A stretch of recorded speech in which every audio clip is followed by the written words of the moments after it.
The perpetrators of this book dedicate it in the following manner. Dean, to Gerda, who makes every day of my life a day of childlike wonder.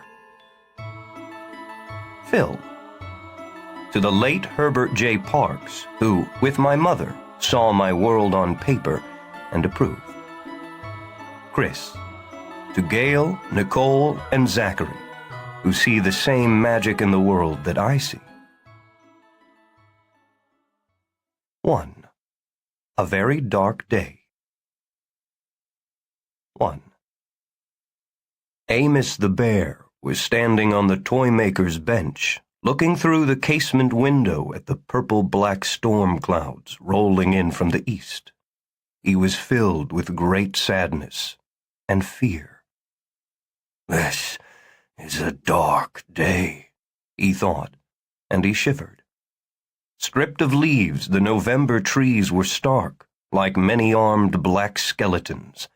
The red light of the setting sun was fading fast. Soon, night would fall, and it would be very dark.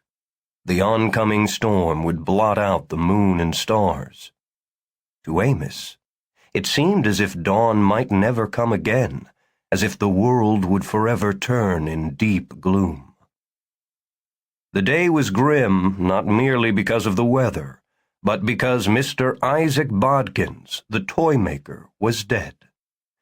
To his creations, the magical stuffed toy animals that he had called Oddkins, he was Uncle Isaac, and they were deeply saddened and frightened by his passing. For many weeks the old man had known that he was dying, but the end had come quicker than he had expected. This morning, feeling tired, he had decided to lie down on the couch in one corner of his workshop, just to rest for half an hour before lunch. He had passed away peacefully in his sleep. Sam Jenkins, who owned a toy shop and sold Isaac Oddkins' creations, had come to pick up some merchandise and had discovered that the old man's sleep was deeper than it should have been. While all the stuffed toys sat on shelves and workbenches, pretending not to be alive, Mr. Jenkins called the doctor. The doctor came, carrying a bag filled with instruments and medicines. Seeing the physician, the Oddkins had felt a surge of hope, but eventually Uncle Isaac's body had been taken away. Now, the stuffed animals were alone in the rambling old house that had been Mr. Oddkins' workplace and home. It was still the home of Laban Toys, the beloved old man's small company. Grief was so heavy in the air that Amos the bear felt it pressing on him, making his shoulders sag. He would have wept if he could have formed tears. With his great skill and magic, Mr. Oddkins had given life to the toys he made. But Amos was still only a teddy bear after all. He could not produce tears, no matter how much he ached to shed them. Behind Amos, in the workshop, the others sobbed. Like him, they were unable to weep, but they could make the soft sounds of grief. Amos would not permit himself one sob. He must be strong, for Uncle Isaac had chosen him to lead the others in this terrible time. Last week, Isaac Oddkins had taken Amos into the book-lined study at the front of the house, where they could have a private conversation. The toymaker had sat behind his richly carved desk, while Amos had sat on top of it, basking in the red, yellow, blue, green light from a stained glass lamp. The old man had talked about Amos's destiny and had revealed certain secrets.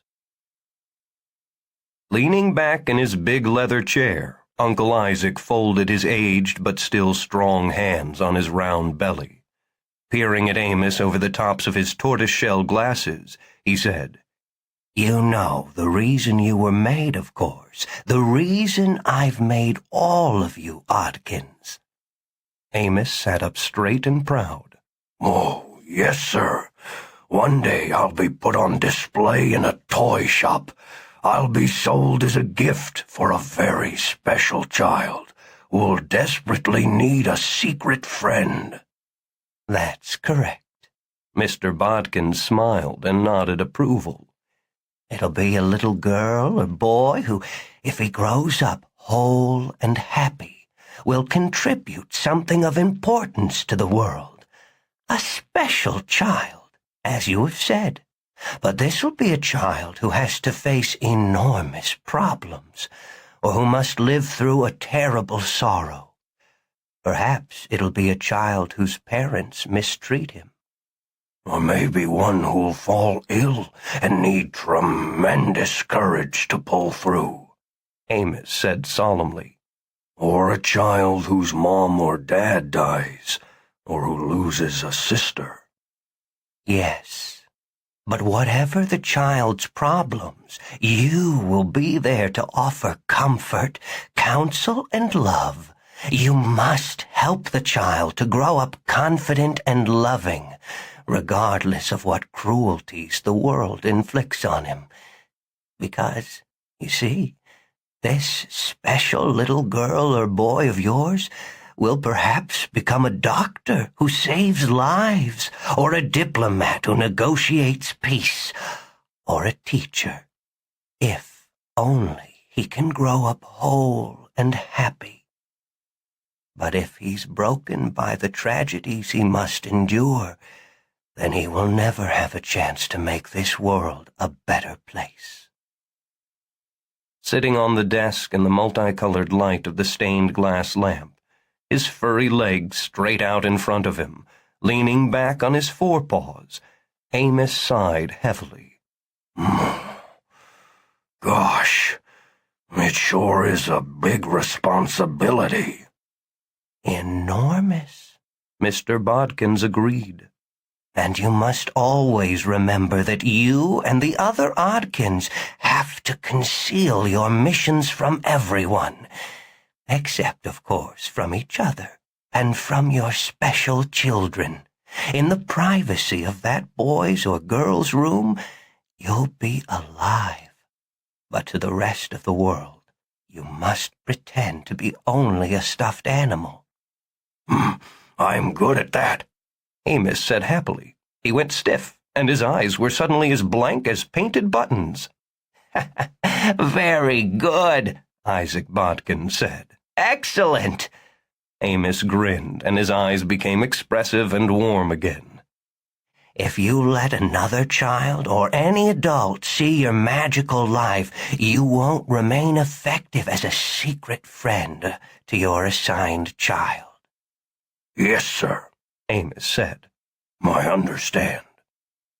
It was also understood that once his assigned child's crises had passed, when a secret friend was no longer needed, the magical life would drain out of Amos, as it went out of every Oddkin sooner or later. Then he would be only a teddy bear, just like any other. In time, his special child would forget that Amos had once really been alive. Their secret conversations and adventures would seem to have been fantasies, mere games that the child had played in more innocent days, before growing into the no-nonsense world of adults. This fading away of his life was a difficult thing for Amos to accept, but he understood that true magic was strictly for children and would only confuse and upset most adults. Many people had been guided by one Oddkin or another in their troubled youth, but none of them remembered the truth after they grew up. Amos rose and walked around the stained glass lamp, stepping over the cord, frowning at the gleaming oak desktop. Something I've been wondering about, he said in a gruff voice which should have seemed too deep for his small body, but which strangely fitted him. What happens when the life goes out of me, Uncle Isaac?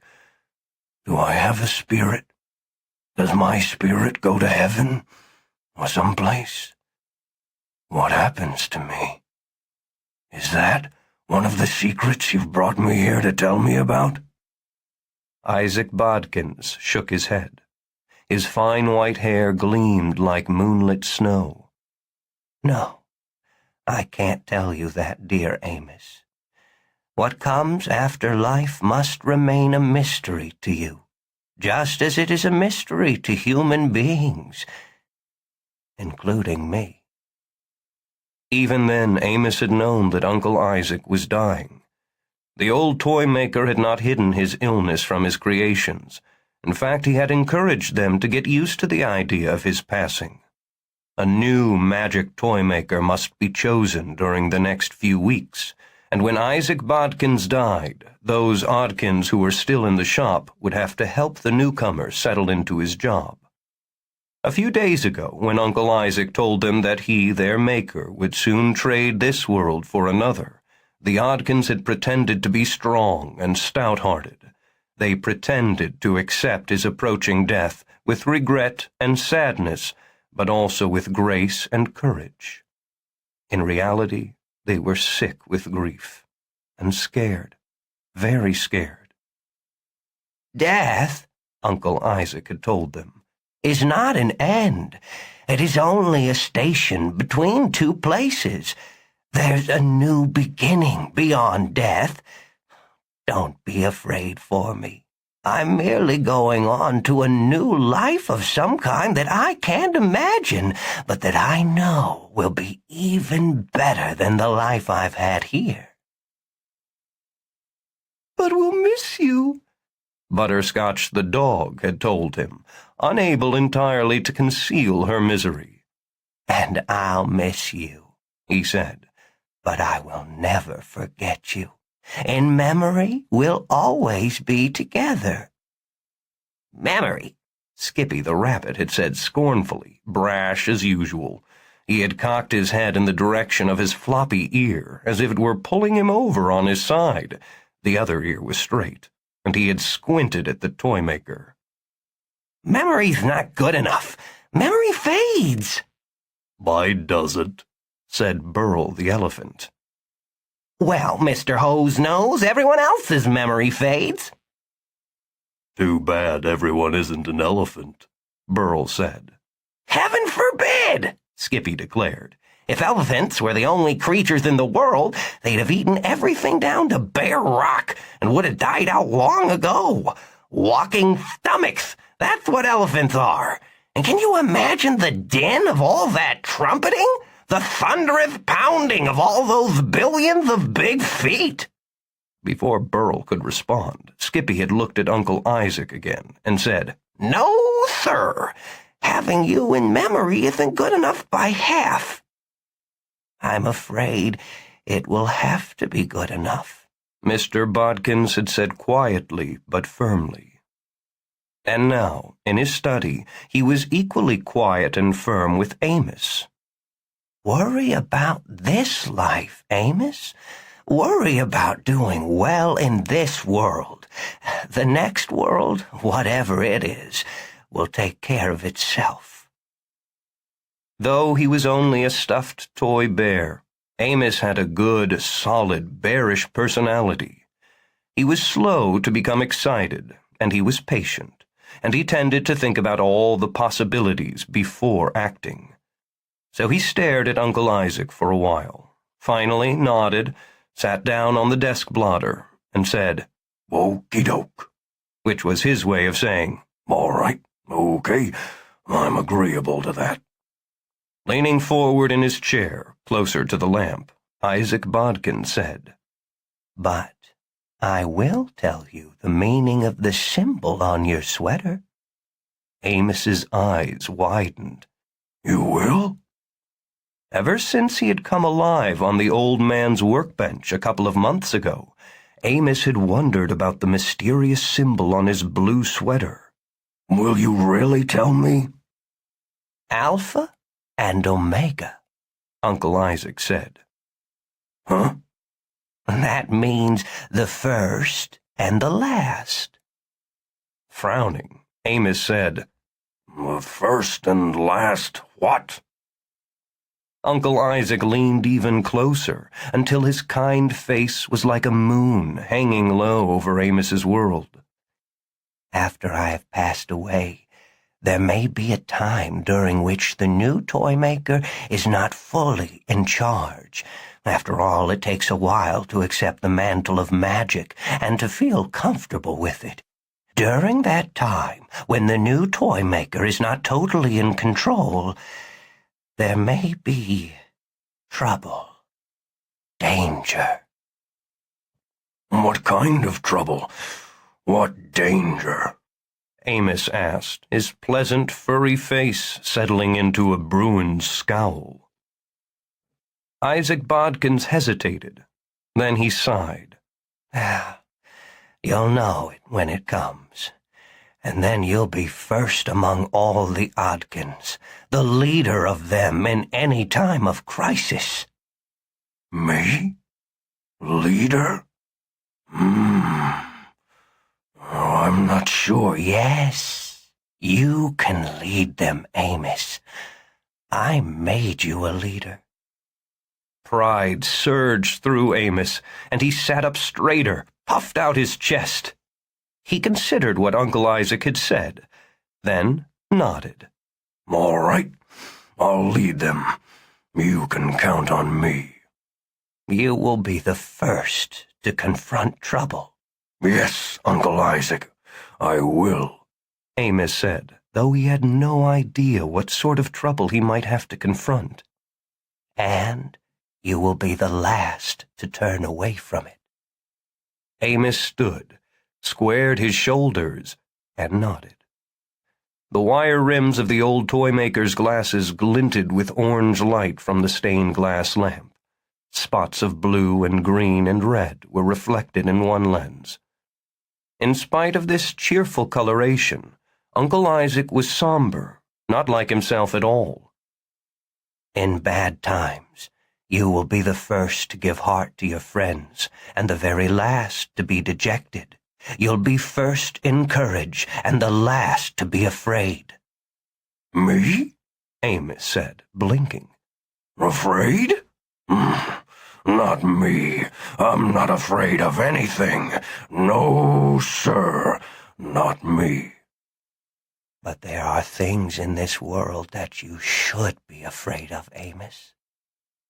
I should? Amos asked uneasily. And if you encounter them, when you encounter them, you'll feel the cold grip of fear. I will. But you must be the last to give in to it. I promise, Amos said. That had been less than a week ago. Now, as Amos the bear stood on the age-worn workbench and stared out at the oncoming storm and at the descending twilight, he felt gripped not only by grief, but by that cold fear. Uncle Isaac Bodkins was dead. The old man had thought he had a few weeks of life left, but now he was gone, and things that should have been done before his passing, such as the choosing of the new magic toymaker, remained unfinished. Lightning flickered along the edges of the clouds. The fiery red sky in the west had turned purple-red and would soon be dark. Amos turned from the diamond-paned casement window and surveyed the big workroom. Ordinarily, in spite of its size, the shop looked warm and cozy. The walls were cream-colored, hand-textured plaster. The floor and the beamed ceiling were of lustrous dark oak. The many tool and supply cabinets were also of oak, to which Mr. Bodkins had added beautifully hand-carved decorative vines and leaves and birds. But today, a damp chill reached into every corner of the room. The other Oddkins grew quiet when Amos turned from the window and faced them. 51 of their magic kind were gathered in the workshop, the only ones who had not been sent off to toy shops before Isaac Bodkin's death. There were teddy bears, though none like Amos, for each Oddkin was different from any other. There were dogs, a Dalmatian, a Spaniel, a Golden Retriever, a Scotty, and more. 2 velvet penguins, a lion with a mane of yarn, a duck, 3 cats. They stood in small groups on the floor below Amos, or huddled singly in corners. Some perched on the tops of supply cabinets, looking down at Amos, while others sat in stunned silence on the sofa where Uncle Isaac had passed away in his sleep only hours ago. I dropped the B from Bodkins, added another D after the O, and called you Oddkins, Uncle Isaac had explained to Amos, because you are my kin in a way, my only children. And let's face it, you're all a bit odd, aren't you, my furry little friend? Odd kin. You are my wonderfully odd children. I love you all. Amos swallowed a moan of grief and jumped down from the workbench to the stool on which Uncle Isaac had sat when stitching together his wondrous creations. From this slightly lower perch, he addressed the assembled toys. We have a difficult and dangerous mission to perform, and we must act tonight. 2. 2 floors below, in the toy factory's secret subcellar under the known cellar, all was dark and still and musty, as it had been for many decades. Then light appeared. No one had turned it on. It just came on of its own accord, or as if a ghost entered the chamber and flicked a switch. At first it was not much of a light, dim like the pale glow of a winter moon reflected in snow and frost. Most of the deep, deep cellar was still cloaked in thick gloom. Nothing could be seen except a small section of cobblestone floor and stacks of old wooden crates. Karen Toys was imprinted on every crate, for that was the name of the company that had occupied the toy factory before Isaac Bodkins had founded Laban Toys. These boxes of various sizes were festooned with cobwebs. Their lids were hidden by inch-thick blankets of dust. Something thumped. Something creaked. Suddenly, a shiny blade poked through the crack between the lid and the side of one of the crates. Something within the box was prying its way out. Wood splintered with a dry sound. An old nail began to pull loose with a series of sharp squeaks. A disturbed spider scuttled down a trembling web and vanished into the darkness. The gleaming blade moved along the crack inch by inch, prying at the lid, and one by one the nails pulled loose. Then the lid was thrown back, and Rex emerged from the crate that for decades had been his coffin. Rex was a tall, slim marionette, but at the moment no strings were attached to him. He was dressed in black shoes, a black tuxedo, a black top hat, white vest, white shirt, white tie, and white gloves. His eyes had a cold, wild look as he slowly surveyed the shadows around him. The marionette's white garments were slightly soiled with faint gray and yellow stains. His tuxedo was filmed with dust and faded in places. The right shoulder of the coat had been eaten away by moths, so the upper part of his jointed wooden arm showed through. The red silk carnation in his lapel was rumpled, tattered. Cobwebs wound around him as he climbed from the crate. He brushed them off his coat sleeves and trousers. He smiled, but there was no humor or warmth in that smile. His lean, cruel face was painted like a stage actor's, pale except for spots of rouge on both cheeks, penciled eyebrows, and bright red lips. Alive, he said, and his voice echoed eerily through the shadowy subcellar. At last, alive again. He carried a sleek black cane that had a straight rather than curved handle, the cane of a stage dancer rather than that of someone truly in need of support.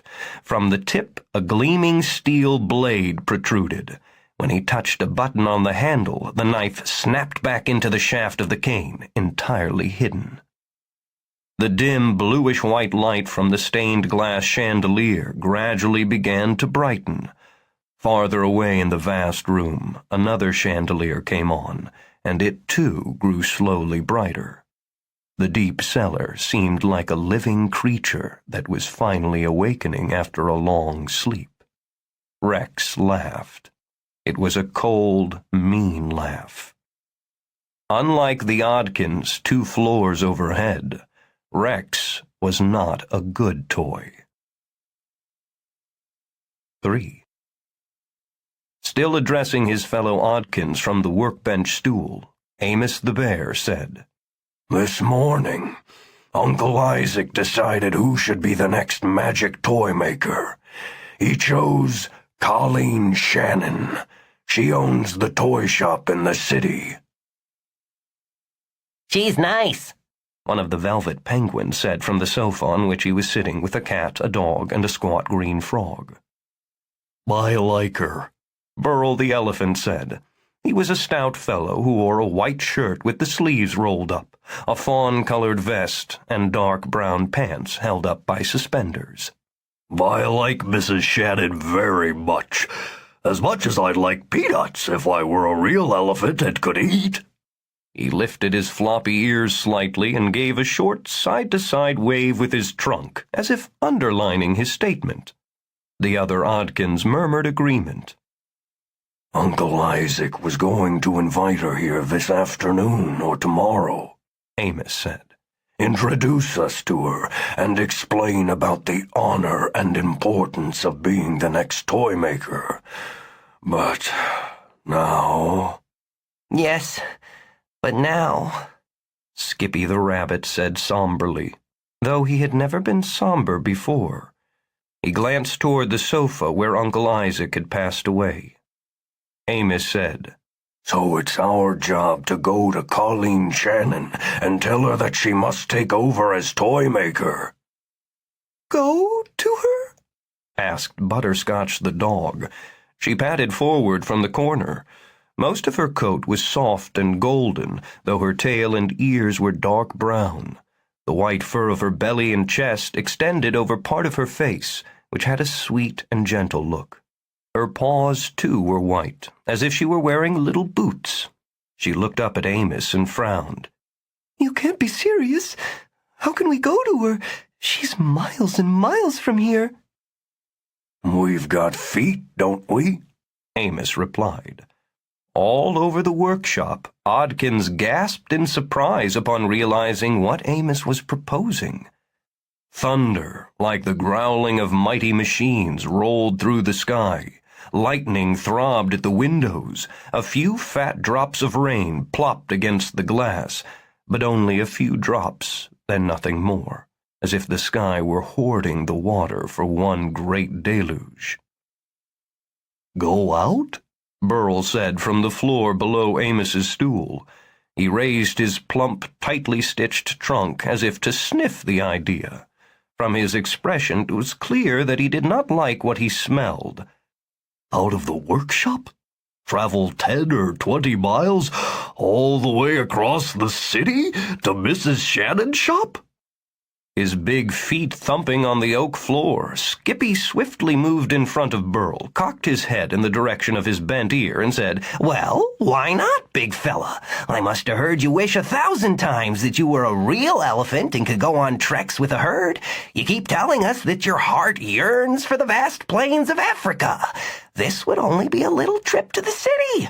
Nothing to it. Why, if something gets in your way, you just tromp on it with your huge elephant feet. Burl looked down at his stubby little velour-skinned feet and frowned. Or knock 'em aside with your powerful trunk, Skippy said with great drama, staggering backwards as if he had been hit. Burl wrinkled his brow and crossed his eyes in order to examine his own soft gray trunk. Amos was pleased to have Skippy on his side. He just hoped that some other Oddkins, more responsible and less silly than the rabbit, would also side with him. Butterscotch, for one, and maybe Patch and Gibbons. Or, Skippy told Burl, If you run into some troublemaker, you could gore him with those enormous and wickedly sharp tusks. Burl's tusks were the size of the first joint of a man's thumb, covered with soft cotton, stuffed with fireproof fiber, and about as sharp as butter. But the elephant, who did indeed dream of being a real pachyderm on the African veldt, was willing to be talked into believing that he was in fact an impressive creature. He did not seem to realize that Skippy was teasing him. "Well, I guess a little trip across the city isn't out of the question," Burl said. "I can take care of myself. Nothing out there is half as dangerous as the predators who stalk the veldt." "That's the spirit," Skippy said, clapping him on the back. Thunder rumbled again. The rain was still holding back. Butterscotch padded over to the rabbit and said, "Whether we could make the trip or not is beside the point. I mean, we can't risk being seen by adults. We must never be seen by anyone except the toymaker and the special children to whom we'll one day be given." Looking down on them from the workbench stool, Amos said, "Oh, yes, it's a frightening and dangerous idea. But Uncle Isaac is in heaven now, watching us, and this is what he'd want us to do." "How do you know what he'd want us to do?" asked the frog on the sofa, his deep voice echoing around the big room. Amos frowned. "Well, gosh, I'm not sure how I know, but I know. This is what Uncle Isaac would want, because every hour that passes without a new magic toymaker in charge of the workshop, well, the danger increases that a bad toymaker will come along." "A bad toymaker?" said Burl. From a shadowy corner of the workshop, old Gibbon stepped forward. "Amos is right," he said. Gibbons was a stout, squat, long-snouted creature, the only Oddkins that was not patterned after a recognizable animal, at least none that Amos recognized. White hair streamed back from Gibbons' high forehead. He wore half-lens reading glasses on his long nose, but even without those spectacles he would have looked wise and scholarly. His appearance fascinated all the Oddkins. More than a few of them regarded him with reverence, as children might look up to a greatly respected and beloved teacher. Gibbon said, "Before Uncle Isaac, this workshop was run by an evil man who made magic toys that harmed children." Every Oddkins in the room, except Amos, gasped in shock. "Harm children?" said Butterscotch, a most gentle dog. "But that's unthinkable." 4. In the subcellar, something strange was happening. While Rex the marionette brushed the last of the dust from his tuxedo, the light from the stained glass chandeliers grew slowly brighter. Throughout the vast chamber, all signs of age and neglect began to fade. The thickly layered dust on the crates vanished as if it were water evaporating in summer heat. The cobwebs grew thin, thinner, and then disappeared. Some power had awakened in the basement, and though this power was invisible itself, its effects could be seen. The brittle, dry, stained wooden boxes somehow became new again. The words Karen Toys blazed brighter.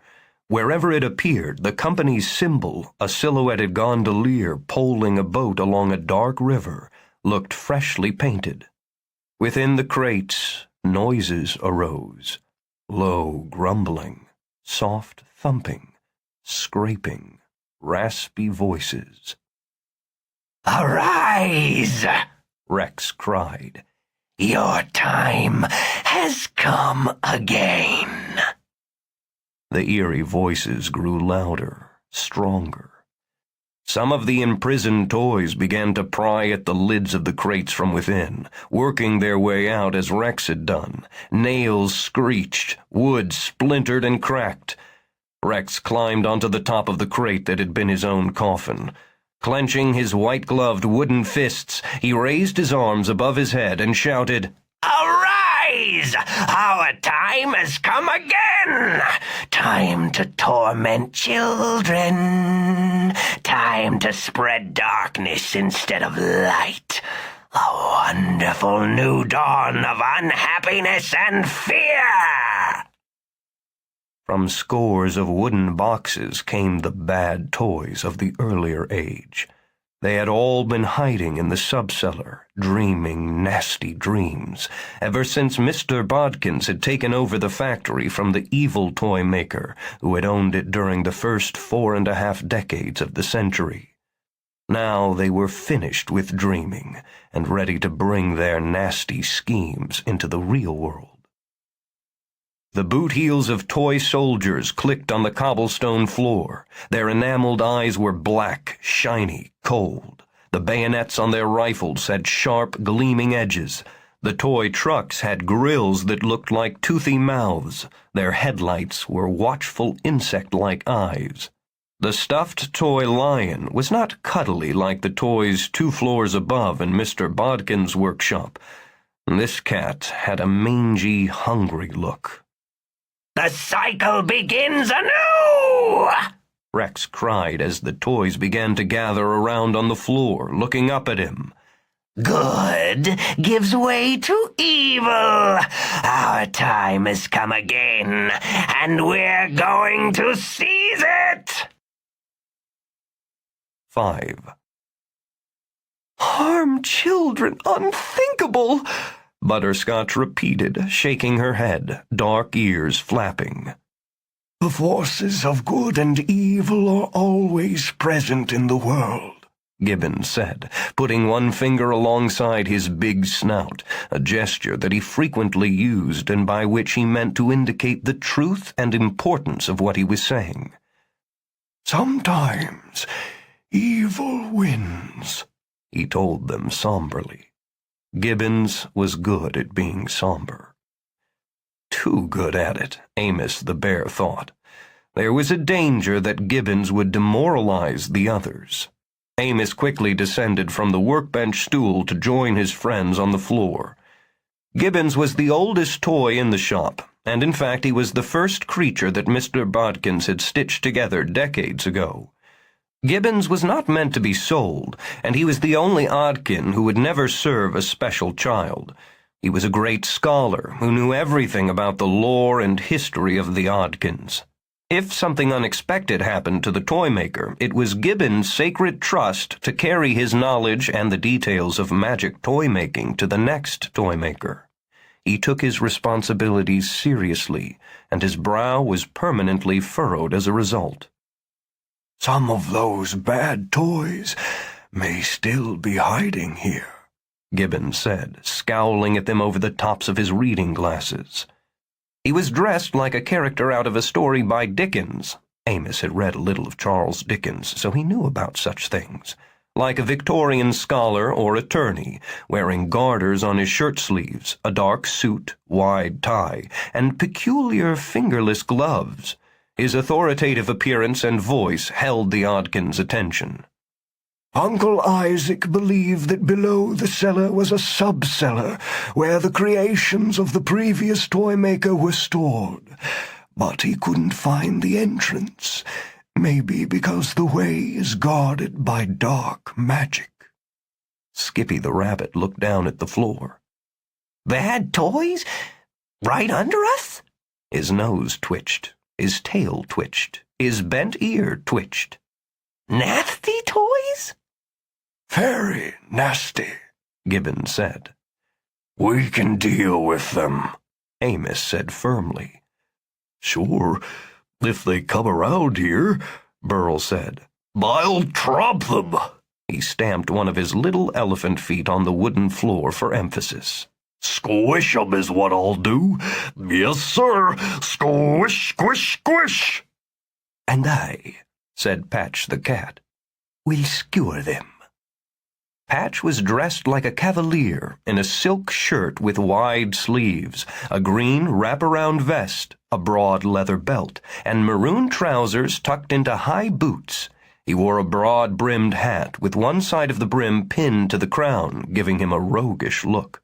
The sword in his scabbard, on which he now rested one paw, was made of highly flexible rubber and could skewer no one.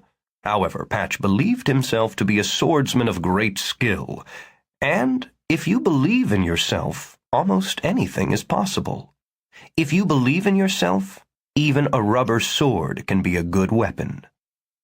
"I suppose I could bite them," Butterscotch said, "although I'd regret having to do such a thing even to a bad toy." Her teeth were no sharper than Burl's tusks, but she was clearly distressed by the thought of applying even soft fangs to the enemy. Swept up by these courageous statements, Skippy said, "And I will fight those nasties too, if they show their faces around here." "You?" said Patch with obvious doubt. "Just what could you do to scare them off?" Skippy blinked. He wiggled his nose in thought. "I could thump them with one of my big flat feet," he finally declared. Patch drew his rubber sword from its scabbard. Stroking the blade, he said, "Skippy, if these black-hearted scoundrels are truly nasty, they may just cut off the foot you tried to thump them with, then use it as a good luck charm." Skippy's ears stood straight up, even the bent one, and his eyes went wide. Lightning flickered at the windows, and tree shadows leaped in the blood-red twilight. Thunder clattered through the sky. The velvet penguins began to twitter nervously. The cats stood with their backs arched, and the dogs looked around worriedly, and two of the teddy bears hugged each other for comfort. On the sofa the frog croaked unhappily and spoke of doom in a deep, rumbling voice. Before the Oddkins could talk themselves into a state of panic, Amos took control of the situation. "We must set out for Colleen Shannon's toy shop now, without delaying another minute." "Yes," Patch said, "before those evil toys climb up from the subcellar and try to stop us." "Most of you will stay here," Amos said. "If worst comes to worst, you'll defend the toy factory from whatever might crawl out of the subcellar." A small teddy bear named Ralph climbed onto the low table in front of the sofa and plucked a spoon from an empty china cup. The cup had held Uncle Isaac's morning coffee. Ralph took half a dozen quick practice swings with the spoon, scowling with utmost seriousness while slashing at the air in front of him, as if he were wielding a deadly mace instead of a piece of silverware. Amos was not confident that the factory could be defended by spoon-armed soldiers, but he knew that his friends were gentle by nature and could not be expected to be fierce fighters. They would just have to do the best they could. In his most solemn, deep, and bearish voice, Amos continued, "If the Laban toy factory falls into their hands before we can reach Mrs. Shannon and convince her to take Isaac Bodkin's place, then an evil toymaker might take over. The name will be changed back to what it once was. Karen Toys," Gibbons said. "And if that happens, well, it'll be too late. The factory will be lost for many years.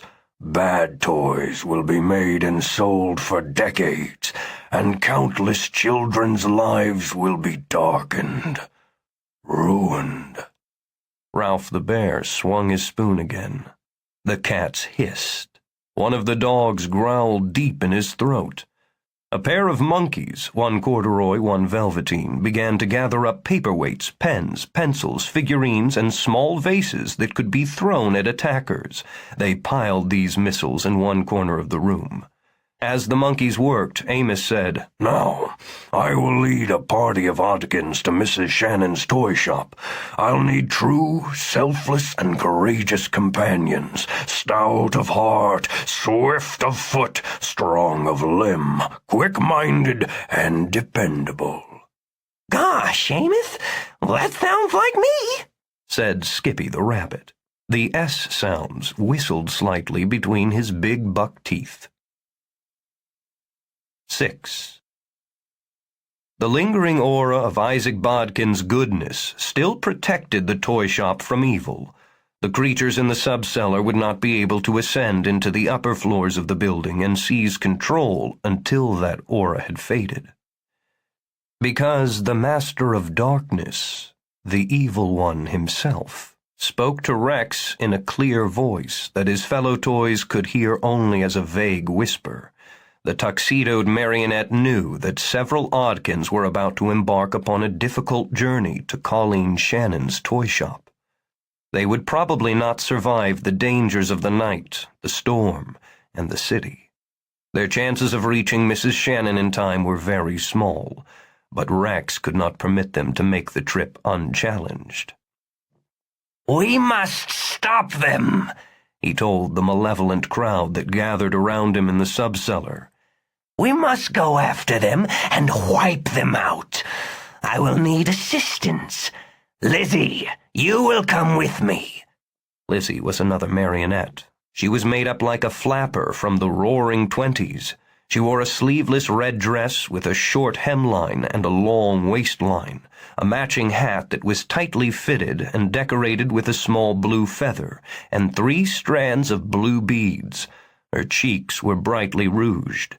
Her hair lay across her forehead in a series of tight curls. There was a hard, cold look about her that Rex liked, a meanness in her blue eyes.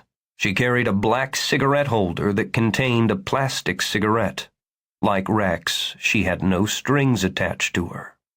Rex said, And you, Gear, will also join us. We might have need of your strength.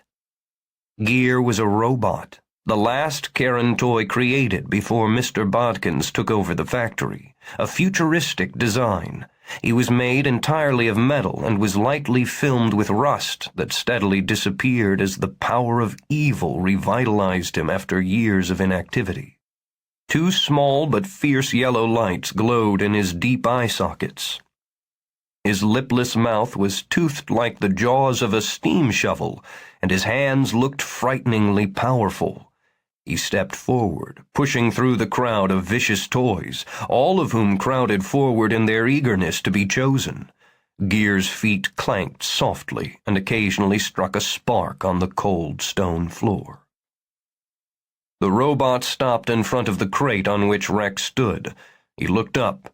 In a voice of ice and iron, he said, I will tear their soft limbs apart. I will rip the stuffing out of them. I will tear them to pieces. Something about Gear made even Rex uneasy, so he looked quickly away and pointed to Jack Weasel. You will join us as well. Jack Weasel was a jack-in-the-box. His red box was on wheels that boasted shiny, razor-sharp rims. His body was an accordion-like structure that rose out of the box and supported a wickedly painted clown's head. His mouth was large and red, and his teeth were yellow. The pupil of his right eye was small and green, but the pupil of his left eye was large and blood red. He wore a ruffled clown's collar and a black derby much too small for him, although there was nothing comical about his attire. He could propel himself with 2 highly flexible arms that ended in 4-fingered, white-gloved hands. His wheels clicking on the stone floor, Jack rolled forward and gazed admiringly at Rex. He giggled. In a whispery voice, he said, I'll snatch one of those cuddly little Oddkins, and I'll drag him inside my box, and I'll close the lid tight, and that will be the end of him. Jack Weasel looked perfectly mad. He giggled again. Rex's final choice was Stinger the bee. This creature was made of wood, with hinged metal wings and 4 hinged legs of wood. His yellow body was marked by black stripes. His head was yellow with large crimson eyes, and his facial features were less like those of a bee than like those of a man. When Stinger was held in a child's hand and swooped through the air, his wings would flap. He also made a buzzing sound as wind passed through a hole in his body, and in passing turned two sets of noise-making propellers. He had red wheels, too, so he could be rolled along the floor. Rex chose Stinger because, powered by the forces of evil, the bee could actually fly. He would be able to soar ahead of the others in search of the Oddkins and report back to Rex when he located the enemy. Besides, Stinger was a good warrior as well.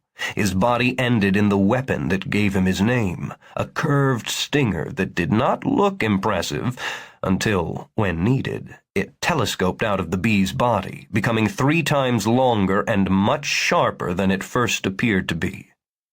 When he heard Rex call his name, Stinger flew out of a dark corner of the subcellar. He buzzed over the heads of the other toys. He was grinning. His red eyes flashed. "They have no chance against us," Rex said, and a low growl of agreement passed through the crowd in the subcellar. 7. Having climbed onto the workbench again, Amos fumbled with the latch on the casement window and pulled the 2 halves inward. A cold gust of wind swept into the toy factory. Nightfall was fast approaching. The fiery red western sky was turning purple. The leafless trees swayed, and the dead grass rippled like the brown surface of a muddy pool. The other members of Amos's mission were on the bench behind him. Burl the elephant, Butterscotch the dog, Patch the cavalier cat, Old Gibbons, and Skippy the rabbit. They had all said goodbye to the other Oddkins, the penguins, the gravel-throated frog, the cats and dogs and monkeys, who would remain behind to defend the factory if nasty toys did indeed climb out of the darker regions beneath the old building. The winter-seared lawn was only a few feet below the window, and Amos urged Burl to leave quickly. The elephant stood on the sill for a moment, hesitant. His large ears rose and fell as the wind got under them. "My kind were meant to rule the veldt," he told Amos. "We weren't made for jumping." "And my kind," Amos said, "were made to eat honey and to catch fish with our paws and to hibernate in caves. But if I had to roller skate on an airplane wing in order to accomplish what Uncle Isaac asked of me, I wouldn't hesitate." "I'd never hibernate in a cave," Burl said, teetering on the windowsill as the wind flapped both his vest and his ears. "Mice might live in a cave, and there'd be bats, too, which are nothing but flying mice. Oh, I don't like mice. No, sir. Like all elephants, I have a healthy fear of mice. Oh, horrid little creatures." He shivered. Amos said, "I'm sorry to hear that, because there's a mouse on the workbench right behind you." Burl squeaked in fear and jumped out of the window. He landed solidly on both stumpy feet. As lightning flickered in the darkening sky, he turned and looked up at the window, obviously surprised by his sure-footedness. If he realized that he had been tricked, he was not angry. He grinned and waved his trunk at Amos. Outside, the trees surrounding the toy factory appeared to be melting into one enormous black blot. On the lawn, shadows were lengthening. Butterscotch leaped down to the grass without hesitation, and Patch followed with the wondrous agility of his kind. As the oldest of the 6, Gibbons was the least spry. Over the decades, Uncle Isaac had repaired Gibbons' stitching when necessary, but the elder creature's joints and fabric were not as flexible as they had once been. Besides, he was a scholar, bookish by nature, not created for such adventures as these. "Can you do it?" Amos asked worriedly. "Oh, of course," said Gibbons. He pitched his cane down onto the dead brown grass.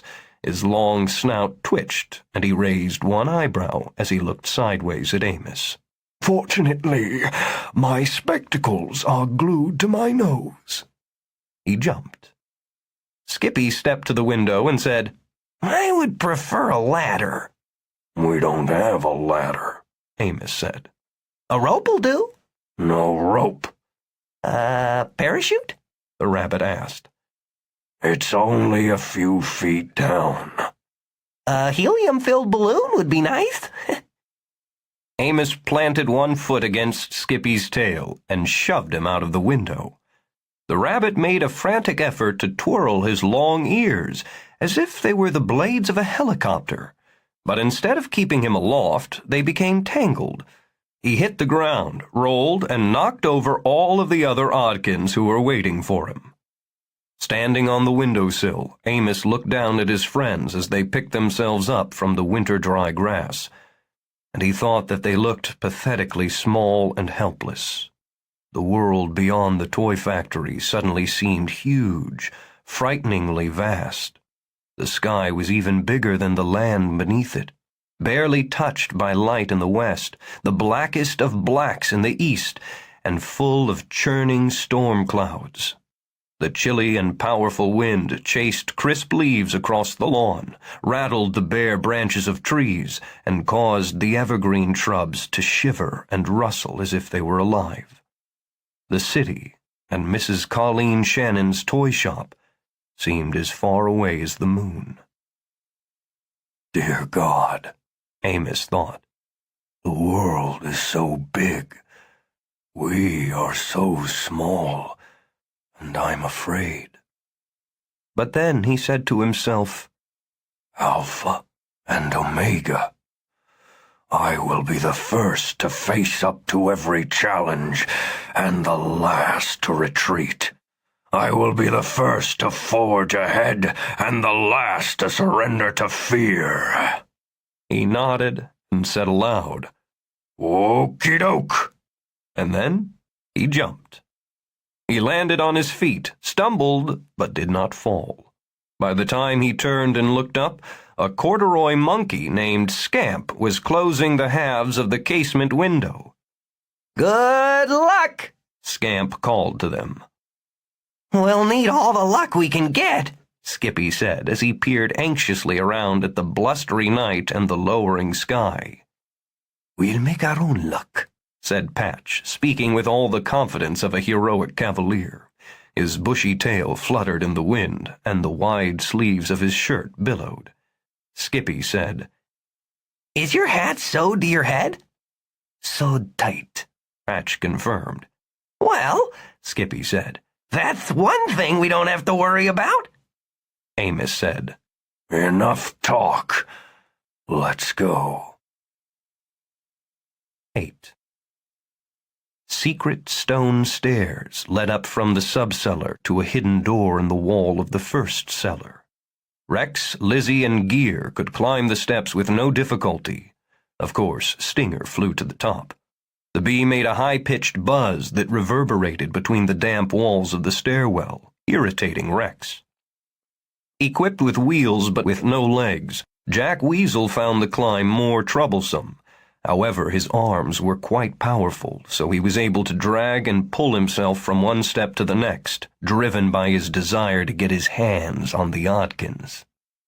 Neither Rex nor any of Jack's other comrades offered to help him reach the upper landing. They had been created without a single drop of mercy, without a trace of compassion, with no capacity for kindness. Although they had the same goals, and though they thought as if with a single mind, and though the same vicious desires drove them, they never considered assisting one another. The head of the stairs was illuminated by a bare bulb in a wire cage. In that dim glow, Rex saw that perhaps 100 spiders had ascended with them and were perched on webs overhead. They were fat, glossy black spiders with long legs. A goodbye party, no doubt sent by the Master of Darkness himself. Little girls are afraid of spiders, Lizzie said. One day, when I am at last sent to a toy shop and sold, I will collect the ugliest spiders I can find and hide them under my child's pillow and in her shoes." Jack Weasel giggled with approval. "You will have your chance with a child," Rex promised Lizzie. "Our time has come again. You'll have your chance." Gear hooked his blunt fingers into a slot in the secret door. Straining his iron muscles, he forced the portal open wide enough to allow them to pass into the higher cellar. Rex pointed his black cane at a ceiling light. It winked on. He could feel the lingering aura of Oddkins' goodness. It seeped down from the factory above, where it was undoubtedly far stronger. Even though Oddkins was dead, the magic toymaker's benign influence would not fade for several hours, and would be strong enough in the rooms overhead to prevent the Karen toys from seizing control. For now, they dared go no higher in the building than this cellar. "The Oddkins have already left for Mrs. Shannon's shop," Rex said, merely telling the others what an inner voice had told him.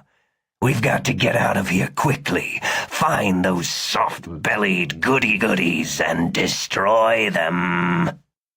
They discovered a coal bin in one corner of the cellar, climbed the pile of coal, and crawled out of the factory by way of a heavy hinged door at the top of the bin. The lawn was windswept, and the air was cold. Lightning stabbed through the sky. Jagged shadows leaped in the brief bright spasm. Thunder cracked, then rumbled overhead. Encircling the lawn, skeletal black trees, stripped of leaves, seemed to jump forward with each flash of lightning, then retreated into darkness. Rex laughed with delight.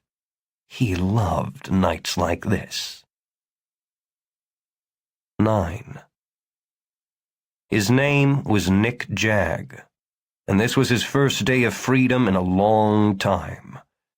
He had spent the past 15 years in prison, for he had once committed terrible crimes. This afternoon, having served his full sentence, he had been released. Since stopping for an early supper in a roadside diner, Jagg had been heading steadily north. He was not sure where he was going or what he would do when he got there, but he felt in his bones that he must go north. Something seemed to be calling him in that direction. He walked in the cold rain along the shoulder of the highway. He wore a cheap pair of black shoes, a cheap blue suit, a white shirt, no tie, and a baggy raincoat, all of which he had received on his discharge from prison. He had $100 in his pocket. His clothes and the $100 were all he owned in the world. Tall, lean, hawk-faced Nick Jagg looked dangerous. He could make people uncomfortable just by walking into a room. His gray eyes were almost transparent, cold as ice, and now, at night, they seemed to shine like the eyes of a wild animal. As he walked along the highway, sometimes the rain drizzled down, and sometimes it fell with such force that it seemed that a dam had burst in the sky. Jagg's hair was plastered to his head. His shoes were soggy, and the skin of his feet had shriveled inside his wet socks. His pants were soaked by the spray from passing cars. He was thoroughly wet, cold, and miserable, but he used his misery to fuel his hatred. Jagg hated everyone and everything. He hated the prison and every man in it. He hated the world outside the prison and everyone who lived in freedom. He hated the drivers who roared past him without offering a ride, and frequently he hurled curses at them, even though they could not hear him. Jagg even hated the drivers who stopped and picked him up. He did not curse them, but he sat in sullen silence in their cars. He would speak only a few grudging words, and he scowled at them when they tried to engage him in conversation. He made them so uneasy that none would carry him more than a few miles. Therefore he spent most of the afternoon and evening walking in the rain when he could have been riding in comfort. His only reason for living was to enjoy his hatred, to spread his evil wherever he could. He took no pleasure in books or movies or good food or music. found no joy in the beauty of the world, and never laughed. Without his hatred, he would have turned to dust and blown away. In prison, after he had served long enough to be given certain privileges, he had passed much of his time in the woodworking shop. The prisoners built simple toys that were given to various charities for distribution to needy children each Christmas. Jag hated all children as much as he hated all adults.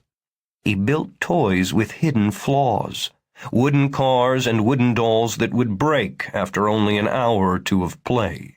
His greatest and only pleasure was the knowledge that the children playing with his toys would be reduced to tears when their bright new dolls and trucks and wooden-wheeled cars cracked and splintered into useless junk. Last night, his final night in prison, Jag had experienced a strange, vivid dream about a toy factory. The sign had said Karen Toys, and he had seen himself busy at a workbench, constructing a clown doll with a wicked gleam in its painted eyes. He had recalled the dream several times today while trudging through the rain. He was puzzled by it. No other dream had ever seemed so real. Jag was also puzzled by his own determination to keep moving northward in spite of the storm. Even with just $100 in his pocket, he could have afforded lodgings in a rooming house or a cheap motel. He could have waited until the rain passed, which would have made his journey less miserable. But he was unable to stop. He was compelled to slog on through the storm. He felt as if he were a sliver of iron being drawn northward by some enormous magnet. My future is in the north, he thought, but he did not know what his future might be. The rainy highway glistened blackly. Now and then cars approached. Their occupants were invisible behind the glare of headlights and rain-streaked windshields. Each time he heard an engine behind him, Jag turned and raised his thumb in the classic gesture of hitchhikers. Most of the cars sped by him. A few drivers slowed down, but when they got a closer look at Jag, they accelerated again and disappeared into the stormy night. A thin fog appeared like a gauzy cloak on the fields that flanked the highway. Later, there were trees bearded with fog. Jag trudged on. The air grew colder. Jag wondered if the rain would turn to sleet or snow. He shoved his hands deep in the pockets of his raincoat and hunched his shoulders and continued north. 2. A dark and stormy night. 1.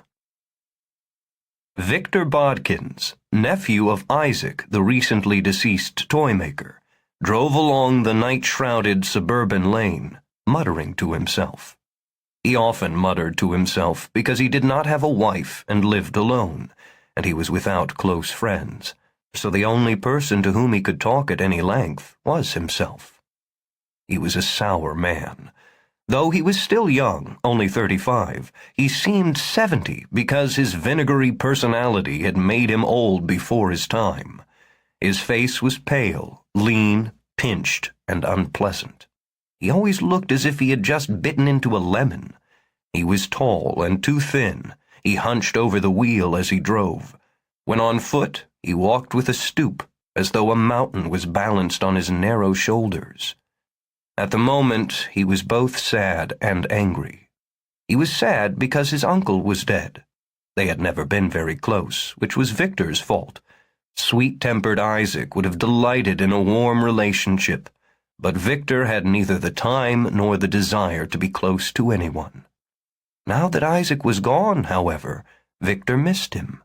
In fact, Victor was surprised at how very much he missed his Uncle Isaac. At the same time, he was angry because Isaac's life as a toymaker seemed like such a total waste. Toys were for children, not for grown men. That was Victor's view. Actually, he had never much cared for toys, even when he was a child. By contrast, Isaac had never really grown up, which was why he was so happy to spend his life surrounded by toys. Such a waste. Such a pity. Victor braked at a stop sign, then turned right, heading for Laban Toys, which was only about a mile away. Lightning crackled across the dark sky. Crisp leaves blew across the roadway, and a few scraped over the car's windshield before spinning off into the darkness. He would have preferred to be snug at home on a night like this. Besides, he had business magazines to read, bank accounts to balance, potential investments to explore and evaluate. He usually worked 14 hours a day, 7 days a week, and he was uneasy when he was not working. Perhaps Victor would have approved if Isaac had owned a real toy factory, a huge operation with 1,000 machines stamping out dolls and miniature trucks and 100 other products at the rate of one every 2 seconds. There was money in big-time toy manufacturing, and Victor thoroughly approved of money.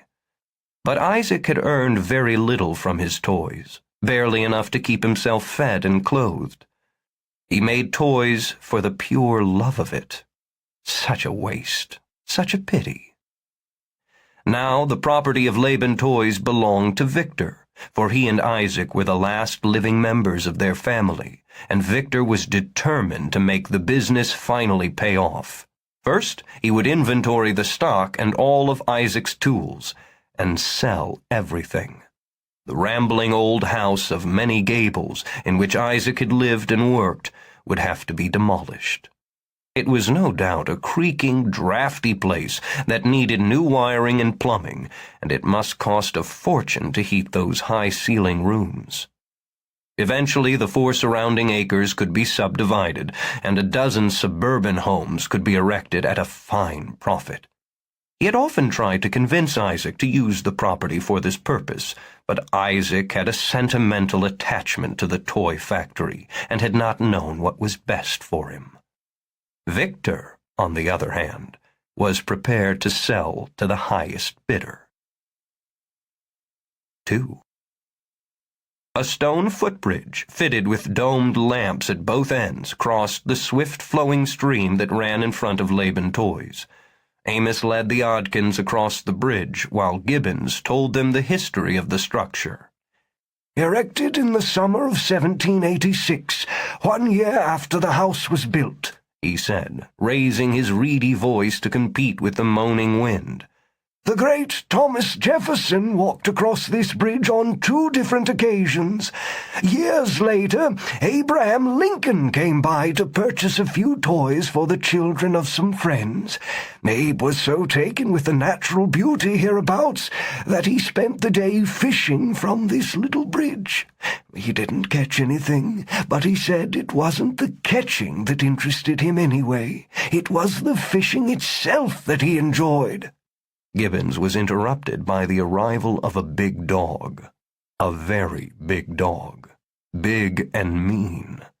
As Amos led the Oddkins to the end of the footbridge, a black and tan mongrel appeared on the stone footpath in front of them.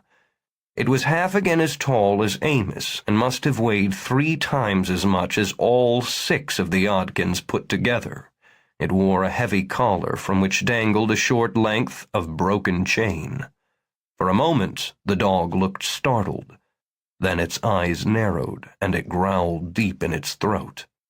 The Oddkins froze.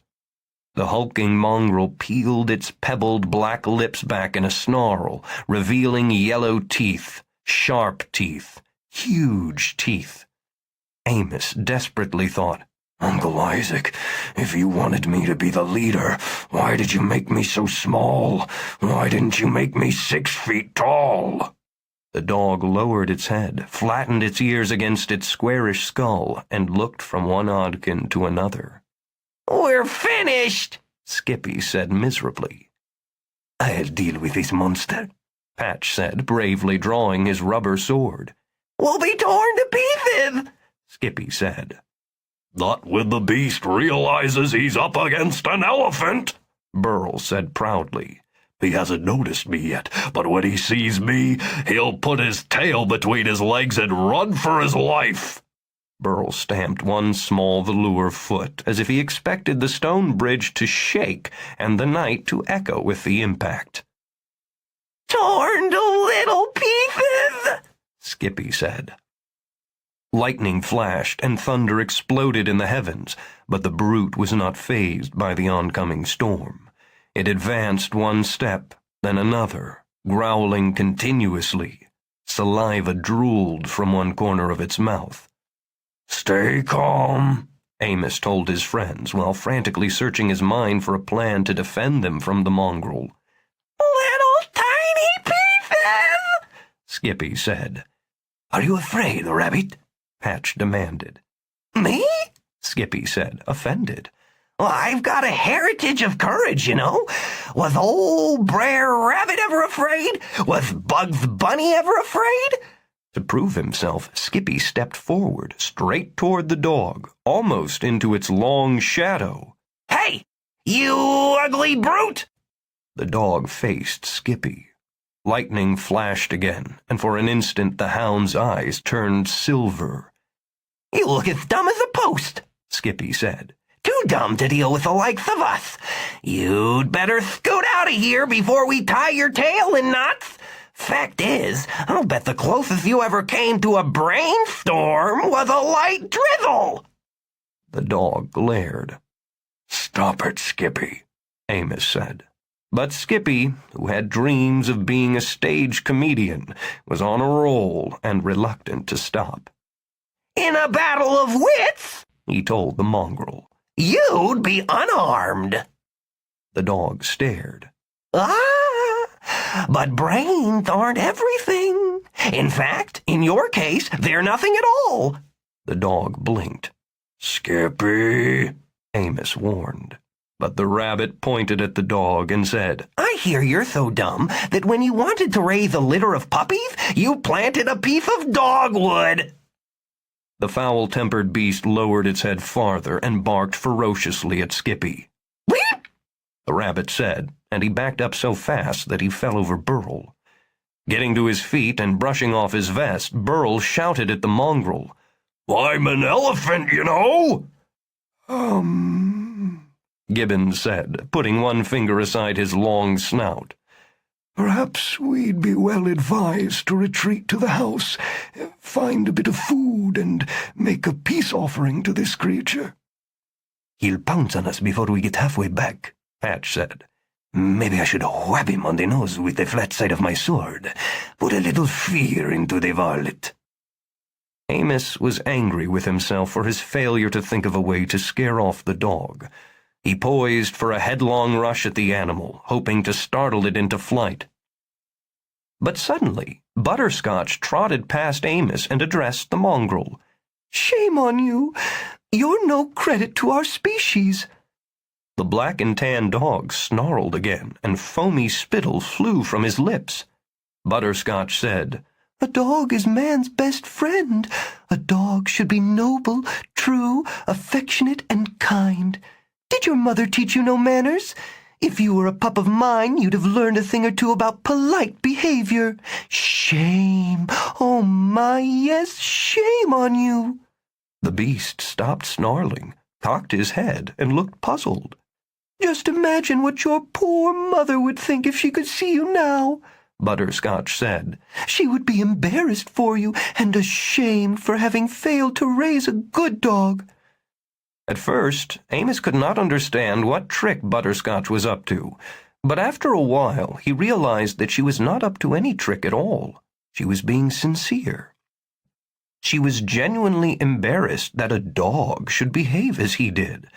In her soft, gentle voice could be heard sadness, dismay, and a scolding note. "A dog that is not a credit to his mother is a sad, wretched thing indeed. Your mother gave you life, after all. Mothers should be respected and cherished.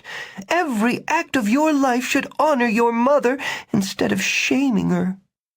Butterscotch's deeply felt emotion and stern disapproval seemed to be getting through to the vicious mongrel.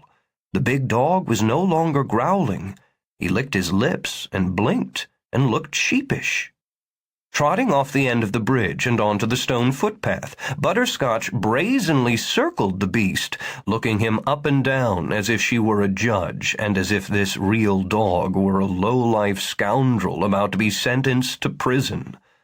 The mongrel turned in place, watching Butterscotch as she boldly circled him. "Broke your chain, I see," said Butterscotch. "Ran away from home.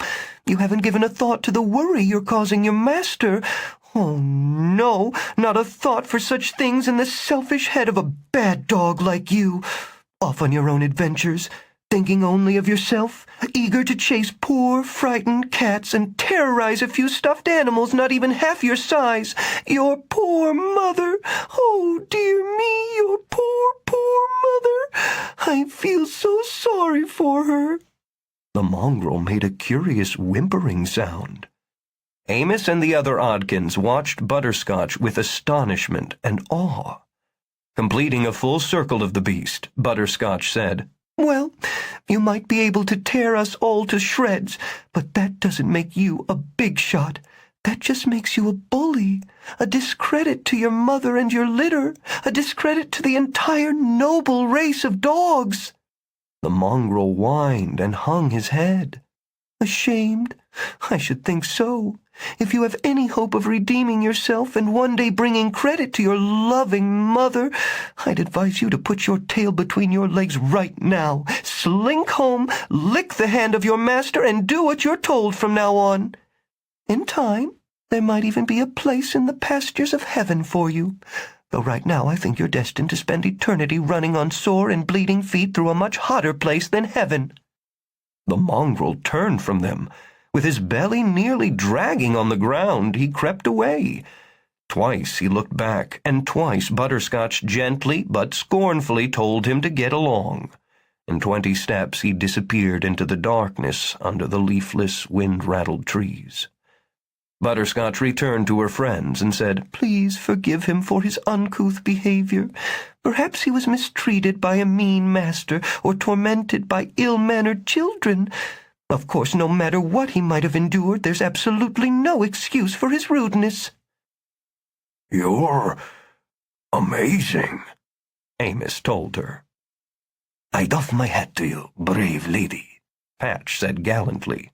But of course his cavalier's hat was sewn to his head, so he nearly pulled himself off his feet and nearly threw himself to the ground when he attempted that chivalrous gesture. Butterscotch blinked. "Whatever are you talking about?" Burl stepped forward, putting his stumpy hands on his broad hips. "I could tell you right now that I'd be very proud if you'd been my mother." "If she'd been your mother," Skippy said, "you'd be a dog instead of an elephant." "To be her pup," Burl said, "I suppose I could give up my trunk and my dreams of the veldt." "Genetics is an interesting subject," Gibbons said, leaning with both hands on his cane. "If Butterscotch were Burl's mother, perhaps he'd be not an ordinary pup, but a dogophant, or an elephant." "We've got a mission," Amos reminded them, "and we've no time to waste." Suddenly the wind picked up, shrieking in the trees. "Follow me," Amos said, hurrying off the footbridge, along the stone path, toward the dirt lane that led down to the paved highway. 3. A moment after climbing from the cellar and crawling into the night through the exterior door of the coal bin, Rex heard a dog barking. As the other Karen toys struggled out of the hole behind him, Rex said, "I'll wager it's cornered our little friends. If we can find the dog, we'll find our prey as well." The barking stopped before they could get a fix on it, but the howling wind sounded like a hound at times, leading them repeatedly in the wrong direction. "Stinger," Rex said at last. "Fly high and find the Oddkins, then report back to me here."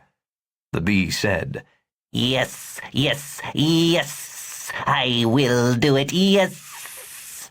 in a shrill little voice that sounded not unlike the high-pitched whine of a dentist's drill, he swooped up into the windy night with a furious thrumming of metal wings. 4. Victor Oddkins turned off the highway onto the dirt lane that led to the toy factory. A few dead leaves, harried by the wind, tumbled across the road, and dry grass shivered at the verge. From both sides, huge oaks, stripped of all foliage, reached their barren limbs toward one another, forming a tunnel of sorts. Isaac's house was still out of sight. However, having drawn this near to the place, Victor felt a sudden deepening of his sadness. In no hurry to reach the house, he slowed the car, for the task of sorting through Isaac's belongings would be depressing. If only you had grown up, Victor said, as if his uncle could hear him. If only you'd faced the fact that there's no magic in life, no wonder. If only you'd given up your childish belief in miracles and in the goodness of other people. If only you'd learned that life is hard and cruel, maybe we wouldn't have been such strangers to each other. Perhaps we could have been closer, more like an uncle and a nephew ought to be. Oh, Isaac, you were such a hopeless dreamer. He drove around a bend and saw 6 small creatures crossing the lane. For an instant he thought they were ordinary animals, a pack of cats or squirrels or raccoons, but then he blinked and got a better look at them. They were stuffed animals. Toys. Toys? Victor saw a teddy bear in a blue sweater, a dog, a rabbit in a vest. He saw a cat in a cavalier's costume, an elephant wearing pants held up by suspenders. There was another creature he could not quite identify. The toys froze, startled by his appearance. The roar of the pre-storm wind had evidently masked the sound of his car. Victor tramped on the brakes and stared through the windshield in disbelief. The toys stared back at him. Isaac's toys, no doubt of that. Victor remembered the teddy bear from his last visit, and the unnameable thing, dressed like a character out of Dickens, had been in Isaac's workshop for as long as Victor could remember. Isaac had called them Oddkins. The elephant turned to the teddy bear and appeared to speak to him. The other toys also turned to the bear as if seeking guidance. "I've lost my mind," Victor thought. The cat's tail plumed in the wind. The elephant's ears lifted tentatively, like a pair of kites testing the air currents. The bear shook his head and motioned with one arm for the other toys to follow him. They hurried across the road, into the darkness under the trees. 5. Thunder boomed, and the churning masses of black clouds were briefly revealed in a zigzagging bolt of lightning. The storm would break at any moment. Stinger plummeted down from the night sky, halted in midair, and hovered in front of Rex. This way, I found them this way. Like a pack of hungry, frenzied rats, the Karen toys scurried across the dead lawn, over the footbridge, along a stone path. They encountered a large black and tan dog trailing a length of broken chain. It slunk out of some shrubbery, eyed them curiously, then seemed to want to be friends. It whined, wagged its tail, and appeared to be in need of approval and affection. "Out of our way!" Rex commanded. The dog did not seem to understand. It whimpered and wagged its tail more energetically than ever. The plastic cigarette in Lizzie's holder suddenly lit, although no match had been touched to it. She cast a sly, sideways look at Rex. He nodded. Lizzie smiled and pushed the hot end of the cigarette against one of the dog's paws. The mutt yipped in surprise and pain. Gear grabbed one of its floppy ears and yanked hard. Rolling its eyes at the robot, the dog leaped onto its hind feet. Gear was lifted off the ground, but he held fast. Jack Weasel giggled hysterically. Rex stepped in front of the terrified dog as it dropped onto all fours and finally threw Gear off. The marionette pressed a button on his sleek black cane, and the knife popped into sight. Out of our way, you stinking mongrel! At the same moment, Stinger swooped down with his needle-sharp lance extended to 3 times its normal length. He stung the dog on the right flank. Howling, the mutt fled. This way! This way! Buzzing under the low-hanging branches, Stinger led his comrades along a narrow dirt path through a short stretch of woods. Rex, Lizzie, and Gear had no trouble with the wild terrain, but Jack Weasel had some difficulty pulling himself along the rutted track. They came to the edge of a dirt lane, where they hid behind thick weeds. Rex saw no sign of the Oddkins, but a car was stopped nearby, and a tall, thin man was climbing out of it. 6. With his rubber sword in his right hand, Patch was the last in the procession of Oddkins as they made their way through another arm of the woods, onto a narrow meadow and down the open grassy slope toward the main highway.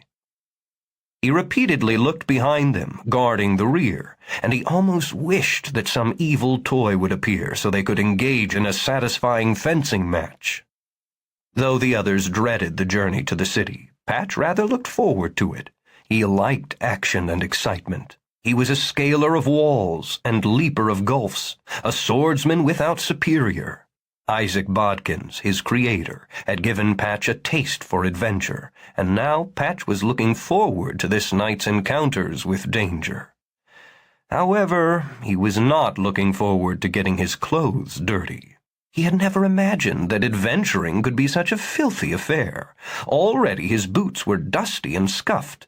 He took some comfort from the fact that, as a cat, his night vision was better than that of his friends, so they could not see the mournful condition of his boots as clearly as he could. But somehow he had also acquired a spot of dirt on the left sleeve of his cream-colored shirt, and bits of grass and dead leaves clung to his trousers. He longed for a chance to stop and groom himself, but Amos led them through the woods and down the open sloping meadow without pause. They were still more than 50 yards from the highway when the sky exploded with a series of lightning blasts, and thunder shook the night, and the rain came at last, abruptly and in torrents. The hard downpour flattened the meadow grass. The drumming noise was almost deafening. In seconds, Patch's clothes were soaked. With horror, he realized that the dry earth would quickly turn to mud, and that his dashing costume would become increasingly soiled as the long night wore on.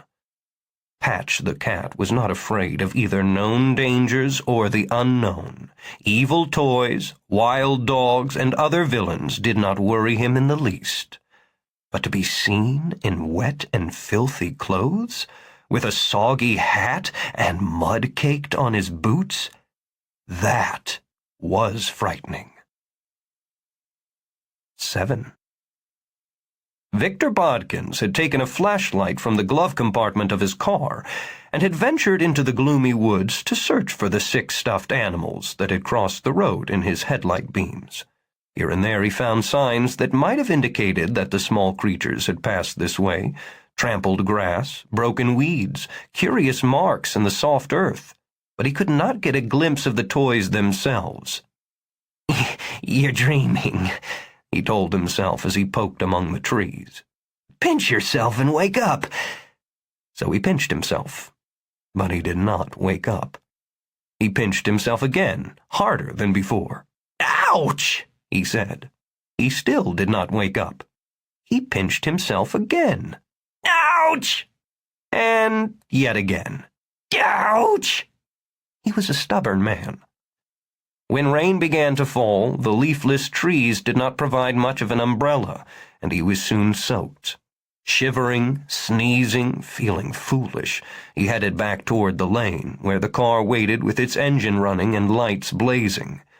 As he stepped onto the dirt roadway, he thought he saw movement out of the corner of his eye, something scurrying into the narrow drainage channel 20 feet away. He rushed to that place, but his light revealed only a trickle of muddy water. He stepped across the ditch into the weeds along the perimeter of the woods. As he moved, he swept the beam of the flashlight back and forth, and suddenly he saw something even stranger than the 6 stuffed animals.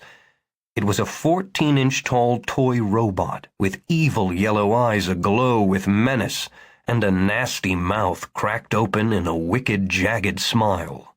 It was standing half concealed by a clump of dead, dry, drooping milkweed, looking up defiantly at Victor. He stooped and leaned forward to pick up the robot, but it moved more swiftly than he would have thought possible, dashing under his arm. Beaded with rain, its metal skin glinted in the flashlight beam.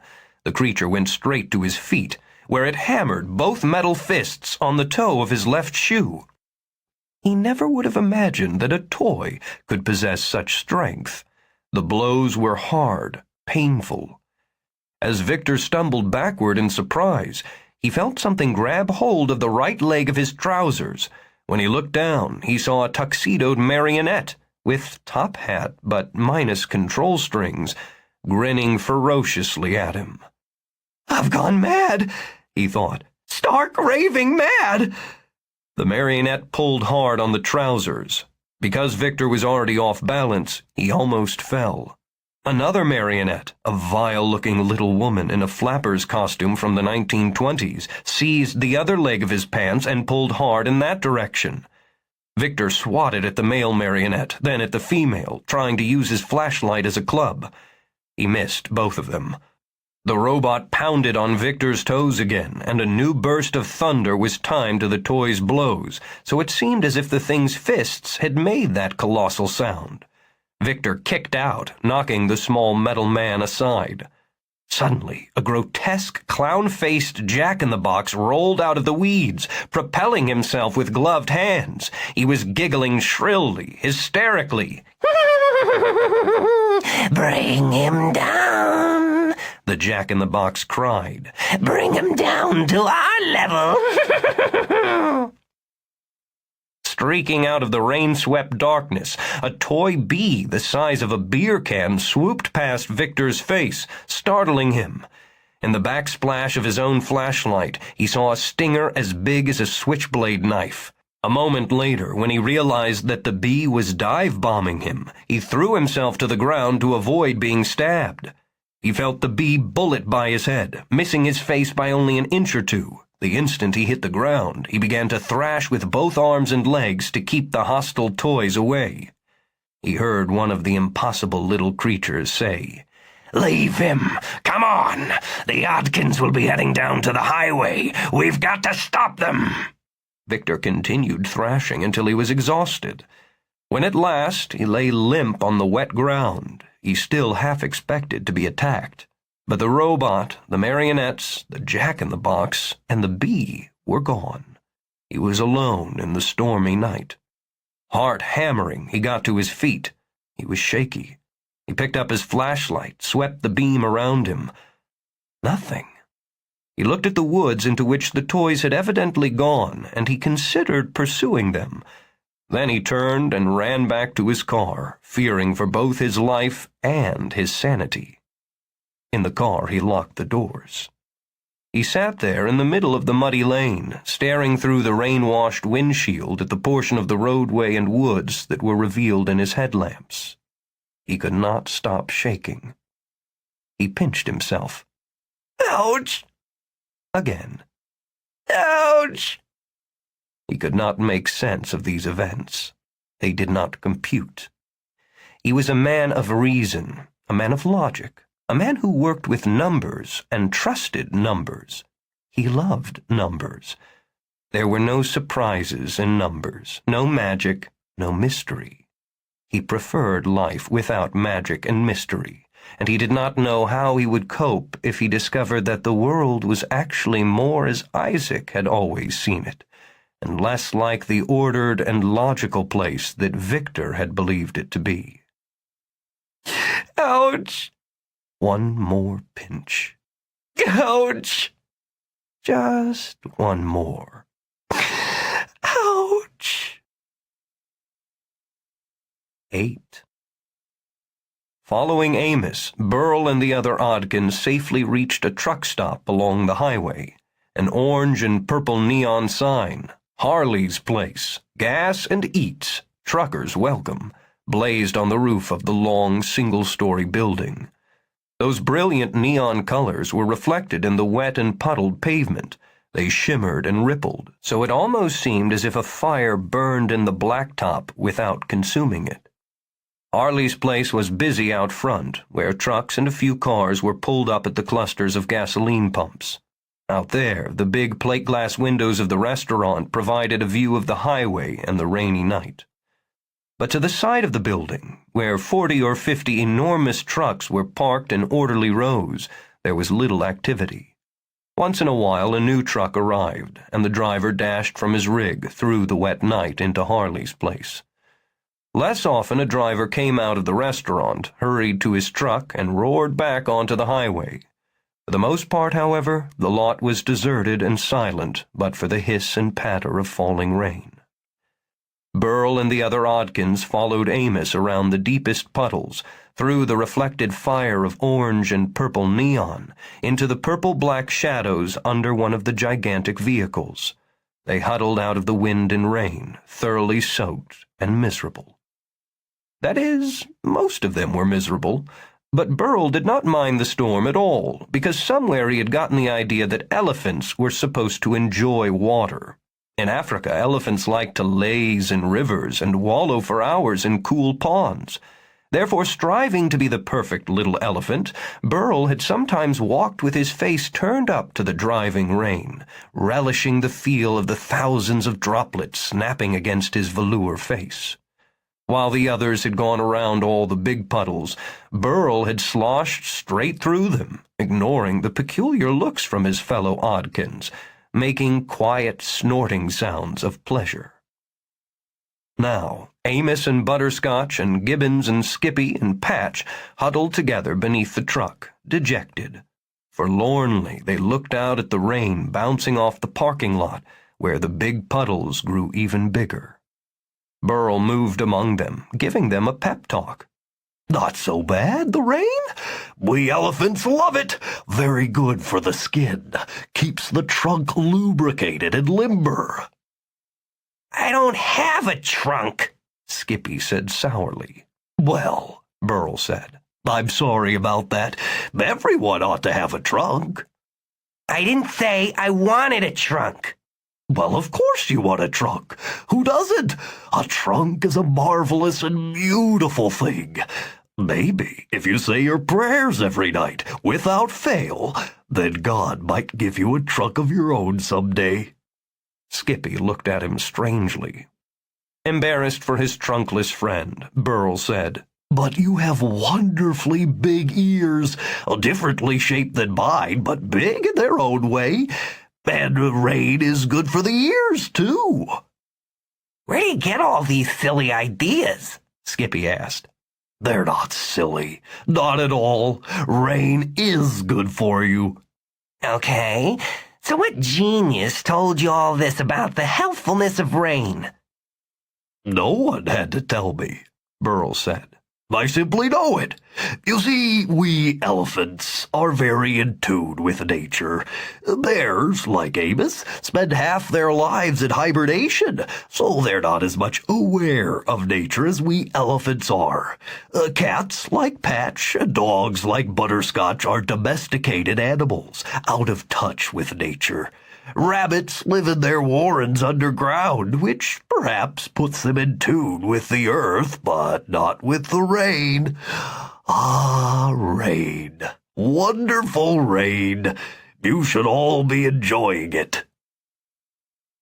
Look what he's done to my clothes, Patch said unhappily. I'm soaked, rumpled, a thorough mess. Your clothes will dry out, Burl assured him. Look at the mud on my boots, Patch said, his voice thick with disgust. Mud will wash off, Burl said. My head brim is going to droop, Patch said. It'll only make you more dashing, more mysterious. Patch looked hopeful. You really think so? Nothing like a down-turned hat brim to lend an air of mystery to a cat such as yourself, Burl assured him. Patch sighed. I never thought adventuring would be so messy. At least your joints aren't arthritic, like mine, Gibbons said. Only Amos and Butterscotch did not complain, though they looked as weary and uncomfortable as everyone else. Burl said, "Well, I've a mind to walk out there and roll around in one of those huge puddles. Have a really good wallow." "You'll do nothing of the sort," Amos said, startling Burl. "We already let ourselves be seen by Victor Bodkins. That's something we should never have done. Let an adult get a glimpse of us." It wasn't our fault, Butterscotch said. The noise of the storm prevented us from hearing the car coming. "I should have been more careful," Amos said. "I'm the leader, after all. It's part of my job to anticipate trouble and avoid it. I'm not doing a very good job of leading, I'm afraid." We've gotten this far all right, Butterscotch said. "This isn't even 1% of the way," Amos said. You'll get us through, Butterscotch assured him. Now, what do you propose we do next? Amos thought for a moment. Rain drizzled on all sides of the truck. The air stank of grease and oil from the drive shaft and gears and other machinery above the Oddkins heads. Out on the highway, an air horn bleated. Finally, in a brighter tone of voice, Amos said, "I'm reminded of an appropriate bit of verse by Rupert Toon." Burl groaned, as did all the other Oddkins, even Butterscotch. "Not Rupert Toon," Patch said. "Tie my ears together and hang me from a hook," Skippy said. "But please don't make me listen to Rupert Toon poetry." "I'll have you know," Amos said, "that Mr. Rupert Toon is a great poet. I've read books of poetry in Uncle Isaac's library, so I know about these things. One day I intend to write poetry of my own, and I only hope I can write half as well as Rupert Toon." Burl said. "You give us that same speech every time, but somehow it doesn't make me appreciate Toon anymore." "You may be a good elephant, very knowledgeable about the African veldt and the benefits of rainwater," Amos said. "but you've got no appreciation for the finer things in life." "Get it over with," Skippy said. "Recite this bit of Toonian slop and be done with it." Another truck pulled into the lot and parked, and they waited for the roar of its engine to cut off. Then Amos stood very straight, puffed out his chest, and lovingly recited the verse.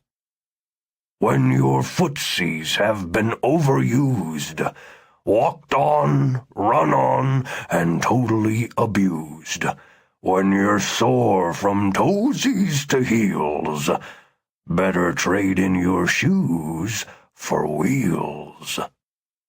"Footsies?" Skippy said.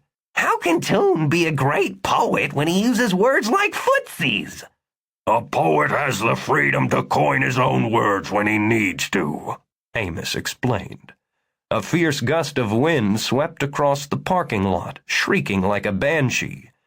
Raising his voice to compete with the storm, Gibbons said, "And you say this Toon has won the Nobel Prize for Literature?"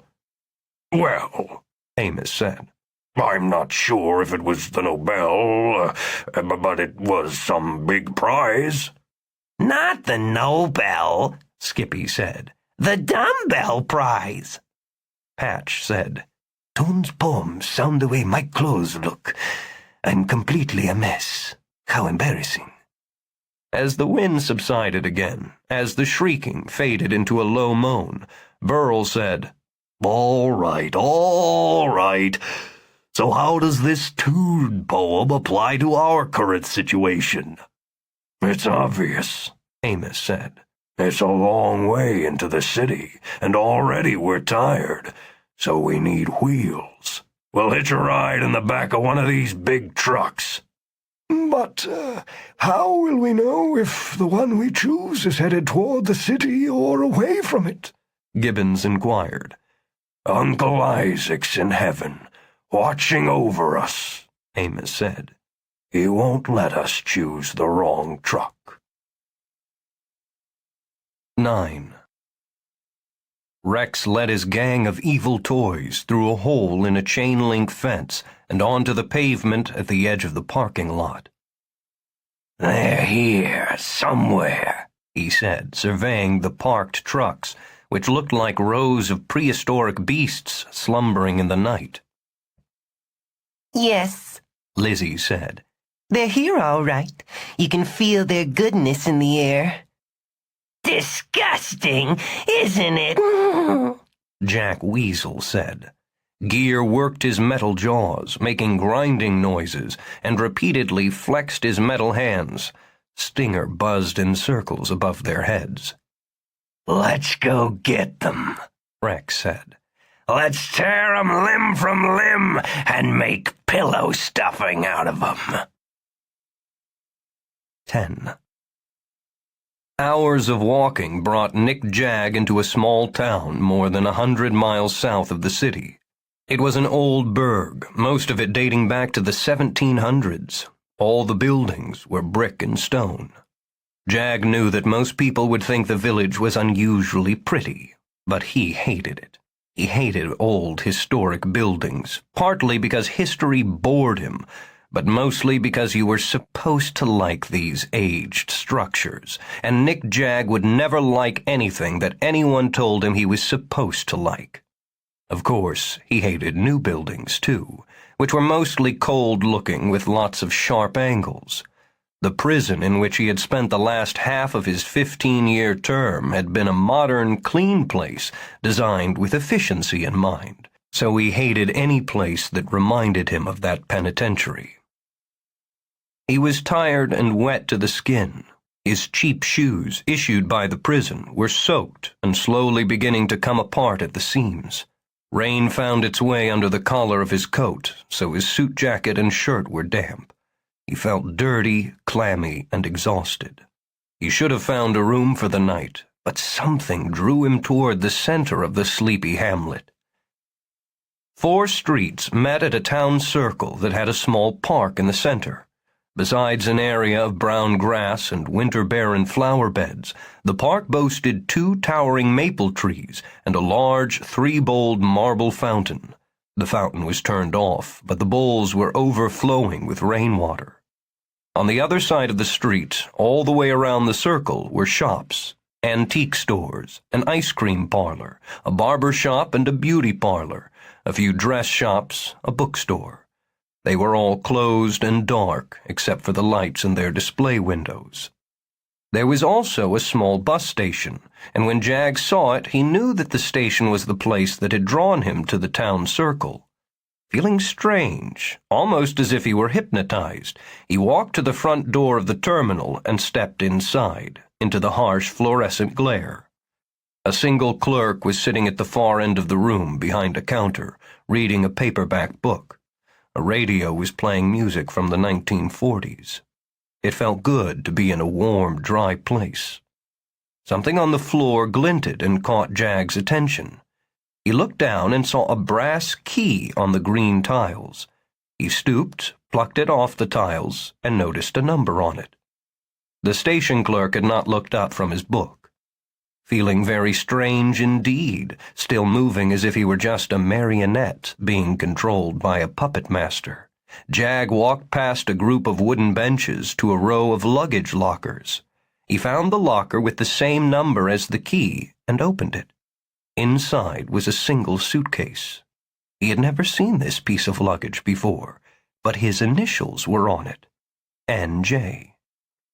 He carried the suitcase into the men's room and opened it on the counter beside the sink. It was packed full of $100 bills, a few thousand of them. "What's this?" Jag said, finally shocked out of his trance. A soft but deep voice said, "It's money to buy the toy factory." Startled, Jag turned and looked around. He was still alone in the brightly lighted men's room. No one had entered behind him. "Look in the mirror, Jag." He whirled toward the sink, where he should have seen his own reflection in the age-spotted mirror. He saw instead a shadowy face that was not entirely human. The awful eyes were sunken and glowed a smoky, sullen red. The mouth was too large for a human mouth, and seemed to be full of exceedingly sharp teeth. "The toy factory in your dream last night," said the beast in the mirror. "Your destiny is to own it." "Why?" "You will be the new toy maker." Jag did not have to ask the name of the creature to whom he spoke. In his heart, he knew the beast's identity. It was the Dark One, the master of evil. Though Jag had never actually seen the devil before, he had always been close to him.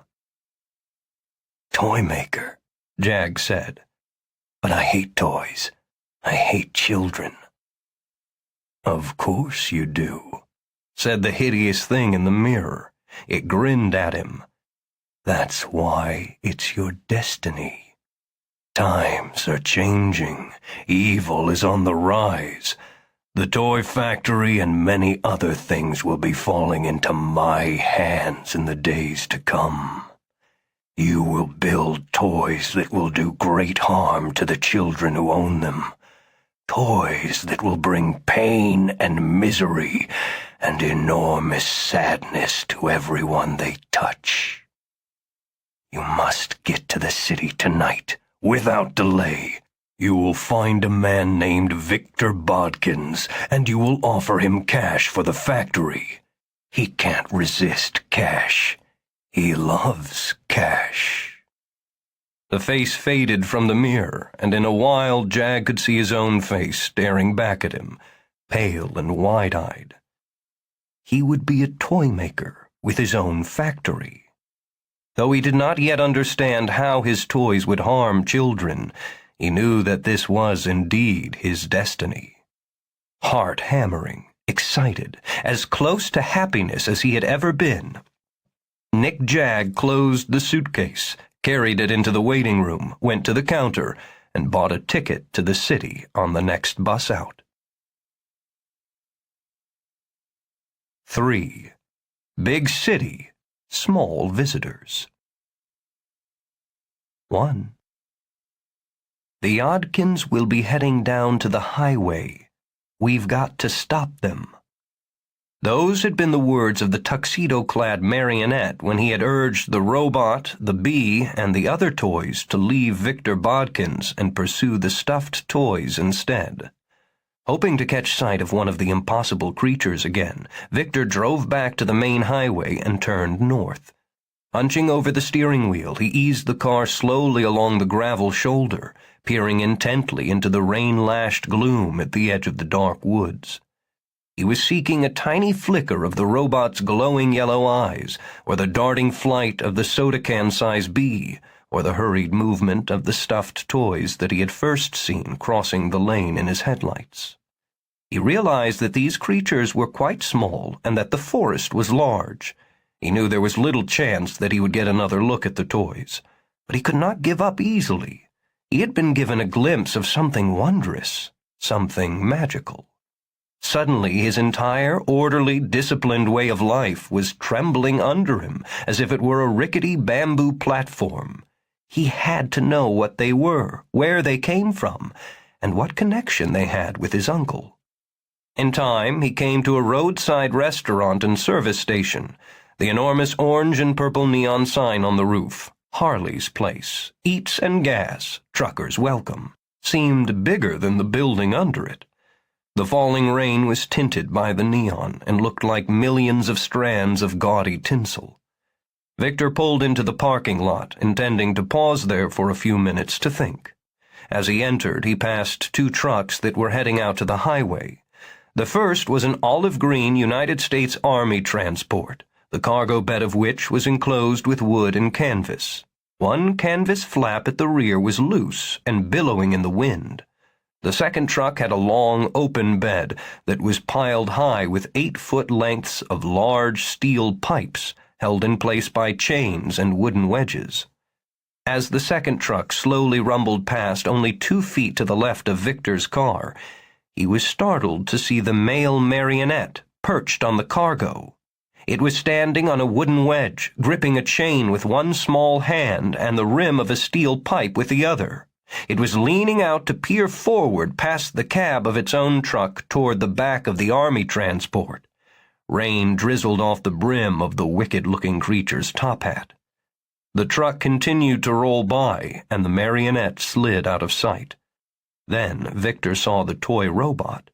It was half in and half out of one of the stacked pipes.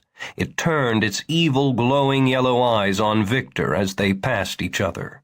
They were separated only by the car window, a couple of feet of open air, and thin curtains of neon-colored rain. The robot's arm drew back and snapped forward in a throwing motion. A small object, maybe a pebble, perhaps a scrap of wood or metal, struck the side window of Victor's car, directly in front of his face. He flinched. The glass did not crack. Behind Victor, the truck pulled out onto the rainy highway, carrying the robot and marionette and other toys away into the storm. Victor pinched himself. Ouch! Then he frantically turned the car around. The chase had begun. 2. After much struggle, Amos and Patch finally secured the loose flap of canvas at the back of the army truck. Having sealed out the wind and rain, they joined the other Oddkins, who were huddled together in the gloom. The truck's cargo space was only 3/4 full. It was carrying bales of olive-green wool army blankets. The only light was a grayish glow that came through a small, wire-covered window between the rear area and the cab. The Oddkins had settled into a shallow, empty space among the bales of blankets, where they could just barely see one another in the faint light. They could not be seen by the driver or his partner if either man happened to look back through the narrow window. Amos was saddened by his friend's wet and miserable appearance, but he was also beginning to feel better about his leadership, for he had gotten them onto a truck headed for the city. He was doing what his Uncle Isaac had trusted him to do. A low flame of pride had begun to burn in him. They spoke quietly, even though the rumble of the engine, the howl of the wind, and the roar of the rain were sufficiently loud to ensure that they were not overheard. They remembered how they accidentally had let themselves be seen by Uncle Isaac's nephew, Victor, and they were determined not to reveal their presence to another adult, except, of course, to Mrs. Colleen Shannon at her toy shop. At first, as if they were experienced adventurers enjoying the memory of a major triumph, they talked about their flight from the toy factory and their frightening encounter with the mongrel dog on the footbridge. I taught that beast the meaning of fear, Skippy said. Did you see the way he flinched from my witty insults? Amos knew Skippy was not sticking to the facts, but he thought it might do their morale some good if they allowed themselves to exaggerate the courage they had shown. Skippy said, If you make jokes at a bully's expense and make him seem foolish, you reduce his power over you. It might be true that being able to laugh at a bully makes him less frightening, said Burl, nodding and waving his trunk. But you didn't scare that mongrel, Skippy. Sure I did, the rabbit said. He was shivering and whimpering by the time I was finished with him. No, dear rabbit, you misremember, Burl said kindly. Whimpering and whining. No, your jokes only angered him. He barked and snapped at you, and you had to scamper out of his way. Scowling, Skippy said, He whimpered, at least once. No, Burl said. I'm sure I remember a whimper, Skippy insisted. It was your own, Burl said. Surely not, Skippy said. Yes. Mine? Yes. I'm the elephant, after all, and elephants never forget anything. You can count on my memory of the incident being better than yours. I'm so grateful that you set me straight, Skippy said sourly. Thank you. Thank you so much. So very much. Oh, yes. Thank you. Thank you. You're welcome, Burl said, smiling. He was unaware that the rabbit's thank yous were scornful and insincere. A fierce gust of wind moaned at the truck's tailgate. It made the canvas walls and roof flap and flutter against the wooden frame to which they were tied. "It was I who frightened the monster," Patch said.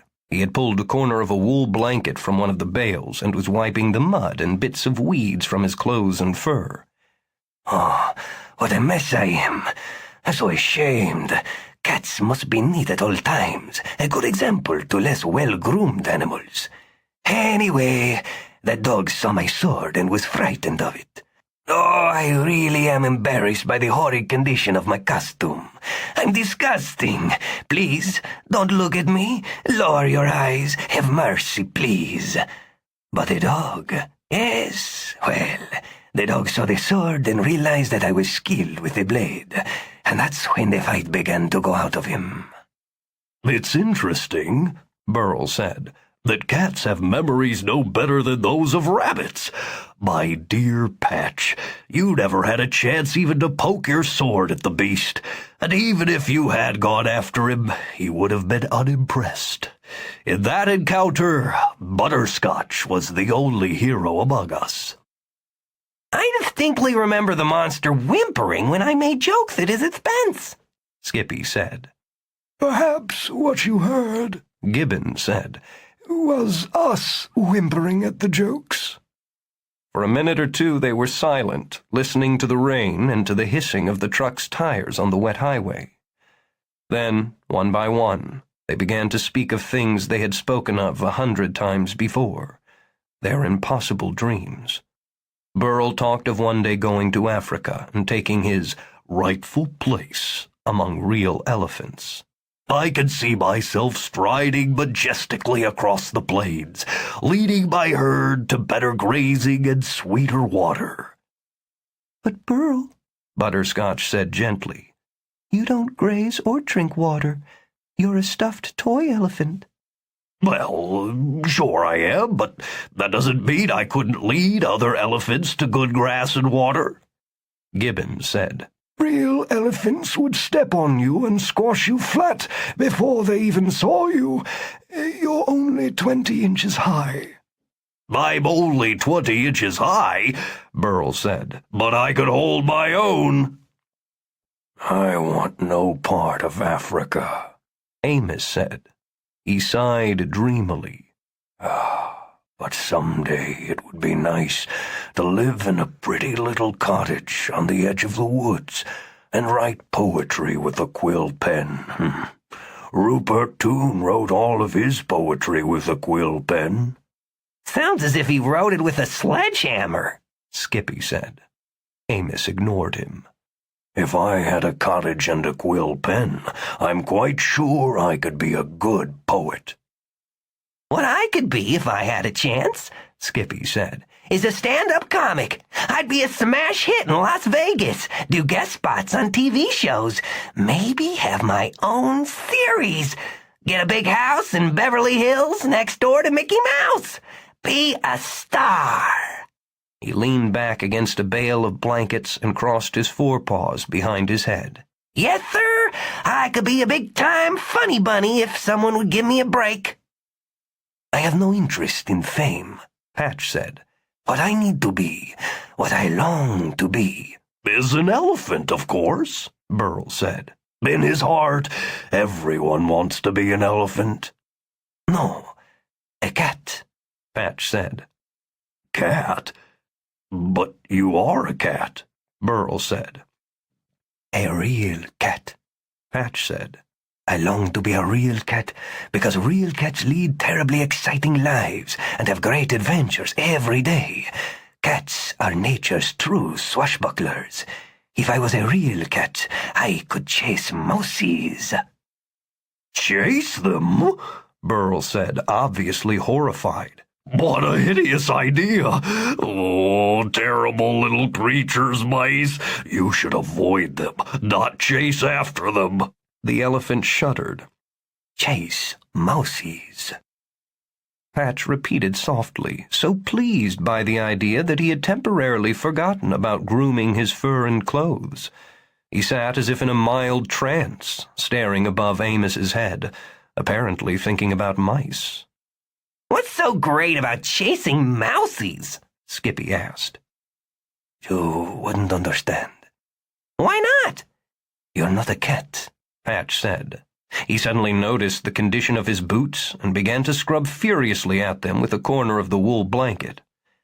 "Well, Patch," Skippy said, "if I do become a big-time funny bunny and get that Beverly Hills house next door to Mickey Mouse, you can't come to visit if you're going to go chasing my neighbor." Raising her head from her crossed forepaws and blinking her large brown eyes, Butterscotch said, "I just don't understand this at all.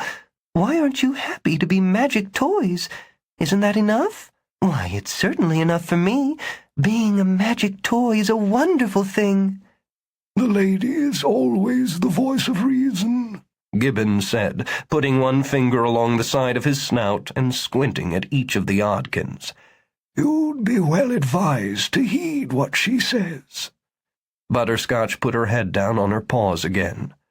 "I must admit, I regret that I'll never have a litter of pups to nurture and raise. I would enjoy mothering them." She lifted her head again and looked both sad and stern. "But it's not to be. And if you're always dreaming about being something you're not, then you'll never have time to appreciate the joy and wonder of what you are." They were all silent, thinking about what the dog had said. Amos knew Butterscotch had spoken words of wisdom. Nevertheless, he would not mind having a chance to live in a cottage by the edge of the woods, where he could write poetry with a quill pen. In time, the truck stopped. The driver and his partner got out of the cab and hurried away in the rain. Amos and Patch untied one of the canvas flaps at the rear and led the others out of the truck. They were among 100 cars in a dimly lit, deserted parking lot behind a large, white, 7-story building with many bright windows. Signs along the rear of the nearest wing said Veterans Hospital and Staff Entrance and Emergency Entrance. Around them rain drummed on the windshields and roofs of the cars, pattered into puddles and gurgled down storm drains. It was not the Veterans Hospital that seized the attention of Amos and the other Oddkins. What gripped, astonished, and stunned them was the city that encircled the hospital. On all sides, great skyscrapers soared into the rainy night, so tall and massive that the mere sight of them sent a shiver of wonder and fear up the center of Amos's back. The high-rises were so huge that they seemed to be tilting forward, looming over the parking lot, in grave danger of crashing down on top of Amos at any moment. And lights. Everywhere lights. There must have been 1,000,000 lighted windows rising up, up, up into the stormy night, vanishing in the mist. Turning, gazing heavenward, Amos was sure that the tops of the surrounding buildings must arch together and meet at some impossible distance overhead. He grew dizzy. He longed for a cozy cave in which he could curl up and hibernate. Or, if not a cave, at least a nice, snug, dark toy chest. He closed his eyes, let the rain wash away some of his tension, and told himself to be brave. "I didn't think it would be so big," Burl said shakily. "Why, it must be bigger than all of Africa, bigger than the veldt." "No town's too big if you've got talent," Skippy said, straining to sound confident. "If someone here would give me a break, a chance to perform on the stage, I'd have this city at my feet in a week. I'd be the toast of the town, the most famous big-time funny bunny there ever was." "Gosh," Butterscotch said. "how will we ever find Mrs. Shannon's toy shop in a place as enormous as this?" "Cities," Gibbons said, pointing at the skyscrapers with his cane, "are laid out in orderly fashion. Isn't that so, Amos?" Amos opened his eyes and blinked at the giant buildings and said, Orderly. Yeah." There is a system to the streets, a pattern, Gibbons said. Isn't that right, Amos? Pattern, yeah. Therefore, Gibbons said, with Amos to lead us, we'll be able to find our way. Skippy said, Okay, so lead us, big fella. Lead us out of this miserable rain and into Mrs. Shannon's bright toy shop. Amos looked left. He looked right. He looked forward and back. Lead us, Burl said. Okie doke, Amos said. He threw his shoulders back, pushed out his chest, and tried to look like a leader. With great authority, he pointed toward the north end of the parking lot. That way. He set out at a brisk pace between the parked cars, splashing straight through puddles when he encountered them, never hesitating, even though he had no idea where he was going. 3. Rex and the other Karen toys had to jump off the pipe truck when it stopped at the gates of a construction yard. The only other traffic was a slow-moving car a block behind them, so Rex was sure that he and his comrades had slipped from the truck, under it, through the slanting rain, and into a nearby alleyway without being seen. Though street lamps stood at both ends, the middle of the narrow alley was dark. The Karen toys gathered in deep shadows in front of a row of garbage cans. This is more like it, Jack Weasel said in his cool, whispery voice, which almost sounded as if it were the storm's voice formed with lips of rain and a tongue of wind. He streaked away from the others, looped and circled around the center of the alley. His steel wheels clicked and hissed on the wet pavement. When he sped through a puddle, he cast up small twin plumes of water behind him. No more muddy fields, no more bumpy forest trails, Jack said gleefully. The whole city is paved with blacktop, concrete, brick, and cobblestones. Oh, it's made for wheeled creatures like me. Giggling, he zoomed to the other toys and braked in front of Rex. Those soft-bellied Oddkins won't get away from me when I spot them, 'cause I can roll twice as fast as they can run. I'll get them for you, Rex. I'll get them for you. I'll run them down. Stinger had been perched on the rim of a garbage can, but Jack Weasel's excitement had been transmitted to the bee. He took flight, swooped 5 or 6 stories straight up, dive-bombed down, darted this way and that, and finally hovered in front of Rex. Do you smell them? Stinger asked in his shrill little voice. His crimson eyes glowed with evil pleasure. The children, Do you smell them all around us, Rex? Rex smelled them, of course, and he was tempted by the sweetness and innocence of all those children. It would be so easy to find the nearest apartment building, climb a fire escape, pry open the window of a child's bedroom. Thousands of children all around us, Stinger said. A city full of children waiting to be stung. I smell them, Lizzie confirmed. She lifted her cigarette holder, and the tip of the plastic cigarette suddenly glowed red-hot. We could live here in the city forever, hiding out during the day, creeping around at night, tracking down one child after another, tormenting hundreds of them. We'd never run out of prey. Gear worked his metal hands as if wrenching and pinching the skin of a child. His yellow eyes burned even brighter than the bee's crimson orbs. His jagged metal mouth creaked open. His jaws worked up and down. In his iron voice, he said, "Gear wants to tear. Gear wants to break." Rex shook his head violently, not merely because he was denying them what they wanted, but because he was trying to clear his own mind of the overwhelming desire to seek out a child right now and torment it. No, no, no, no! We will have plenty of time to make children's lives miserable after we catch the Oddkins. Now, now, now! Jack Weasel said urgently. No! We must not get sidetracked. First, we've got to stop the Oddkins from reaching Mrs. Shannon's toy shop. Stop them from letting her know that she's been chosen to be the next toymaker. If she takes over Laban Toys before our kind sees control of the factory, we'll have to return to the subcellar and go back to sleep in our crates for another generation or two. We'll have lost. I don't like to lose, said Lizzie. Losing is inefficient, said Gear in his hard machine-like voice. I hate Oddkins, Jack said. Sting them,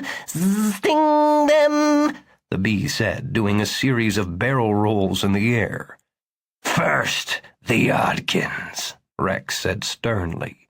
First the Oddkins, and then the children. After adjusting his sodden white bow tie, after smoothing the satin lapels of his rain-soaked tuxedo jacket, Rex raised his black cane and pointed toward the far end of the alley. The soft-bellied goody-goodies are that way. He led the Karen toys from one deserted alleyway to another. They were careful to move only through purple-black shadows and through the concealing tentacles of fog that had begun to form near the ground. Once, when they had to cross a main street, they hid under a bus-stop bench until no traffic was in sight.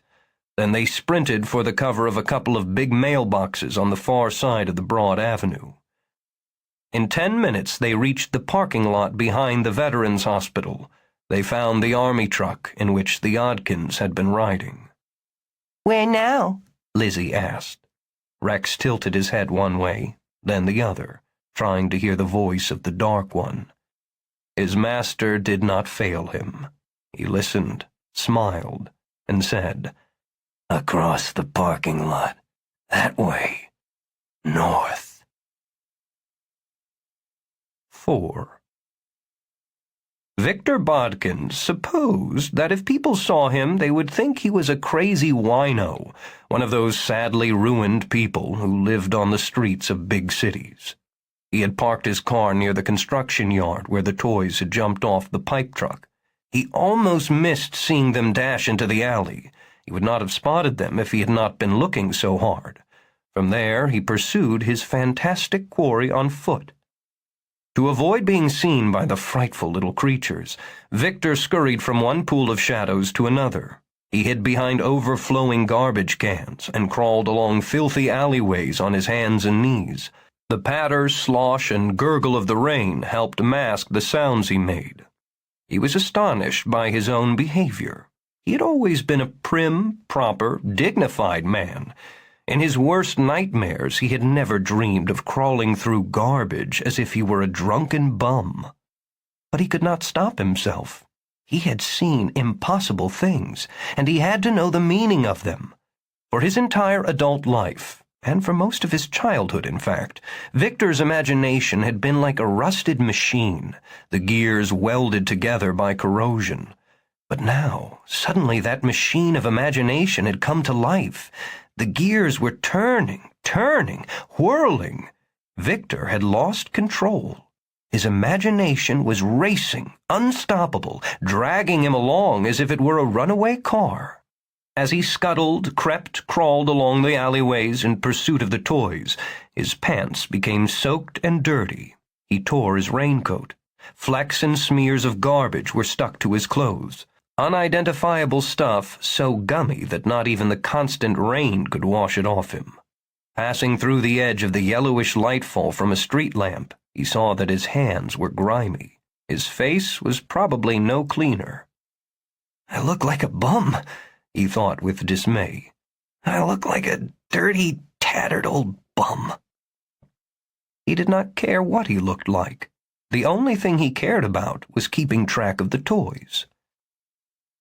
But in the parking lot of the Veterans Hospital, he lost them. He was crouched behind a Ford, watching as the toys gathered at the rear of the army truck, but then they headed north, vanishing among the rows of cars.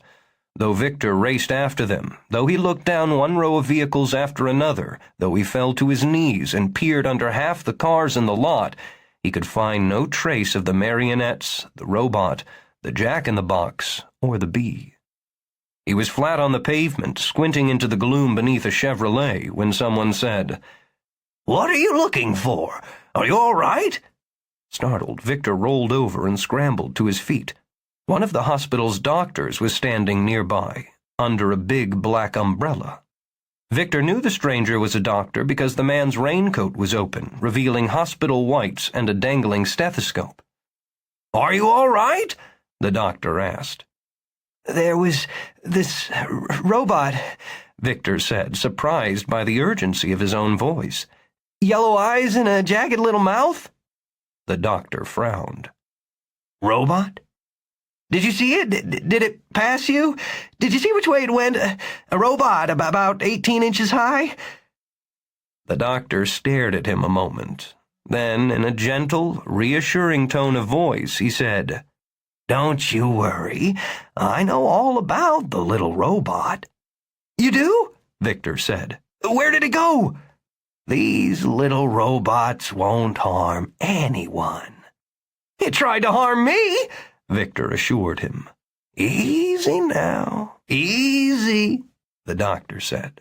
"The robots want to be our friends. They come from another planet in tiny little flying saucers, and they want to be our friends." "I'm serious," Victor shouted. "You think I'm a crazy old bum, but I'm not. A toy robot, and two marionettes without strings, and a jack-in-the-box, and a flying toy bee. They're chasing a bunch of stuffed animals. I don't know why. Did you see them or not?" The doctor edged closer and said, "Yes, I saw them, along with a Raggedy Ann doll. They sent me here to bring you to them. They want to talk with you." Victor backed away from him. "Don't humor me. There wasn't any Raggedy Ann doll. That's silly. You just think I'm crazy and you want to take me into the hospital. Raggedy Ann doll. Listen, I'm not foolish enough to fall for that." He turned away from the doctor and ran toward the far end of the parking lot. He heard the man shouting after him, but he did not look back. 5. For a moment, there was a lull in the storm. The sky closed up. The rain stopped falling. Patch hoped that his hat would dry out quickly and regain some of its stylish shape. At the center of a long alleyway was an area lit by a single bulb and a wire security cage above a wooden door. As Amos led his team of furry adventurers to the edge of that light, the cats appeared. Real cats. The first of the felines made its presence known with a hiss and a sharp, challenging screech. Amos, Gibbons, and Butterscotch gasped in surprise. Startled, in search of the source of the sound, Skippy whirled so suddenly that his huge floppy ears wrapped around his face, covering his mouth and leaving only one eye revealed. He said. "It must be a lion," Burl said, "just like on the veldt." The cat was above them, crouched on the first landing of an iron fire escape. It was big, coal-black, with glowing eyes. Judging by its angry tone, it wanted to know why they were trespassing in its territory. As if called forth by the cry of their leader above, two other cats appeared from behind an overflowing green dumpster and an empty wooden packing crate. One was gray. One was yellow-orange with tiger-like markings. Both were large and scruffy. Patch was mortified. He would have blushed if he had not been a stuffed toy and therefore incapable of blushing.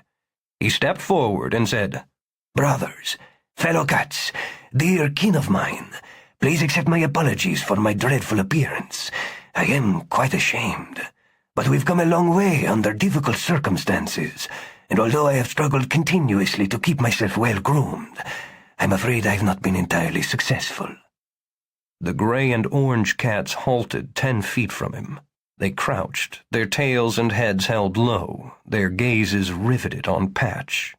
He said, "I assure you that usually my cavalier boots are well polished, my trousers pressed, my shirt spotless. Ordinarily my hat is not soaked and drooping, nor is my fur matted with mud." He peered thoughtfully at his tense kin and added, "In fact, I am usually far better groomed than either of you. If you'll excuse my saying so, neither of you is a good example to young kittens."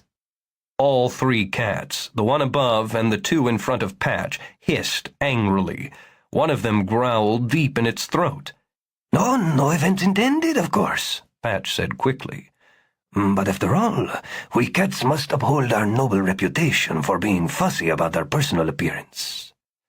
Having unwrapped his ears from his face, Skippy stepped forward and said, "Listen, Douglas Furball, these guys are alley cats, feline hoodlums." "Don't call me Douglas Furball," Patch said, "or I'll tie your ears to your ankles and roll you along like a hoop." "Uncle Isaac—" Yes, I know," Patch said. "Uncle Isaac called me Douglas Furball because I shared his taste for those old Douglas Fairbanks movies about swashbucklers. But only Uncle Isaac could call me that. No one else. Do you understand?" "Touchy, Skippy said. The alley cats growled and advanced 1 step, then another. Patch noticed traces of foul garbage on their whiskers and was revolted. Behind Patch, Amos said, "Everyone, form a circle with your backs to one another. Be prepared to defend yourselves." "No," Patch said, drawing the rubber sword from the scabbard on his hip. "Butterscotch dealt with the nasty mongrel who was an embarrassment to her kind, so I should deal with these poor excuses for cats." He wrinkled his nose in disgust. "Look at them, badly groomed, garbage-eating, unmannered ruffians of the worst kind." The tiger-striped cat leaped forward. Patch slapped it across the face with his rubber sword. The mangy villain squealed, whirled, and retreated in fear and confusion. On the fire escape, the black cat screeched angrily and started down the iron steps. Skippy said. "Maybe they're just cross because their lives are so grim. Poor homeless creatures without television sets and no chance ever to go to the movies. Maybe they're desperately in need of some first-rate entertainment. A few jokes might make them feel more friendly, more—" Amos rushed in behind the rabbit, grabbed his ears, wrapped them around his head again to cover his mouth, and pulled him backward. The gray cat sprinted forward. Patch danced nimbly to his left and used the flat broadside of his sword on the beast's flank as it darted past him. The gray cat squalled angrily. Its courage regained, the tiger cat sprinted at Patch once more.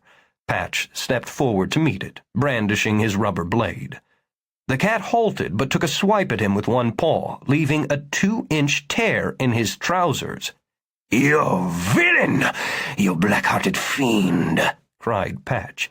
"You've ripped my costume, and for that you'll pay dearly." He launched himself at the tiger-striped ruffian, slapping it repeatedly with his sword, driving it backward.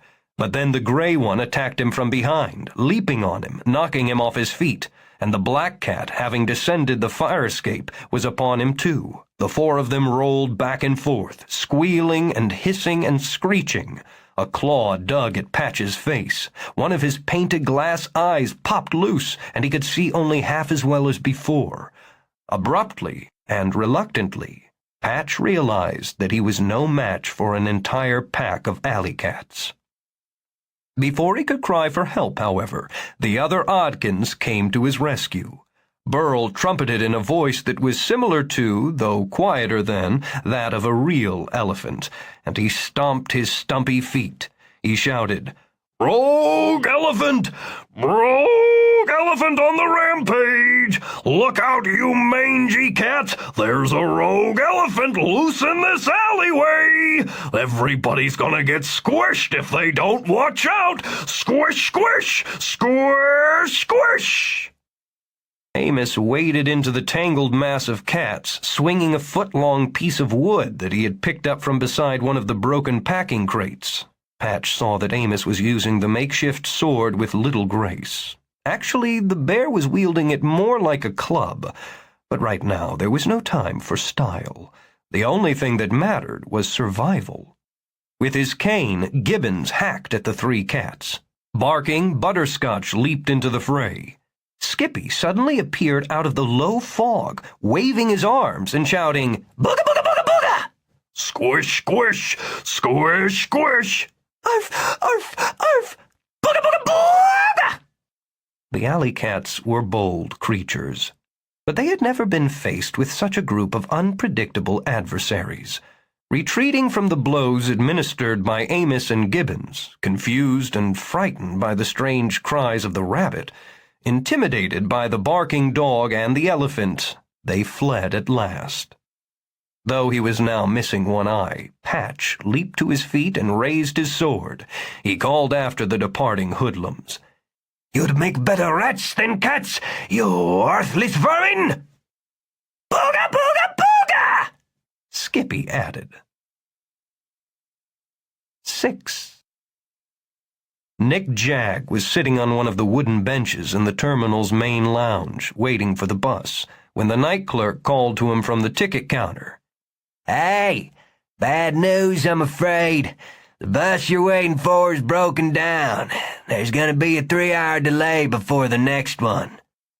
3 hours? Jagg said irritably. Sorry, the clerk said, and shrugged. From his conversation with the creature in the men's room mirror, Jagg had gotten the idea that he must assume the role of toymaker as quickly as possible. His mission was urgent. Now he wondered how he was going to get to the city to buy the toy factory tonight. He looked worriedly toward the front doors of the terminal. As his gaze fixed on the rainy night beyond, a bus pulled up at the curb. It was black and strange-looking. The sound of the brakes drew the clerk's attention away from the book he was reading. what line's that? Nothing's due in now. Jagg picked up the money-filled suitcase and walked to the front doors of the terminal. He peered through the rain-speckled glass. Outside, the doors of the night-black bus opened, but no one got out of it. Jagg knew this ride had been sent just for him, sent by the same creature he had seen in the mirror. That's not Greyhound, is it? The clerk asked. Not Trailways either, is it? Without answering, Jagg pushed through the doors and stood for a moment on the sidewalk in the rain, looking up at the bus. The windows were all tinted, so he could see nothing of the interior. He went to the open doors, climbed 3 metal steps, and came face to face with the driver. The man was as pale as new-fallen snow, with cold gray eyes. He wore a black suit, an equally black shirt, and a black tie. He nodded at Jagg and closed the doors. Jagg saw that the bus was empty. He went to a seat in the middle and settled down by the window as the vehicle got underway. Once they were out of town and on the main highway, they moved very fast, even though the rain had turned to sleet and was painting a crust of ice on the road. 7. The Oddkins could not find the painted glass bauble that had been Patch's left eye. It was flat on one side rather than completely round, so it could not have rolled far. They looked under and behind the green dumpster. They searched around the large packing crates and all along the litter-strewn alley, but the bright green bit of glass was nowhere to be seen. Patch was not in agony, for he did not have the capacity for serious physical pain. He could feel emotions like fear, love, joy, and sadness, but being just a stuffed toy cat, he was not much bothered by heat, cold, or other physical sensations. His vision was impaired, of course. He could see only out of his right eye, which left him with a blind side that might prove to be dangerous in future battles. However, the thing that most concerned Patch was his appearance. He turned to the trash dumpster and leaned against it as his friends gathered behind him. He averted his face, trying not to let them see him. "Oh, just look at me," No, don't look at me. I'm an awful sight. Wet, filthy, with a tear in my trousers. And just look at this soggy, drooping hat. No, don't look. If you have any compassion, don't stare. What a wretched mess I am, unfit to call myself a cat. You look fine to me, Amos said. Are you looking at me? Patch demanded, still turned away from them, hiding his face. I don't see anything disgusting about you, Burl said. A bit battered, sure, but there's something noble about that. Are you looking at me too? Patch wailed. I think you look swell, Skippy said. Heroic. Dashing, Gibbon said. You're all looking at me, Patch said, and he stamped his feet in frustration. Amos said, Please, Patch, don't worry yourself like this. You're no embarrassment to yourself or the cats in general. In those old movies, Douglas Fairbanks didn't always look as if he had just stepped out of a dry cleaner's, did he? Well, no, Patch agreed, still facing the dumpster. In fact, Amos said, sometimes, after a big battle, he was all sweaty. His hair was messed up, and his clothes were dirty, and even torn. Isn't that true? Patch said thoughtfully. Yet he was still a hero, even when his appearance was less than satisfactory. Butterscotch said, Patch, we all like to look our best, but the way we look is not as important as what we are. What's inside is more important than what's outside. And inside, you're a good cat, maybe the finest cat who ever was. Brave, reliable, honest, and true. And all your friends can see those wonderful qualities, no matter how wet, muddy, and tattered you may be. Slowly, shyly, Patch turned away from the dumpster and faced the others, revealing his disfigured, one-eyed face. How ugly am I? He asked shakily. Oh, Said Skippy. easily as ugly as Cary Grant, easily as ugly as Tom Selleck, but not as ugly as Douglas Fairbanks. But, Patch said, confused. none of them was ugly at all. That's my point, Skippy said. You're no more ugly than Gable or Grant or Fairbanks. Patch gave him a one-eyed blink of surprise. He looked at each of his friends and saw no disgust in any of them. His dirty, rumpled, one-eyed appearance did not seem to shock or repel them. Well, now that I look at you closely, Skippy said, pretending to preen himself. perhaps you are a bit uglier than me, but then who isn't? Patch laughed, and so did the other Oddkins. Grinning, Skippy put on a stand-up comic voice. You're a great audience, folks. I love you. I really do. I want to take you all home with me. I love you. Butterscotch had also been injured in the battle. Her right forepaw was cut, and some stuffing was blossoming from the tear in her fabric. With every step she took, more stuffing bulged out of her leg. Somehow, Amos knew that it was dangerous for an Oddkin to lose too much of his inner material. He did not know what would happen to Butterscotch if she lost a lot of stuffing, and he certainly did not want to find out. That's all right, She said softly. I can favor the leg and walk on 3 feet. I can limp along just fine. If I don't put my weight on the foot, no more stuffing will come out. Amos shook his head. Nope. On 3 legs, you'd be too slow to keep up with us, and we've got to get to Mrs. Shannon's place as quickly as possible. Let's find something we can use to bind up your wound. Among the trash in the alleyway, they turned up a few rags. Together, Amos and Burl tore one of those scraps into long strips. They used 2 lengths of cloth to wrap the wound in Butterscotch's forepaw, preventing any more stuffing from dribbling out of her and allowing her to walk without a limp. A while ago the rain suddenly stopped falling, but now it began to pour down again as hard as ever. This time bits of sleet were mixed in. The hard, tiny pellets of ice tapped almost musically against the metal dumpster and ticked, pinged, clinked on the iron steps of the fire escape. Leaning forward, putting his burly head down to resist the force of the wind and rain and sleet, Amos led his friends to the end of the alleyway. They moved cautiously out onto the puddled sidewalk along a major street. It was a commercial district of clothing, record, furniture, and gift stores. At the moment, thanks to the late hour and the storm, no traffic was in sight. But Amos warned the other Oddkins to be prepared to dash for cover the instant that they saw a car, or, far less likely, a pedestrian. There were many places to hide in the recessed entranceways of the dark, deserted shops by which they passed. Amos was still not sure where he was going, but he began to feel that he was not wandering aimlessly. Something was drawing him along a particular route, guiding him ever closer to Mrs. Shannon's toy shop. Maybe what he felt was the spirit of Uncle Isaac Bodkins gently tugging him in the right direction. Some of the stores were illuminated by night lights. From time to time, Amos looked up to see, as best he could, what sort of merchandise was displayed in the windows. The 8th or 10th time that he glanced up, he was stunned by what he saw.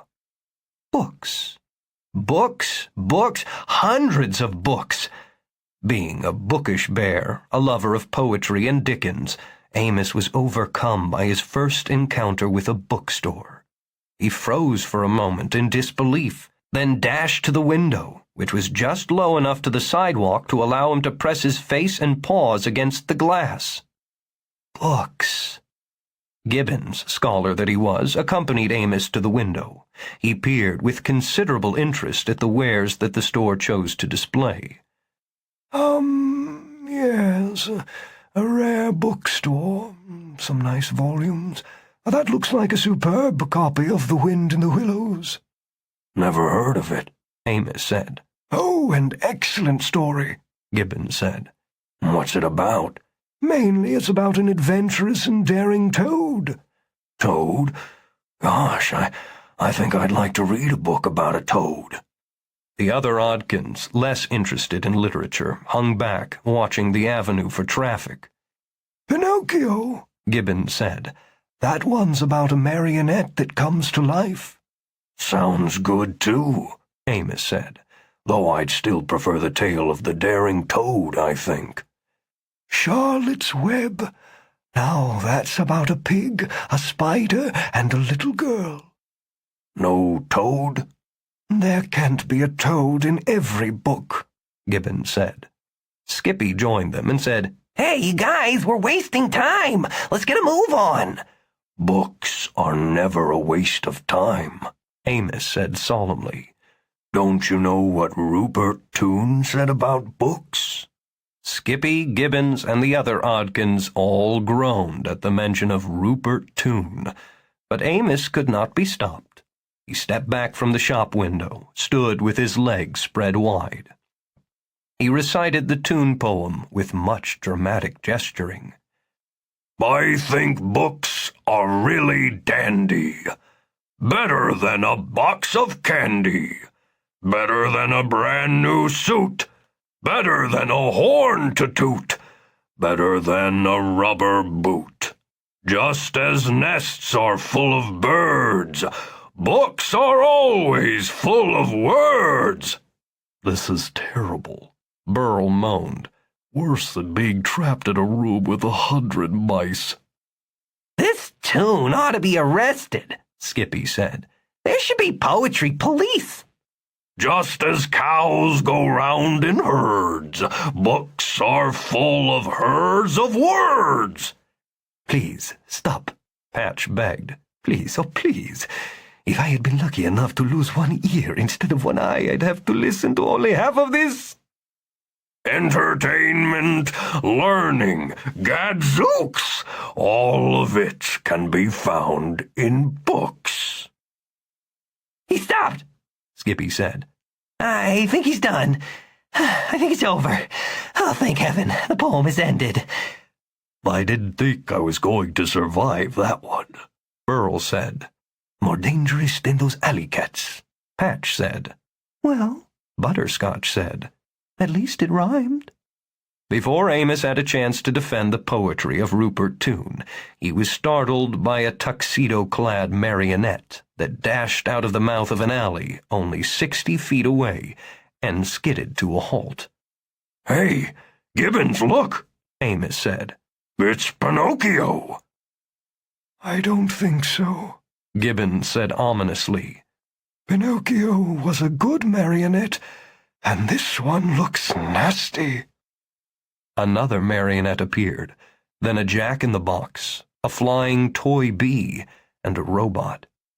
They gathered on the sidewalk, the bee hovering over their heads, and they faced the Oddkins. Uh-oh, Skippy said. Bad guys. What should we do? Butterscotch asked. "Fight," Patch said, drawing his sword. "Teach them a lesson," Gibbons said. "Squish them," Burl said. Make them sorry they were ever assembled, Skippy said. 60 feet away, the jack-in-the-box emitted a piercing, mad giggle. "Run," Amos said. "I see why Uncle Isaac made you the leader," Burl said. Following Amos, the Oddkins turned and ran, slipping and sliding on the sleet-skinned sidewalk. 8. Victor Bodkins was surprised by how deserted the city could seem late on a winter's night when the weather was bad enough to keep most people at home. He splashed down empty alleyways, crossed deserted streets. Shortly after midnight, looking for some sign of the toys, he even walked up the center of a sleet-lashed avenue, scanning the entranceways and the narrow spaces between buildings on both sides. The only vehicles he saw were 2 street maintenance trucks that crossed on intersecting boulevards, spreading rock salt behind them to melt the treacherous ice. He was cold and weary. His legs ached. His palms hurt, for he had slipped a couple of times and had scraped his hands on the pavement when he had attempted unsuccessfully to break his fall. He felt feverish. He should go home, take a hot shower, eat some soup, swallow a couple of aspirins, and go to bed. Maybe he had been feverish earlier than he had realized. Maybe he had been coming down with the flu or some other ailment when he had been on his way to his uncle's toy factory, and maybe he had hallucinated his encounters with the living toys. Maybe none of it had been real. What madness has overcome me? He wondered. Still wondering, he crossed the street, waded through the thick, icy slush in the gutter, and stepped up onto the sidewalk. He stood for a moment, letting the sleet tap on his bare head. Glistening beads of ice slid down his rumpled, filthy raincoat. Go home, he told himself. You went temporarily mad, but there's still hope for you if you'll just go home. There's no magic in the world, Victor. You've always known that there's no magic. No such thing as living toys, for heaven's sake. Owning the toy factory has done this to you. You inherited it only hours ago, but somehow it's put a curse on you, deranged you. The factory is cursed. Yes, that's it. And anyone who owns it is cursed to behave like a child, just as poor Isaac behaved all his life, and just as you have been behaving tonight. You must go home, get some rest, and sell the factory as soon as possible, before the cursed place corrupts you the way that it corrupted Isaac. There is no magic in the world. Life is hard, unpleasant. You must act responsibly. Be an adult. Really now. 9. Amos looked back at the evil toys and saw they were gaining. However, in its eagerness to attack, the bee flew head-on into the bookstore sign that overhung the sidewalk. The impact was like a gunshot, and the bee fell straight down to the sidewalk. The other toys rushed past the bee, not even pausing to see how badly it had been hurt. The jack-in-the-box was in front of the pack. His hard-edged steel wheels cut through the patches of ice on the sidewalk so he did not slip and slide. Amos stretched his stumpy legs, trying to run faster. Squinting into the sleety, misty night ahead, he searched for a refuge. Half a minute later, they were in front of a fire station, where one of the 3 big garage doors was raised. Inside, 2 enormous red fire trucks stood at the ready, flanking an empty bay where a 3rd truck ought to have been. The soft, warm light of the station looked inviting. "In there," Amos said, and he led the Oddkins through the open garage door, past the truck, seeking a safe place. They almost rushed straight through a doorway that connected the firehouse garage with a back room. At the threshold, startled by voices and a burst of laughter, Amos looked up and saw that the room was occupied by firemen playing cards. Apparently, one of them had just told a joke. Fortunately, none of them was looking toward the door. Amos lurched sideways out of sight. Gibbons, Burl, Patch, and Butterscotch followed. Evidently thinking that he was the cause of the laughter, Skippy stopped on the threshold and grinned happily, standing in plain sight. He struck a comic pose, then another, and when the firemen's laughter continued, the rabbit took a bow. Amos reached out and grabbed Skippy, pulled him into the shadows, and whispered, "Keep out of sight." "They want an encore," Skippy said. "Quiet." "My public calls." At the front of the building, the Jack-in-the-Box rolled out of the sleet-filled night and into the garage. "We're trapped," Gibbons said. "Quickly," Amos whispered. "get up onto the fire truck before he sees us." They hurried around the back of the vehicle to the other side, where the Jack-in-the-Box could not as easily spot them. As silently as possible, they climbed. Butterscotch and Patch jumped onto the steel running board, which was divided into 3 sections. Gibbons, Burl, and Skippy were at the back of the truck. Patch and Butterscotch were on a short section of running board farther forward, just behind the front wheel, and Amos was alone on an even shorter perch just behind the front bumper. They wanted to climb higher, squirm in among the hoses and other equipment until they were completely out of sight. But before they could go any farther, they heard the hissing, clicking wheels of the Jack-in-the-Box as it rolled under the truck in search of them. They dared not move now, for fear that they would make a sound that would give away their position. Softly, softly, the tiny wheels went click, hiss, click, hiss.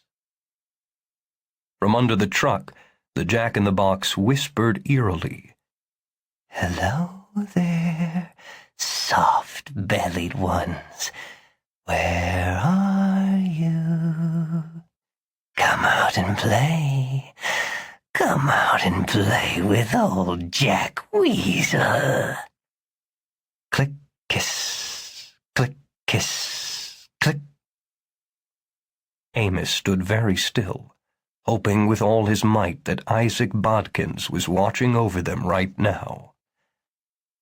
"Come say hello to old Jack Weasel," the evil creature hissed from beneath the truck. Click, kiss.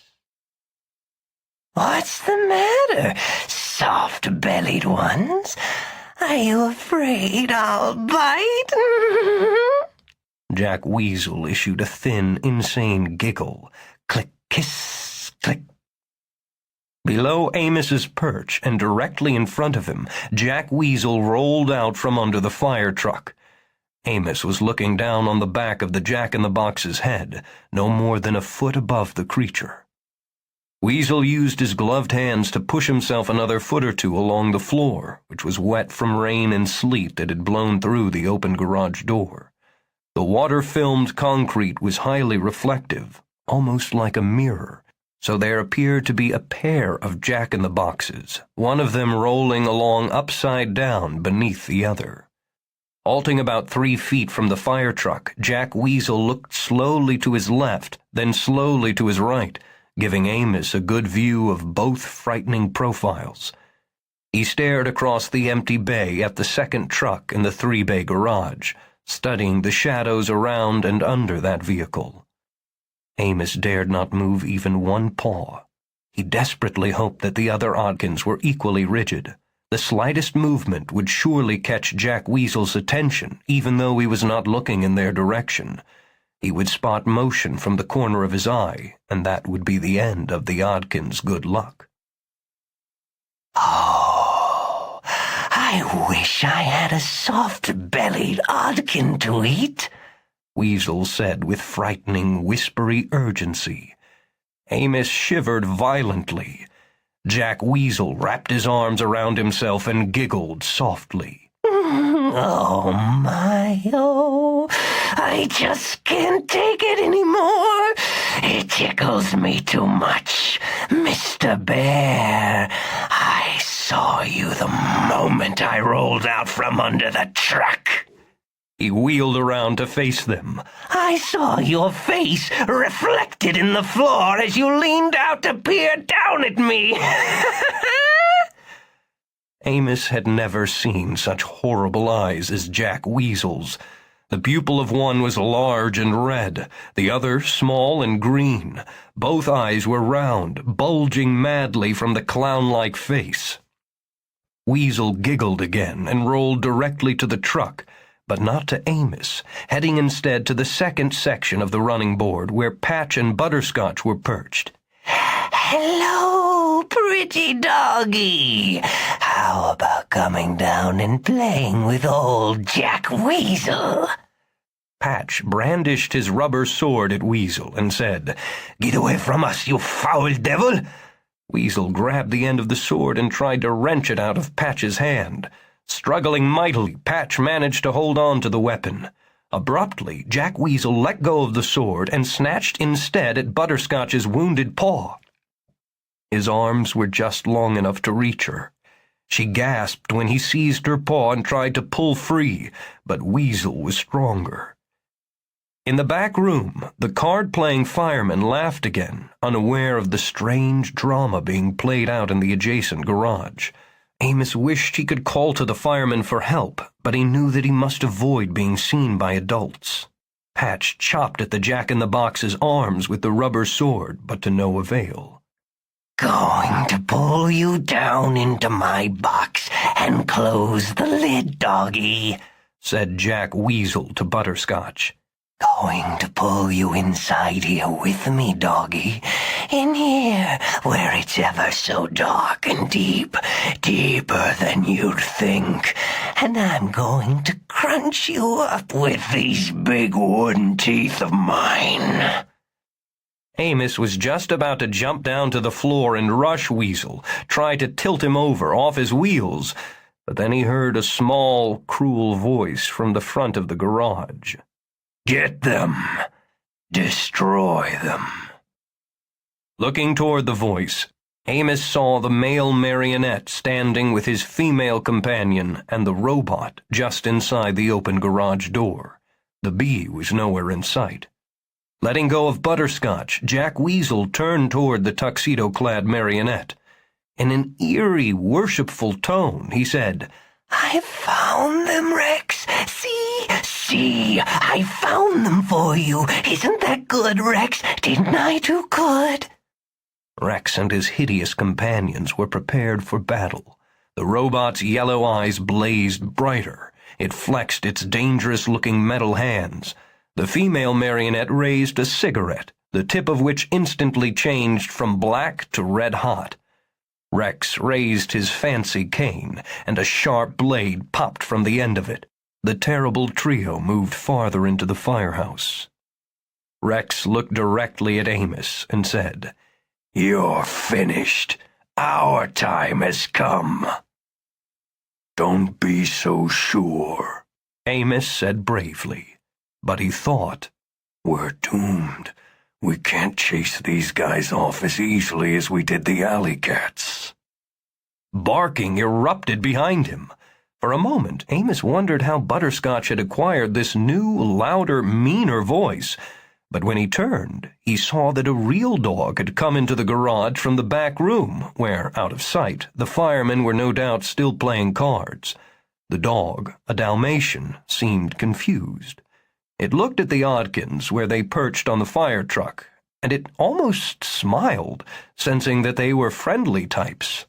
but when it looked at Jack Weasel and at the other toys near the open garage door, it clearly sensed that they were no more friendly than a nest of rattlesnakes.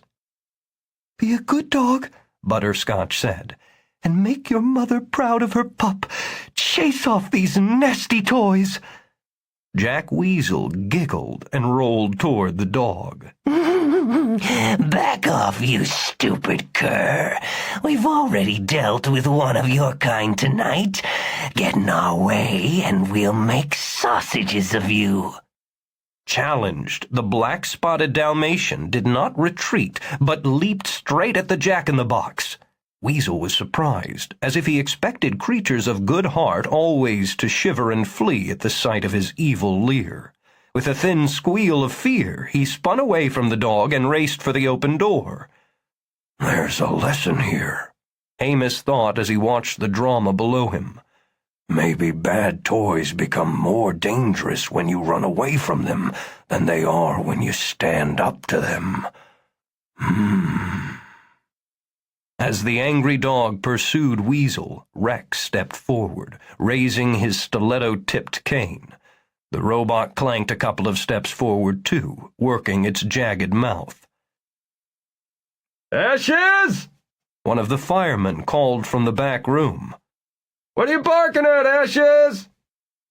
Ashes the Dalmatian skidded to a stop on the concrete floor. He hesitated, glanced at the door of the card room, then leaped at Weasel again, snarling and barking. "Ashes!" The fireman called, and his voice was closer than before. He was coming out to the garage to see what had so excited the dog. The two marionettes and the robot seemed to be having second thoughts about confronting the Dalmatian, and the approach of the fireman convinced them to retreat.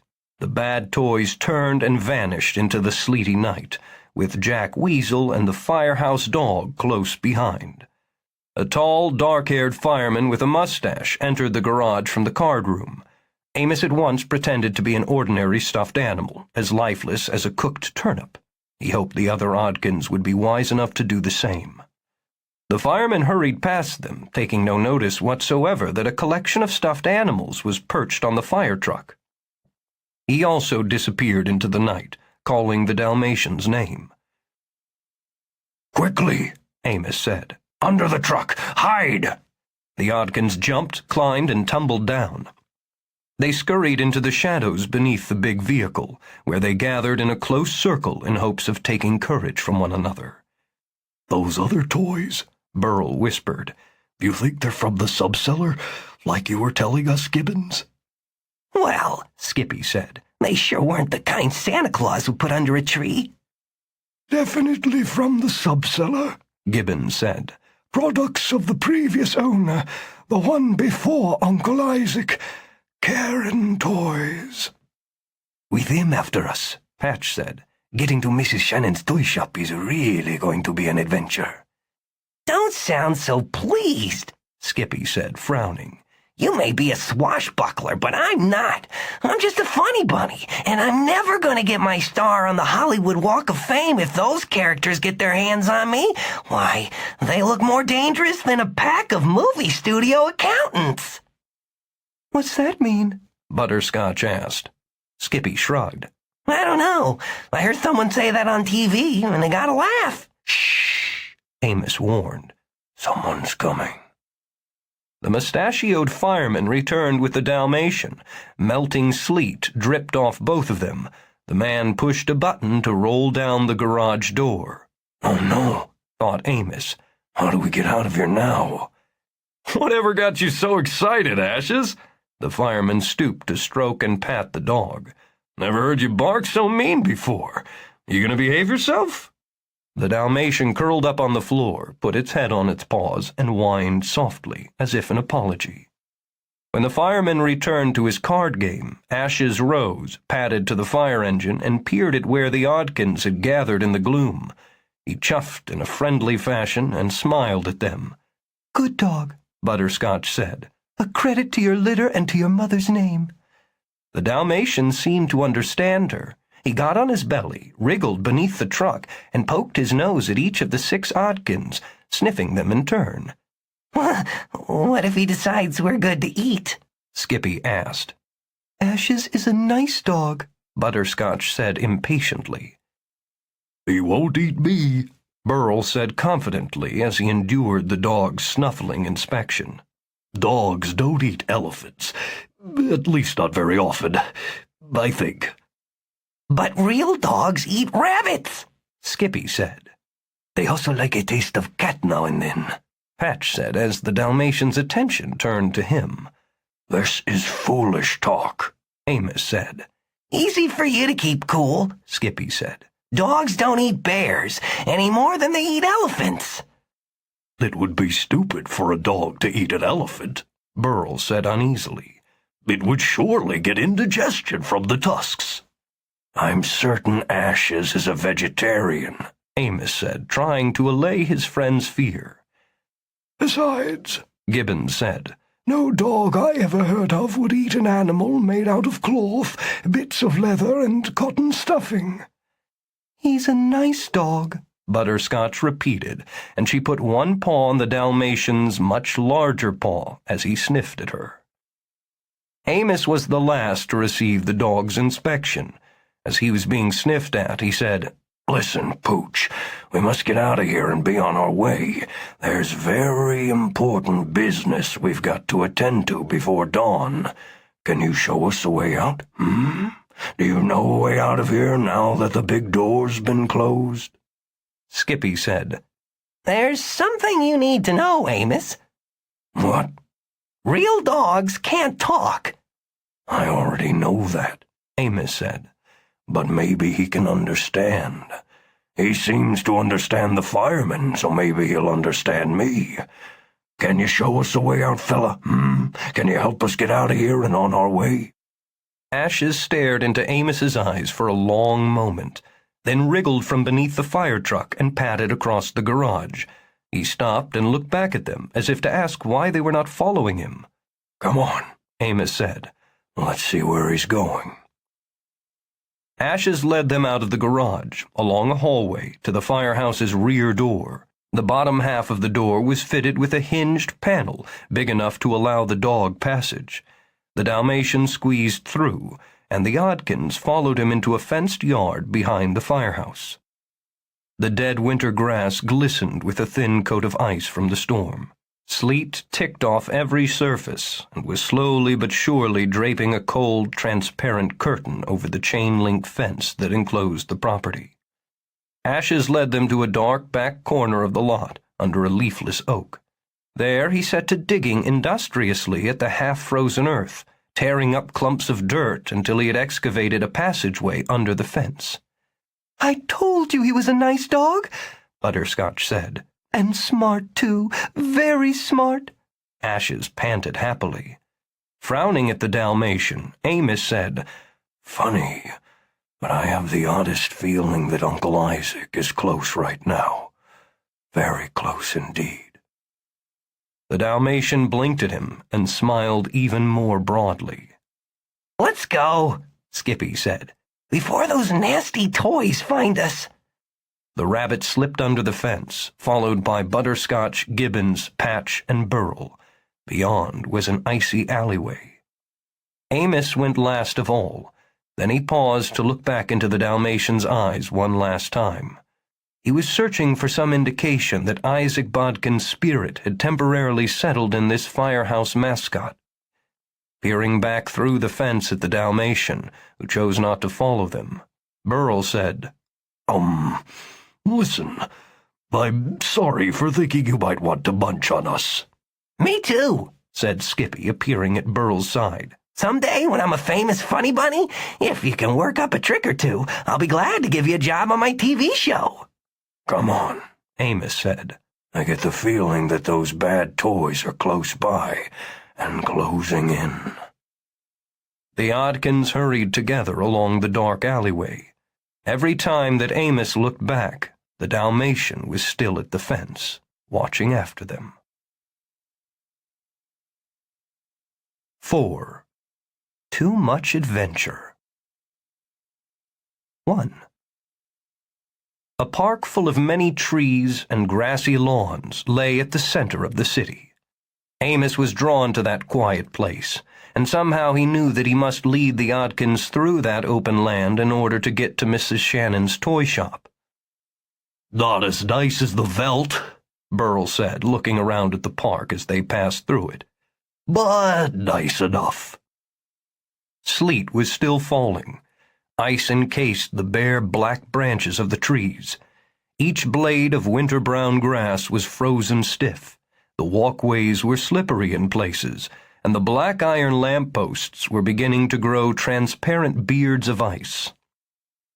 After repeatedly falling down, and after struggling against the forceful wind, the Oddkins paused to rest under a long, narrow-roofed pavilion that sheltered a section of the walkway. There the sleet could not reach them, though the wind still puffed through the open walls. Behind the pavilion was a very high fence of sturdy iron bars. Beyond the fence, in the shadows, was a large barn-like structure, almost hidden by the night and the falling sleet.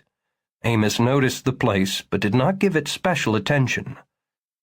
The Oddkins were partially cloaked in ice. They began taking it off in pieces, as if they were a group of small, furry knights stripping off their armor. Skippy said, "I don't understand why the new magic toymaker couldn't have lived next door to Uncle Isaac Bodkins. It would have been a lot more convenient." "This is a noble quest," Gibbon said. "Everyone knows that noble quests must always be difficult." "Why must they always be difficult?"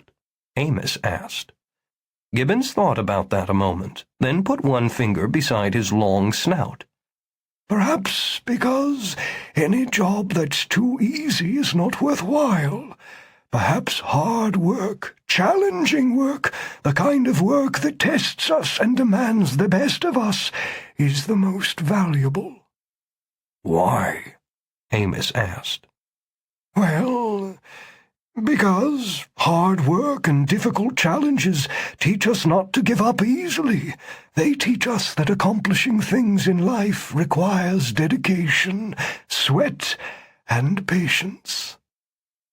"We Oddkins have dedication and patience," Butterscotch said. "but none of us can sweat." "And a good thing, too," Patch said. "Just imagine what a mess I'd be if, aside from being soaked and dirty and torn, I was also stinking of sweat. Ugh." He shuddered. "Eep!" Skippy said. Busy cracking ice off his stubby legs, Amos did not glance up at the rabbit.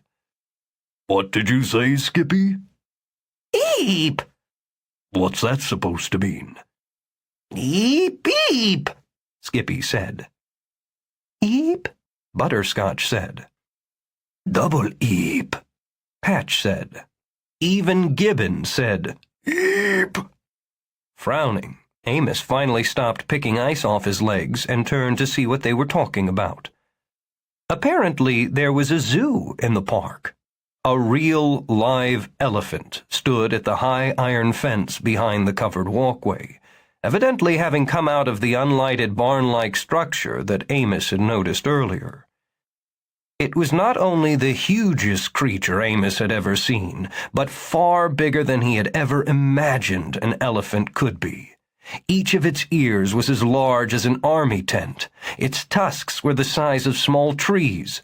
From Amos's point of view, the creature's rippled trunk looked like a very long, grand staircase leading up to its mammoth brow.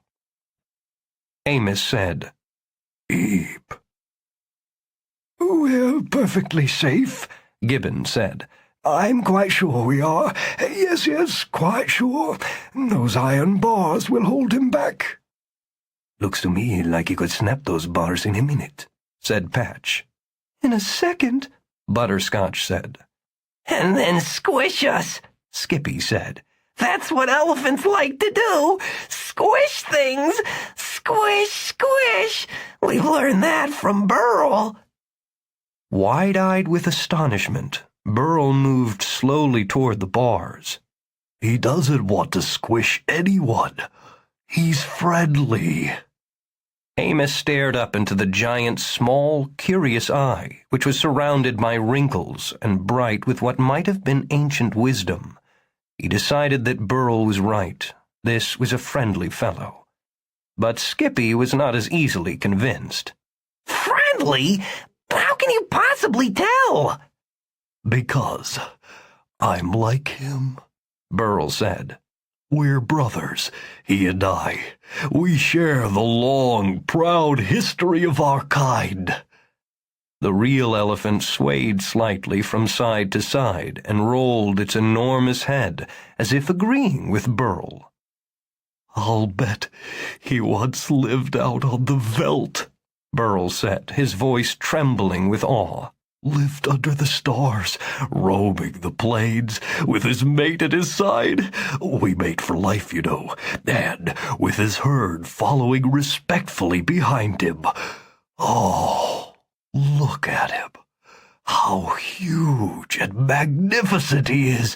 How beautiful and noble.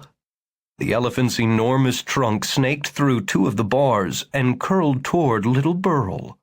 Burl stepped forward and touched his own small trunk to the tip of his real-life cousin's much greater nose.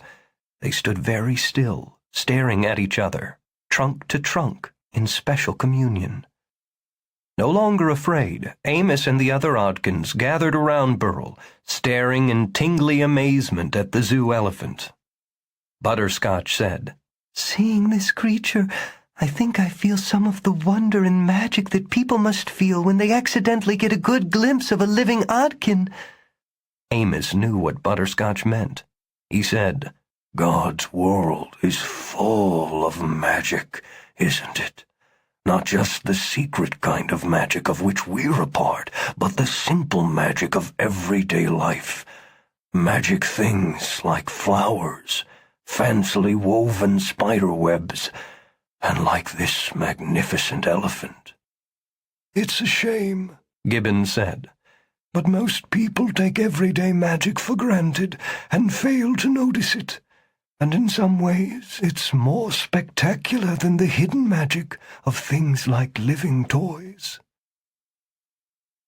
Burl, Patch said, putting one paw on his friend's shoulder. If I had the power to make it happen, I would transform you into an elephant as real and big as this one, and send you to the veldt to fulfill your dreams. I see now why you'd long for such a life.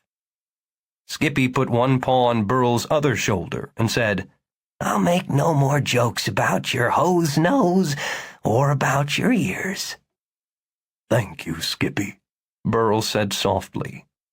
But I'll still snap your suspenders now and then, Skippy said. And I'll still make mouse jokes. Fair enough, Burl said. After a moment of silence, during which they all stared up at the proud giant, Amos said, I'm reminded of a poem by Rupert Toone. Even the elephant seemed to join in the groaning. 2. The black bus rocketed through the stormy night. Its progress was not even slightly hindered by the treacherously slick highway.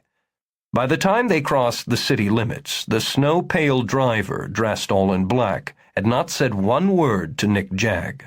Once in a while he raised his ice-gray eyes to a mirror that gave him a view of the interior of the bus. In that mirror he studied Jagg for so long that it seemed he could not be in control of the vehicle, but he never spoke. Sometimes Jagg returned the driver's strange stare, but mostly he just turned his head to the side and looked out at the silvery sleet whipping through the darkness. As they crossed the city limits, a peculiar change occurred in that bus window in front of Jagg's face. His own vague reflection rippled, shimmered, and vanished. It was replaced by another face, smoky, sullen red eyes, a twisted mouth filled with exceedingly sharp teeth.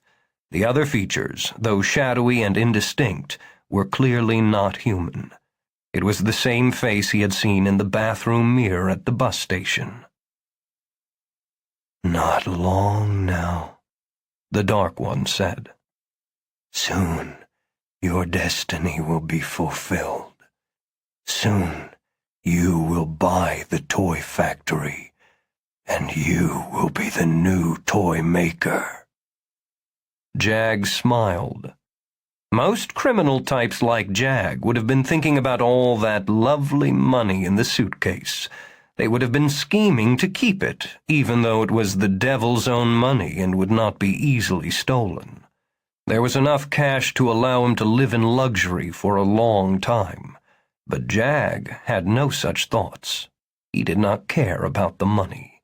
He dreamed only about making toys that would harm little children, toys that would bring misery into countless lives. Those mean-spirited thoughts excited him. To the red-eyed face in the bus window, Nick Jag said, "Thank you for giving me this wonderful opportunity." The face smiled back at him. Although it was only a reflection in the glass, he smelled its terrible, sulphurous breath. Then it disappeared, and his own dim reflection replaced that of his demonic patron. 3. Rex led Lizzie, Gear, and Jack Weasel along a twisty walkway in the park, under the wind-rattled branches of barren trees. "They're here," Rex said. "Somewhere in the park, not far away now. We'll get them this time." "Break them," Gear said. "Burn them," Lizzie said. "Chew them up with my sharp wooden teeth," Jack said. Suddenly, Stinger swooped out of the sleet-slashed night and hovered in front of them. He had recovered from his collision with the bookshop sign, though both of his antennae were somewhat bent. "This way," the bee said excitedly. "I've seen them! This way to the Oddkins!" 4.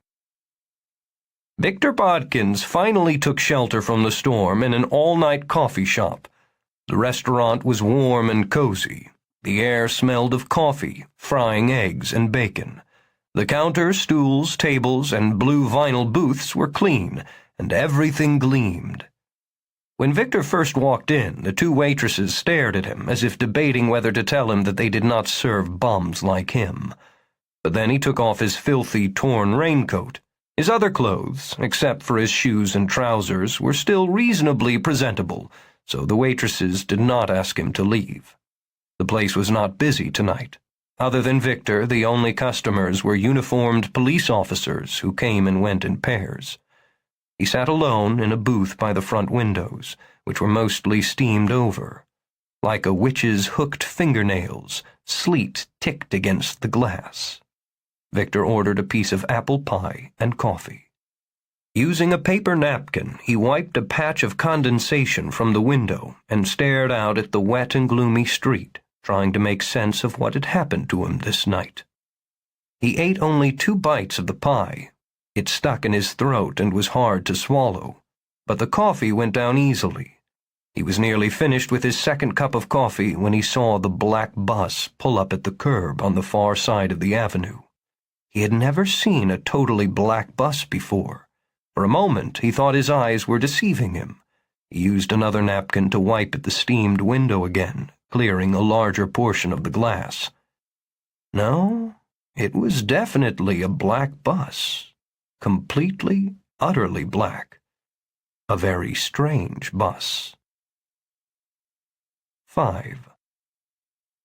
Amos and the other Oddkins had reluctantly left the elephant at the zoo and had made their way along a series of paths in search of an exit from the park. In a shallow glen, as they passed beneath the drooping boughs of ice-crusted evergreens, they heard Jack Weasel's thin, mad giggle. The Jack-in-the-Box's laughter had not come from close at hand. It echoed from farther back along the walkway, or perhaps from another walkway altogether. An eerie sound that seemed to slither low across the cold ground, just like the wispy tendrils of fog that curled and eddied on all sides.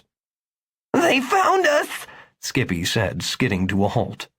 "No," Amos said, grabbing the rabbit's arm and pulling him along.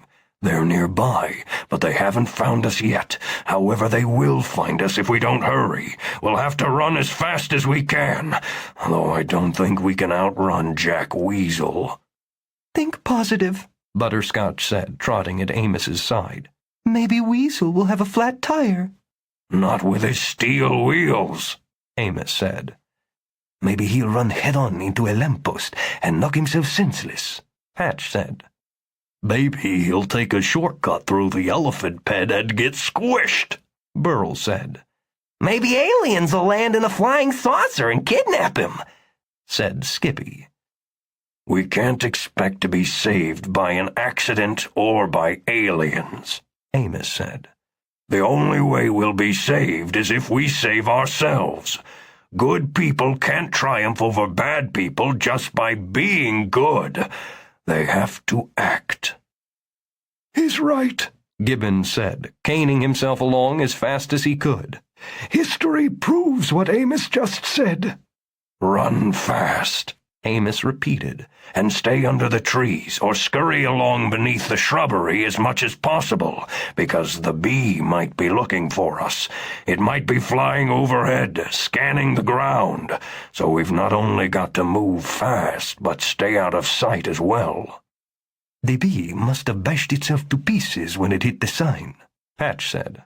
We don't know for sure, Amos said. We've got to figure that the bee is still around. Well, you're sure a cheerful sort, Skippy said sourly. You can't expect Amos always to be in a sunny mood at this time of the year, Burl said. He's meant to be hibernating now, after all.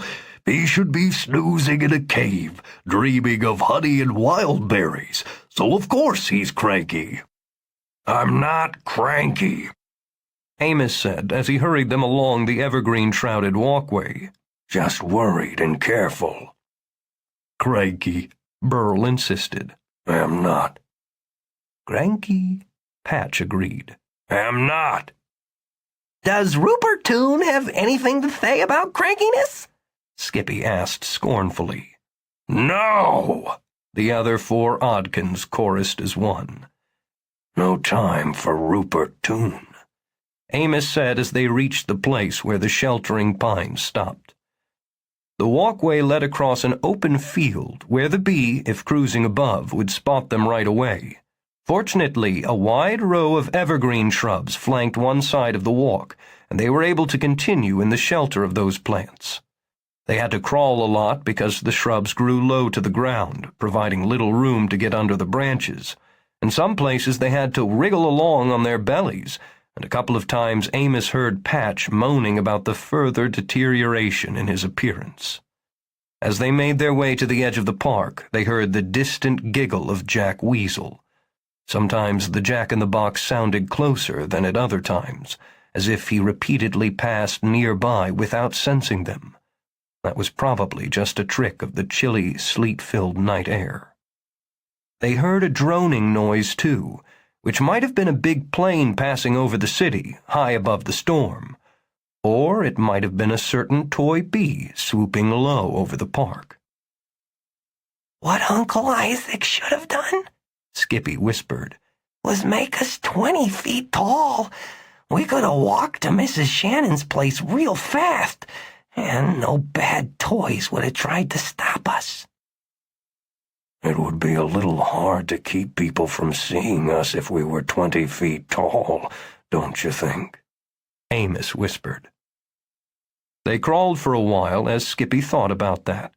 At last he said, Well, we could have tied long strings to ourselves, and then each time we ran into people, we could pretend to be giant animal balloons in some sort of parade. At last they came to the end of the long row of bristly shrubbery and stepped onto a sidewalk flanked by tall stone pillars. Beyond the pillars were a street, buildings, the city. They had reached the end of the park. Which way now? Gibbons asked Amos. Frowning, Amos looked left, right, and straight ahead. The sleet began to cover them with ice again. Along the avenue, traffic lights turned from red to green, though there was no traffic. Maybe it'd be better if a horse was leading us, Burl said. No offense meant, Amos, but they say horses have a good sense of direction. A homing pigeon would be even better, Patch said. Homing pigeons have a terrific sense of direction. Of course, if Amos was a homing pigeon, Skippy said, he'd have to have another name. Amos is a silly name for a pigeon. We could call him, Tweety, Burl said. Or maybe Beaky, Skippy said. Patch said, Or Featherface. Or Wingo. Or Birdie. Or Peter, Burl said. Skippy and Patch said, Peter? Peter Pigeon, Burl said. Yeah, I like the sound of that. Let's call him Peter Pigeon. He's still a bear, Gibbons reminded them. Oh, yeah, Burl said. Too bad, Skippy said. I don't think bears have any sense of direction at all. Give Amos a chance, Butterscotch said. That way. Amos said, pointing straight across the street. That's the way to Mrs. Shannon's toy shop. He led them across the sidewalk through 6-inch-deep icy slop in the gutter and out onto the deserted avenue. They were halfway to the other side of the broad street when they heard a cry behind them. Turning, they saw Rex and the other bad toys coming out of the park. 6. A man got off the black bus and came straight to the coffee shop. He put his suitcase on the floor at the counter, sat on a stool, and ordered coffee. When Victor Bodkins looked back at the street, the black bus was gone. He had never heard its engine start up. It seemed to have drifted away on the storm wind. To Victor, the stranger looked like a hard, perhaps dangerous man. He thought he might be overreacting, but when he looked at the two policemen in the coffee shop, he saw they were studying the new arrival with interest and suspicion. Several times the stranger glanced at Victor, and Victor always quickly looked down at his unfinished pie or out at the night. Eventually the policemen left. Only Victor, the stranger, the two waitresses, and the short-order cook remained. After a moment, the hard-looking man put money on the counter to pay for his coffee, got off his stool, and picked up his suitcase. Surprisingly, the guy came straight to Victor and sat across the table from him. I believe you have a toy factory for sale, the man said. Victor was startled. Am I right? A toy factory? Why, yes, but who are you? Victor asked. I want to buy your factory. Victor was confused.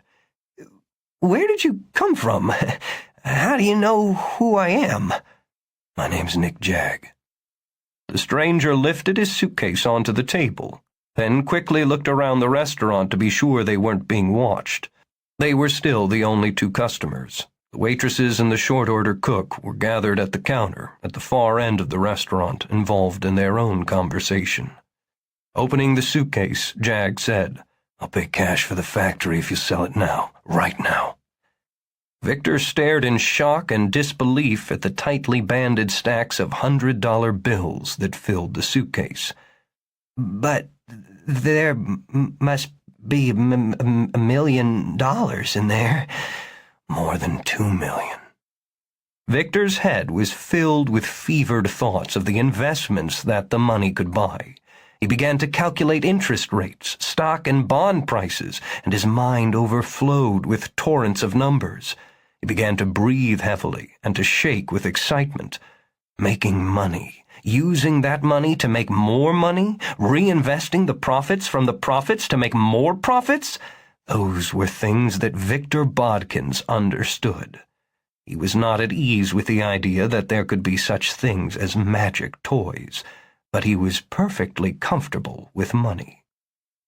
As he stared into the suitcase, he began to feel that the weird events of the earlier part of the night were all part of a spell of temporary insanity.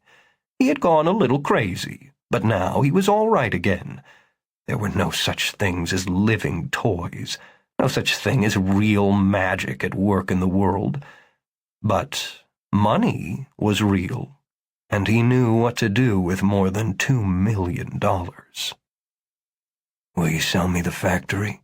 Nick Jag asked. It's a most generous offer. Victor said, finally looking up from the stacks of $100 bills and meeting Jag's eyes. Those eyes jolted and frightened him. They were so hard, so cold, mean. Staring into Jag's disturbing eyes, Victor recalled the strange black bus. His mind turned from thoughts of money, and he realized again how odd it was that Jag should know there was a toy factory for sale, even though Victor had not yet advertised or announced his desire to sell. It was odder still that Jag should know precisely where to find Victor on this night of all nights. "How did you find me?" Victor asked. "I have my ways," Jag said. "And what are those ways?" "A friend told me where to find you." "What friend?" Victor demanded. "A friend of mine? But no one knew where I was tonight. Not even I knew where I was going until I got here. Besides, I'm not pleased to admit this, but I don't actually have any friends. Never had time to make any. Always too busy with my investments. Now, who are you, and how did you find me?" Scowling, Jag said, "Look at the cash, Victor. Money is your friend. Your best and truest friend. You don't need any other friend but money. Look at the cash, and think about what you can do with it, and you won't be worried anymore about who I am or how I found you." There was something hypnotic in Jag's voice, and Victor was unable to keep his gaze from lowering to the cash-filled suitcase. The sight of all that money made him breathless, and his thoughts became muddled. "Be sensible, Victor. Sell the factory to me, now." The factory was a curse. Look what the place had done to Isaac. It had kept him a child all his life, an irresponsible child, and having inherited the place only this morning, Victor had been cursed by it too, running like a madman through city streets in a sleet storm, searching for imaginary magical toys. "Sell, Victor. Sell. Sell to me and take your money and live happily ever after." Well, "Sell. Sell to me. Sell the place and live happily ever after." Torn between wanting the money and wanting to believe that Isaac had somehow created magical toys, Victor was in emotional turmoil. He was frightened of his inability to resist the money, but he was also afraid to look up into Jag's hate-filled eyes, so he turned his deeply troubled gaze to the night. That was when he heard the small, barely audible voice just beyond the window. "Booga, booga, booga!" Puzzled, leaning closer to the window, he saw the stuffed toys on the sidewalk, hurrying past the coffee shop. The rabbit was running backward, shouting at something that was following him and his stuffed toy friends. "Booga, booga, booga!" The rabbit, the elephant, the cavalier cat, and the other Oddkins vanished to the right. Astonished, Victor pressed his face to the glass, flattening his nose almost painfully against the cold pane, trying to see more. "Over $2 million, Victor," said Nick Jag with new urgency. The Oddkins had gone. Victor could not get another glimpse of them, but suddenly he saw the marionettes and the robot and the jack-in-the-box to his left. They rushed past the front of the coffee shop in pursuit of the Oddkins. In his haste to get out of the booth, Victor bumped the suitcase, which fell to the floor, scattering packets of $100 bills. The waitresses and the short-order cook looked up in surprise, and their eyes widened at the sight of the money. "Wait," Jag said, but Victor ran, not even bothering to put on his raincoat. He threw open the door of the coffee shop and dashed into the wind and sleet. The nasty toys that had attacked him in the woods were just turning the corner at the end of the block. Victor sprinted after them, slipped, fell, got up, slipped again, but kept going. 7. Amos knew they had to get off the streets. For one thing, they could not outrun their enemies forever. They had to hide and hope to throw the bad toys off their trail. For another thing, the longer they stayed on the streets, even in the lonely hours of the night and in the middle of this terrible ice storm, the more likely they were to reveal themselves accidentally to people who were never meant to see them. In a dimly lighted alleyway between two tall buildings, Amos found a small window that opened into the basement of one of the immense structures. It was much too narrow to admit a man, and only just large enough to admit an Oddkin. It was unlocked, and Amos directed his friends through it, into the dark room beyond. Gibbons, Patch, Butterscotch, and Burl slipped inside. But Skippy hesitated and said, "Let me wait for one of those nasties and give 'em one more booga." No. "Well, I'm sure they didn't hear me before. When they hear me giving them a booga, they'll be so scared they'll run away like those alley cats." These creatures aren't as easily scared as alley cats. Before Skippy could protest, Amos grabbed the rabbit by the tail and the nape of the neck and threw him through the open window into the cellar. As Amos eased himself through the opening after Skippy, he saw Jack Weasel roll into the far end of the alleyway. Certain that he had been spotted, Amos dropped into the cellar and let the window fall shut behind him. 8. One of the waitresses tried to pick up a bundle of $100 bills, but Jag screamed at her and threatened her with such fury that she broke into tears and backed away. "I was only trying to help," she said. "Stay away from me, all of you, or you'll be sorry," Jag said angrily.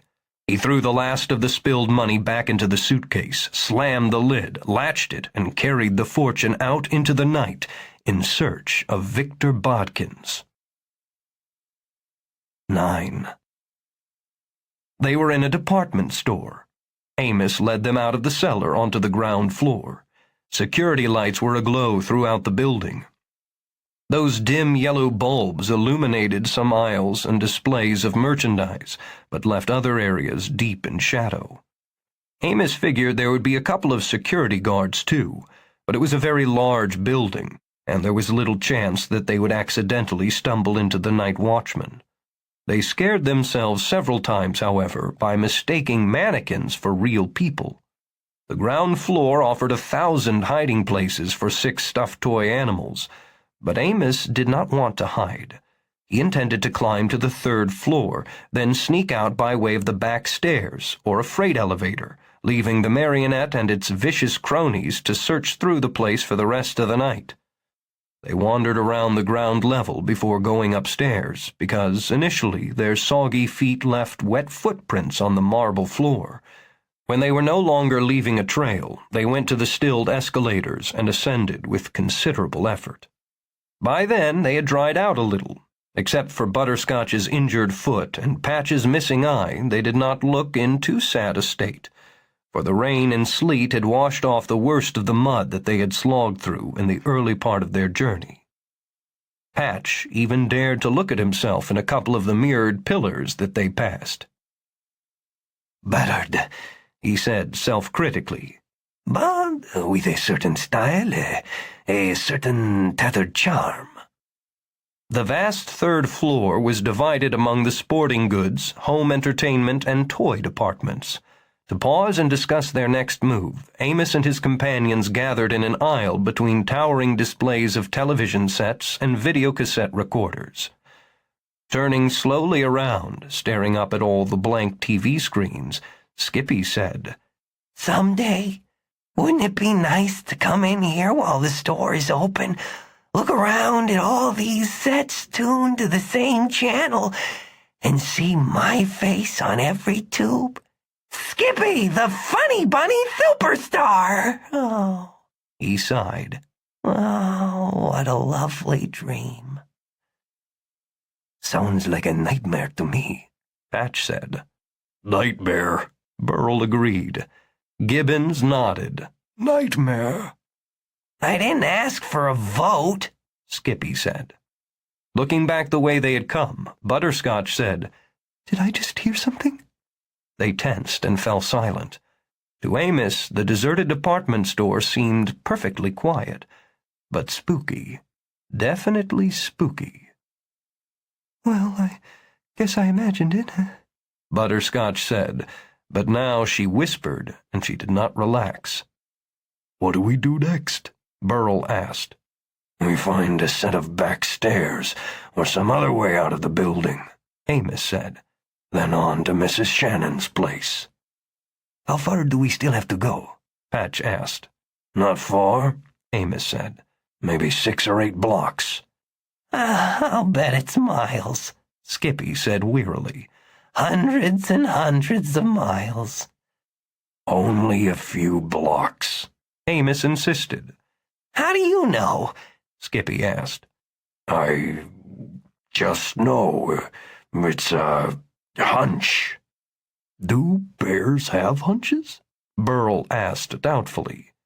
Bears have nice round bellies, Patch said. And bears have cute furry ears, Gibbon said. And bears have shiny black noses, said Butterscotch. Then bears have 4 big paws, Burl said.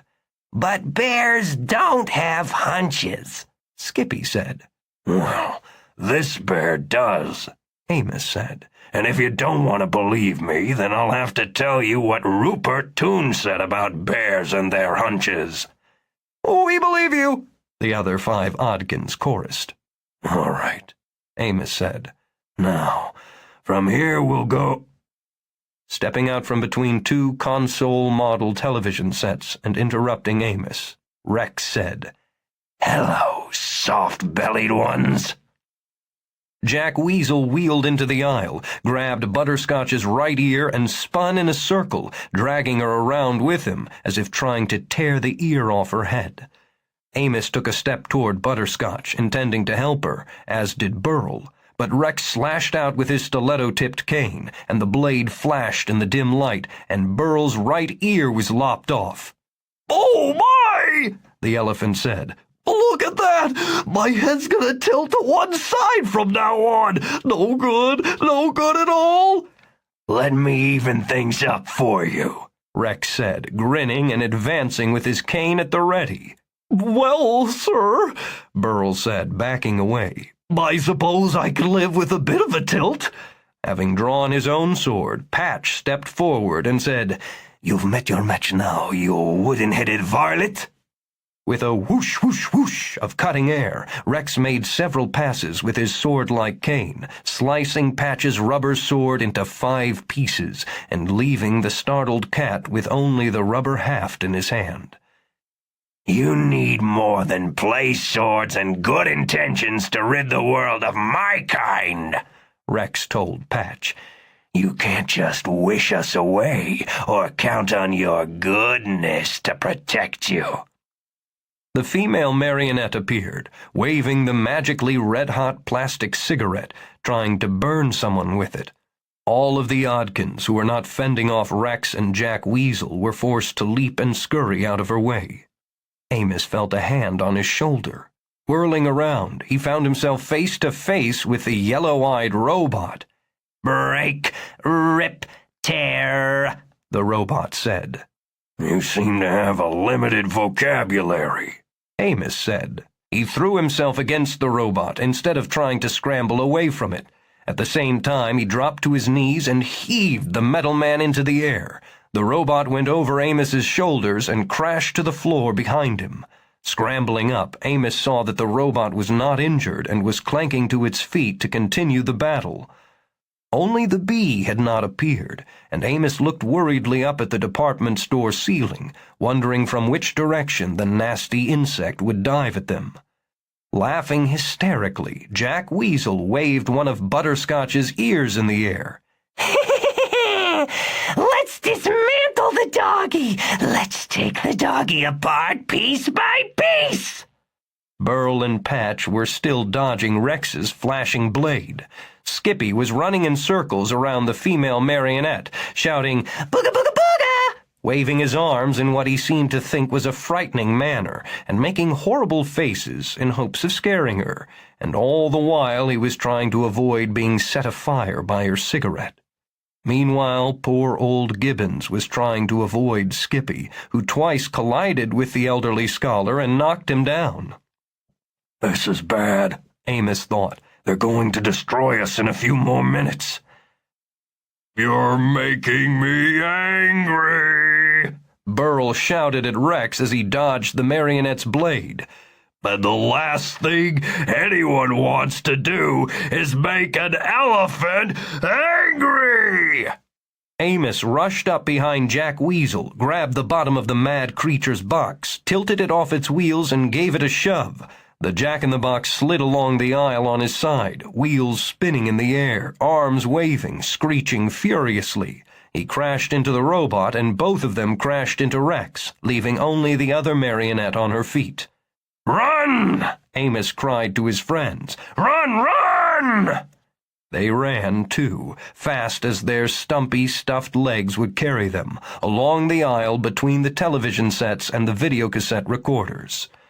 For a moment, Amos thought that all of his friends had escaped, but at a turn in the aisle, he glanced back and saw that the fallen robot had reached out with one steel hand and had seized Skippy by the ankle. The rabbit was held fast, unable to tear himself free. Rex was getting to his feet, and Jack Weasel was struggling to put himself onto his wheels again. "Oh, no," Butterscotch said. "They've got Skippy! They've got poor Skippy!" We have to save him, Patch said.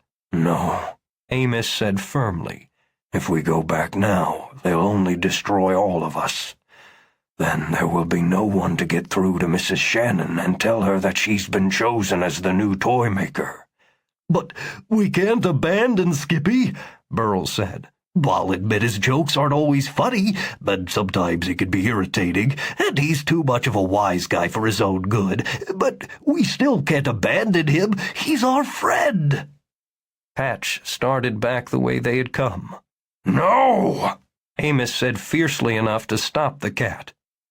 Amos is right, Gibbons said. If we go back now, we'll be caught. But we don't have to abandon Skippy.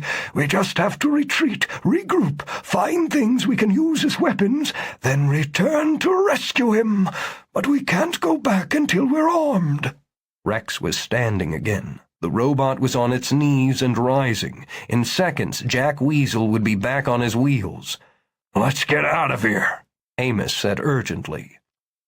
The bear ran. His friends followed him out of the displays of home entertainment equipment and into the enormous toy department at the south end of the third floor. 10. Stinger buzzed through the sleet and wind, periodically shaking off the ice that formed on his wings. He circled the department store, keeping a watch on all sides. If he saw the Oddkins slipping out of the building, he would extend his stinger to 3 times its normal length, dive-bomb them, and tear the stuffing out of their soft cloth bodies. He loved the night. He loved the storm. He loved his stinger. 11. Bring the cotton-tailed wimp, Rex said. He stalked to the north end of the third floor, to the sporting goods department. "Wimp!" Skippy said in a voice touched by both fear and anger. "Soft-bellied wimp," Jack Weasel said, rolling at Rex's side and favoring Skippy with an insane grin. Gear clanked along at Rex's other side, holding Skippy tightly by the ears, half carrying and half dragging his captive. Skippy said, "I'll have you know that I faced down a mongrel dog tonight and stood bravely in the very shadow of a real elephant and chased off some tough alley cats." I'm so impressed, Rex said with a mean laugh. Oh, I'm so impressed, Rabbit. "So impressed," Jack Weasel echoed, then giggled. "Do you think you could stand bravely, unflinchingly, while I burn some holes in you with my cigarette?" Lizzie asked, waving the red-hot cylinder in the rabbit's face. "Yeep! Get that away from me," Skippy said. "If you burn me, I'll... You'll what?" Lizzie asked. "Cry." "No," Skippy said. I'll just go berserk. Yeah, that's what I'll do. I'll go berserk, and I won't be responsible for what'll happen then. Look at me, Rex said, pretending fear. Oh, I'm scared so bad I'm shaking. A berserk rabbit. Oh, how terrible. Oh, how very fearsome you must be when you're in a rage. Dangling by his ears from Gear's hand, trying to keep his feet on the floor but frequently being pulled into the air, Skippy said, You bet. When I go berserk, I'm dangerous. Why, I might tear you all limb from limb, or wheel from wheel. When I'm through with you, you'll all be nothing but splinters and bits of twisted metal. Oh, it'll be just horrible. It makes me sick to think about it, but I can't help myself. When I go berserk, I have no control. None. I'm just a wild, dangerous maniac. Please don't anger me and make me harm you. Please don't. The cruel laughter of the Karen toys echoed along the aisle. Well, Skippy said, it was worth a try. They stopped at last in front of a polished oak display case filled with rifles and shotguns. Gear lifted Skippy off the floor again, and Rex put the sharp blade of his cane against the rabbit's throat. As Jack Weasel and Lizzie gathered around to watch, Rex said, You know what happens next, you silly rabbit? Skippy swallowed hard. Maybe you have a change of heart. Take pity on me, let me go, and that's the end of it? No, Rex said. That's not what happens next. Skippy said, Wait, give me another chance. Let's see. Maybe what will happen next is that I'll think of a good joke, and you'll realize what a great funny bunny I am, and you'll spare me because I amuse you. I don't like jokes, Rex said. Juggling? I can juggle. I hate jugglers. Bird calls. I can whistle bird calls. I hate the pleasant musical voices of birds. I prefer the harsh, ugly cry of a vulture. Oh, well, then maybe a herd of talking turnips will suddenly walk through the store, and you'll be so amazed by talking turnips that you'll forget all about me. Rex blinked. Are you crazy, Rabbit? Do you really think that a herd of talking turnips might walk through here? Rolling his eyes to try to see the sharp blade at his throat, swallowing hard again, Skippy said, I've got to have something to hope for, you know. I can't just give up. But talking turnips? Well, maybe it'll be tap-dancing grapefruits, Skippy said. Rex snarled as if he were a dog. You're a totally crazy rabbit. I'll tell you what's going to happen next, you lop-eared fool. He pressed the blade harder against Skippy's throat. We're going to lure and trap your soft-bellied friends. I'm not going to cut you up right away, because unhurt, you're good bait. Bait, Gear repeated in his icy voice. Bait, Jack Weasel said and laughed shrilly. Bait? Skippy said. Bait for your friends, Rex said. No need for me and my crew to go running after them. I know their kind. Good-hearted fools, well-meaning simpletons. They can't abandon you. They're full of such nonsensical ideas as honor, duty, responsibility, and friendship. Oh, they'll be back to rescue you, sure enough, and we'll be ready for them. Do you see these guns behind us? Skippy rolled his eyes toward the display case full of deadly-looking weapons. Rex said, They also sell ammunition here. We'll take down a couple of the guns, load 'em, and hide with them. When your friends come back to save you, we won't risk letting them slip through our fingers again. We'll wait until they walk right in front of the guns, then pull the triggers. We'll blow all the stuffing out of them. That's really nasty, Skippy said. Rex grinned. I love to be nasty. Me too, Jack Weasel said. Nasty is so nice, Said Lizzie. Guns are bad, Skippy said urgently. I like bad things, Rex said. Gear, turn the rabbit around. Still holding Skippy by the ears, Gear turned the rabbit. Rex's blade went snick. Hey! Skippy cried. Rex had cut off the perfect powder-puff tail that had once graced Skippy's bottom. That, said the marionette, is how quickly I will lop off your head when the time comes. How can I be a superstar without a cute tail to wiggle? Skippy moaned. Bugs Bunny has a cute tail. The White Rabbit in Alice in Wonderland has a cute tail. All famous rabbits have cute tails. Yours wasn't that cute anyway, Rex said, tossing the tail aside.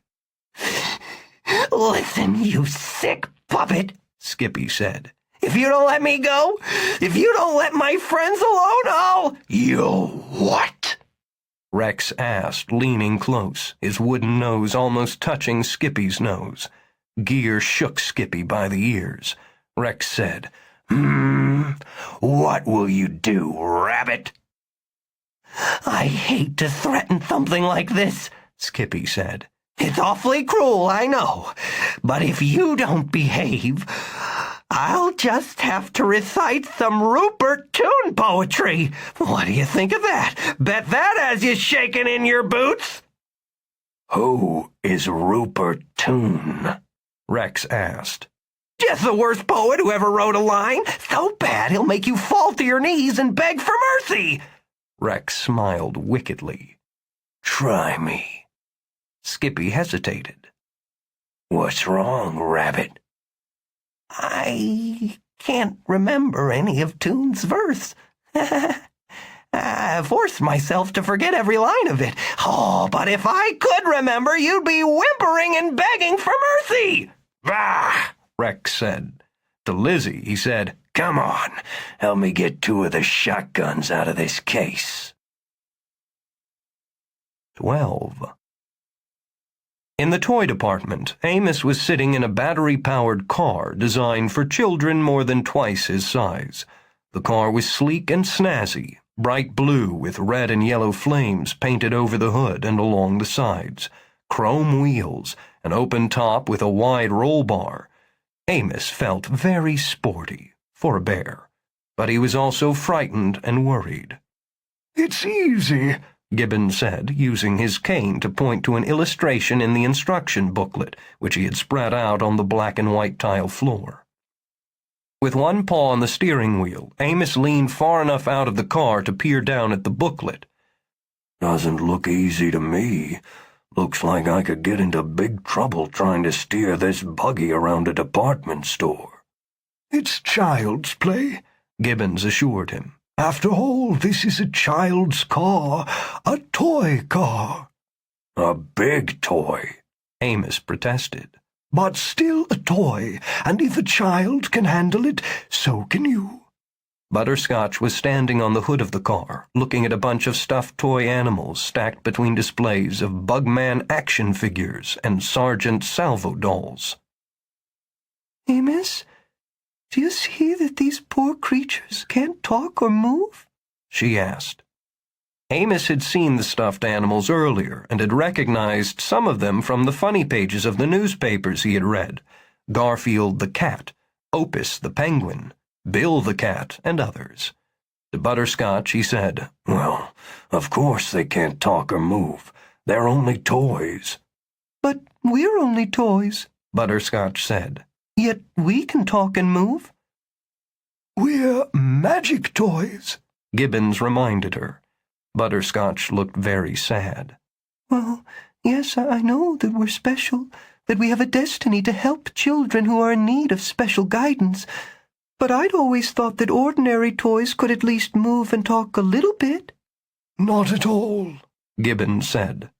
It seems so unfair, Butterscotch said, for she was a loving and compassionate dog who wanted everyone, and every stuffed thing, to share her pleasure in being alive. Above the sports car, Patch and Burl were standing atop a pile of cartons.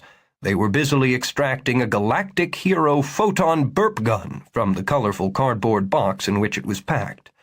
The gun shot ping-pong balls, and according to the box, it was the terror of all aliens. Amos did not like guns, partly because hunters used guns to shoot real bears. Of course, this gun could not really harm anyone, but it made Amos nervous anyway. The weapon was too large for one Oddkin, but perhaps Patch and Burl could carry it together. "You'll hold the barrel steady," Burl said, "while I hold the stock of the gun and pull the trigger." "No," Patch said. "I'll pull the trigger." "But I'll pull the trigger," Burl insisted. "I will," Patch said. "Let's not argue about this," Burl said, "because if we argue, you're liable to get squished." "You shouldn't threaten to squish me," Patch said. "I'm a friend." "Sorry," Burl said. "It would only be a friendly little squish." "Amos," Gibbons said sternly, "pay attention to me, not to them.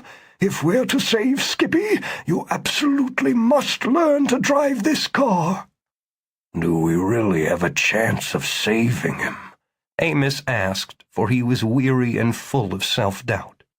"An elderly scholar, a one-eared dog with a lame foot, a one-eared elephant, and a one-eyed cat, all led by a bear who likes poetry. Somehow, we don't seem like a very threatening group." "A missing eye and a couple of missing ears don't mean anything," said Gibbons. "We're still the same stout-hearted group we were when we set out from the toy factory." "Well, "We can do it," Gibbons said. how can you be so sure we can?" "How can you be so sure we can't?" Amos sighed. "This won't be easy." "Many things in life aren't easy." "Yeah, I know. And a quest like this is always hard." "That's right. But if a person has courage and determination, he or she can always do what's necessary." "Why don't you drive the car?" "I'll be driving the other one," Gibbons reminded him. Amos sighed again. "Now, will you pay attention to this instruction booklet?" Old Gibbons asked. Okie doke. 13. Gear stood in the center of the aisle where the camping equipment was sold, directly under one of the all-night security lamps. His metal skin shone brightly. He held Skippy by the ears and waited patiently for something to happen. Hidden inside a tent in a camping equipment display, Lizzie waited to pull the trigger of a shotgun.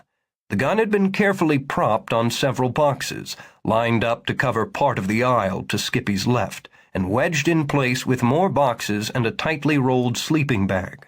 Only the muzzle of the gun was visible where it poked out between the canvas flaps of the tent. Half concealed beside a pile of fishing gear, Jack Weasel manned another shotgun that the Karen toys had worked hard to put in place. That one had been propped in such a way that it covered part of the aisle to Skippy's right. Rex was behind a snowmobile, lying on top of a third shotgun that covered the intersection where the main aisle met another. Only one corner of the marionette's top hat was visible. Dangling by his ears from the robot's hand, Skippy said, "It won't work, you know. It won't work, you big bucket of bolts." Gear said nothing. "For one thing," Skippy said, "I'll bet none of you guys have used guns before. You don't know what you're doing." Gear said nothing. "For another thing," Skippy said, "my friends are too clever for you. Oh, yes, very clever. They'll run circles around your friends and won't let anyone get a clear shot at them." Gear said nothing.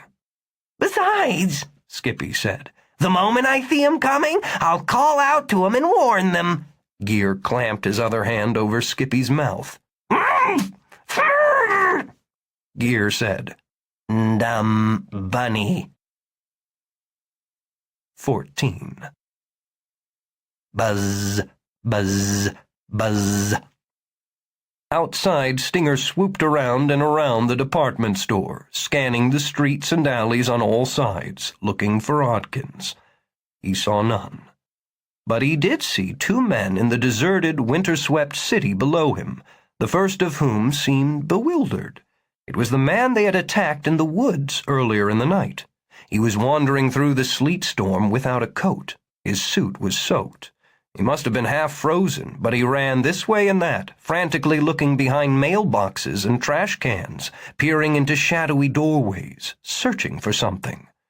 The second man moved slower than the first, but in a straight line. He was coming down the same avenue, and he was carrying a big suitcase.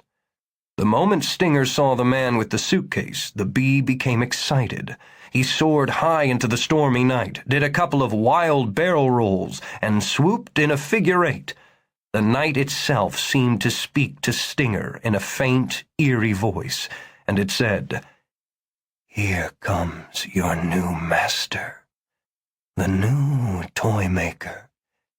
Here he comes, a man who hates children, but who loves your kind, and will make more of you."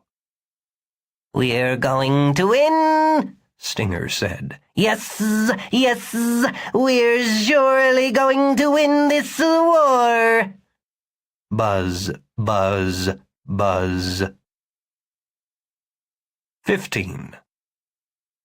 Rex heard a soft humming noise.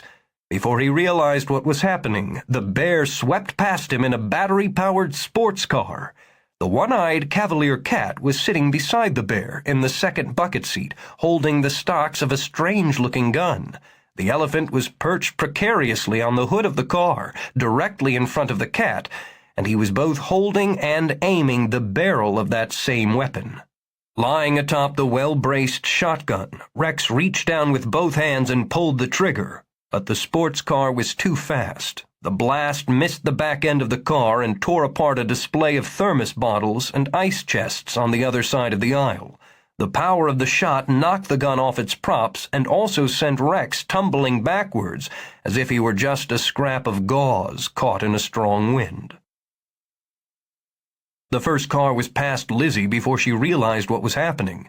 The second car, driven by the old Oddkin, with the dog in the passenger's seat, hummed along close behind the first, so she took a shot at that one.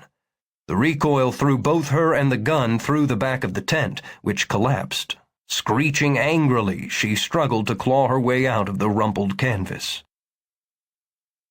Jack Weasel saw that some of the pellets from Lizzie's shot did indeed hit the second car, but not enough of them to destroy either the dog or the old geezer.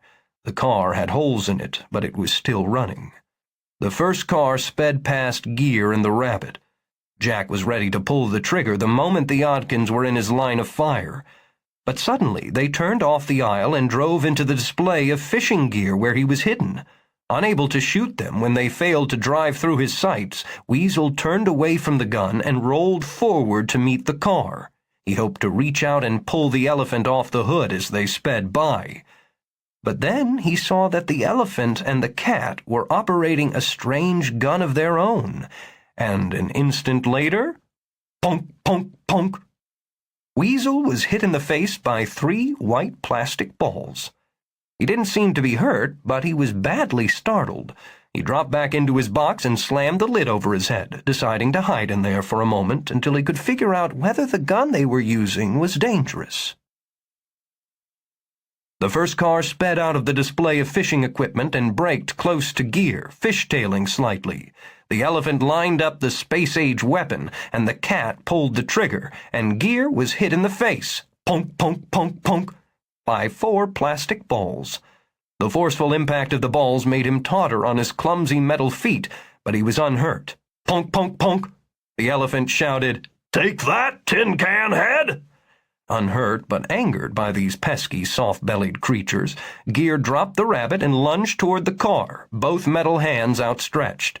He intended to grab the car and rock it until he rocked them out, Then he would pound on them with his metal fists until he had flattened every one of them into shapeless wads of cloth and cotton stuffing.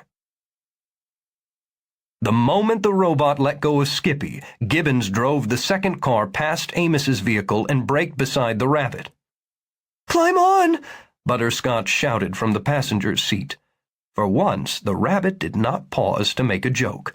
He hopped right onto the back of the car, holding tight to the roll bar with both forepaws. "Let's get out of here!" Punk! Patch and Burl fired the last ping-pong ball. The robot put one hand on the car. Amos took his foot off the brake and tramped on the accelerator, but the robot's one-handed grip was strong enough to hold them. The tires spun on the tile floor, but the car would not move.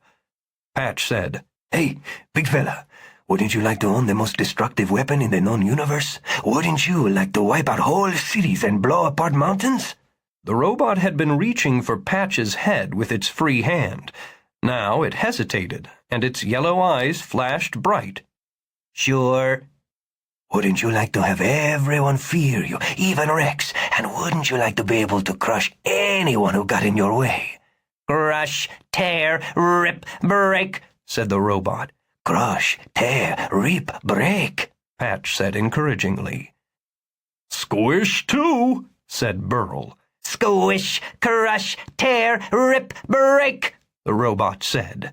"Then this is exactly what you need," Patch said, handing the galactic hero photon burp gun, terror of all aliens, to the robot. Confused, the evil creature let go of the car and accepted the empty gun. "Go, Amos!" Burl and Patch shouted. Amos jammed his paw on the accelerator, and they got out of there before the robot could drop the gun and grab the car again. With Skippy hanging onto the top of the car, Gibbons wheeled toward the escape route they had planned to use. But to his surprise, the female marionette stumbled out of the wreckage of a display of camping equipment and stepped in front of them. He had no time to brake or avoid her. She looked up, surprised, and Gibbons hit her. The marionette disintegrated. Her wooden head popped off. Her left leg broke free of her body and flew to the right, and her right leg flew to the left. One arm spun high into the air, and the other arm fell into the car with Gibbons and Butterscotch. It was the arm with the cigarette holder, and it was still full of evil life. It clawed its way up from the seat and poked the red-hot cigarette at Gibbons' head, setting his white hair on fire. Snarling, Butterscotch grabbed hold of the arm with her mouth. She stood on the seat, put two paws on the door, leaned with her head outside the car, and dropped the evil limb into the aisle, even as it tried to turn the glowing cigarette on her. Gibbons let go of the wheel to beat at his blazing hair with both hands. The car careened back and forth. Just as he put out the fire, he saw a familiar bright red box rolling toward them. He did not fully recognize it until the lid opened and Jack Weasel popped out to see where he was going. "Ack!" Weasel shouted when he saw the car bearing down on him. Gibbons tramped on the brake. They collided. Weasel did not disintegrate as the marionette had, but he was knocked on his side.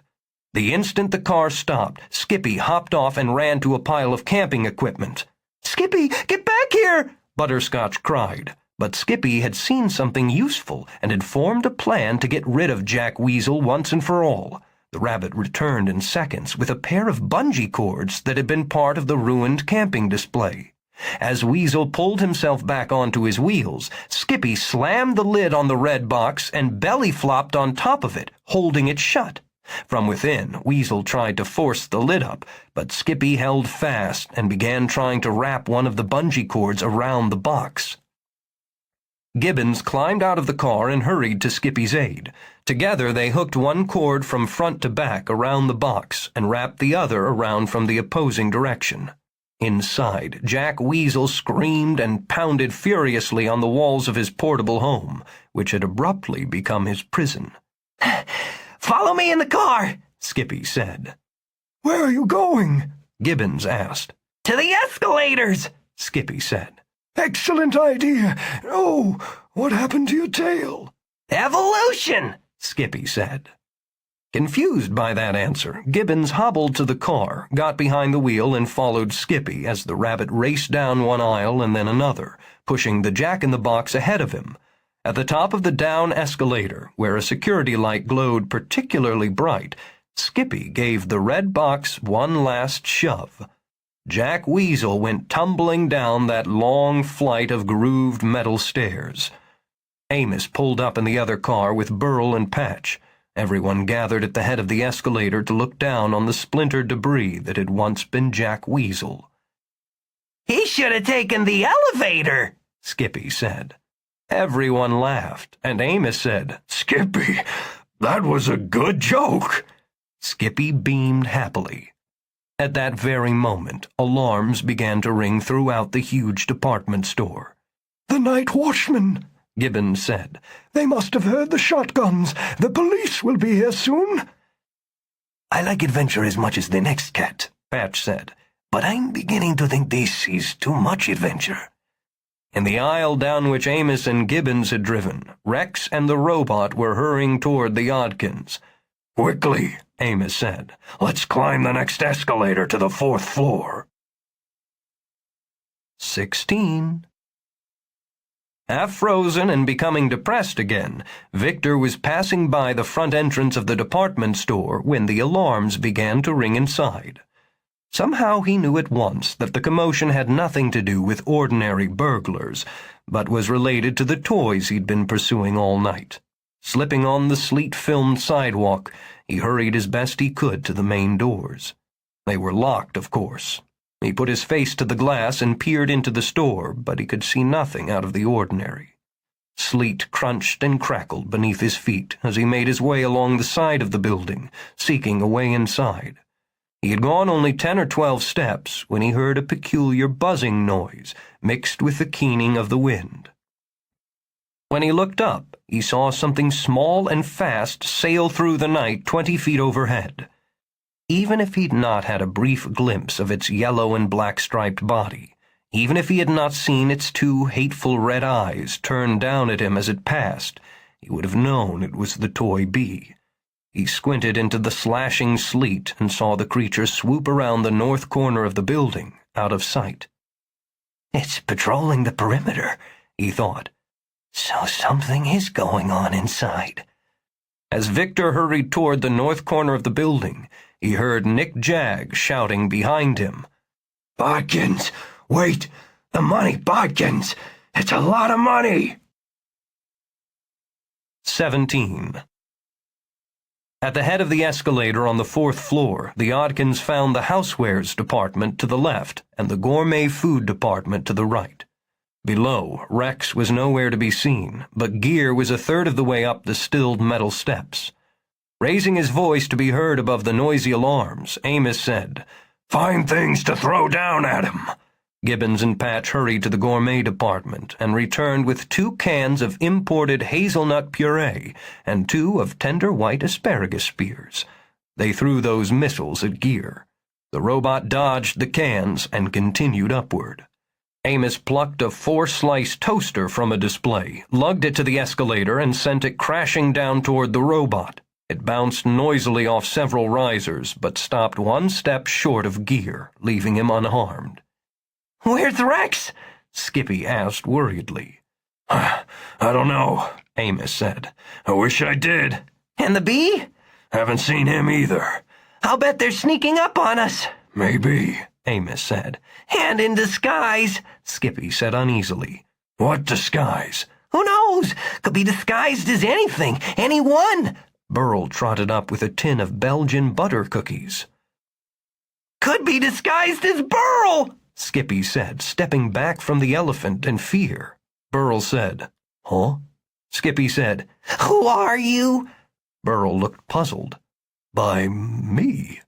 "Are you really?" Skippy asked suspiciously. Blinking at Amos, Burl said, "Baby Skippy's smarts were in his tail. He seems dumber now that Rex cut it off." Looking aghast at Amos, Skippy said, "How can I be sure that even you are really who you seem to be?" "And how can we be sure that you're really Skippy?" Amos asked. Burl stared at them a moment, then shrugged. Somehow both Skippy and you must have got dumber when Rex cut his tail off. He looked down the escalator at Gear. Oh, he's a stubborn hunk of scrap iron, isn't he? Burl threw the tin of butter cookies at the robot. Gear crouched, hiding behind a riser as much as possible.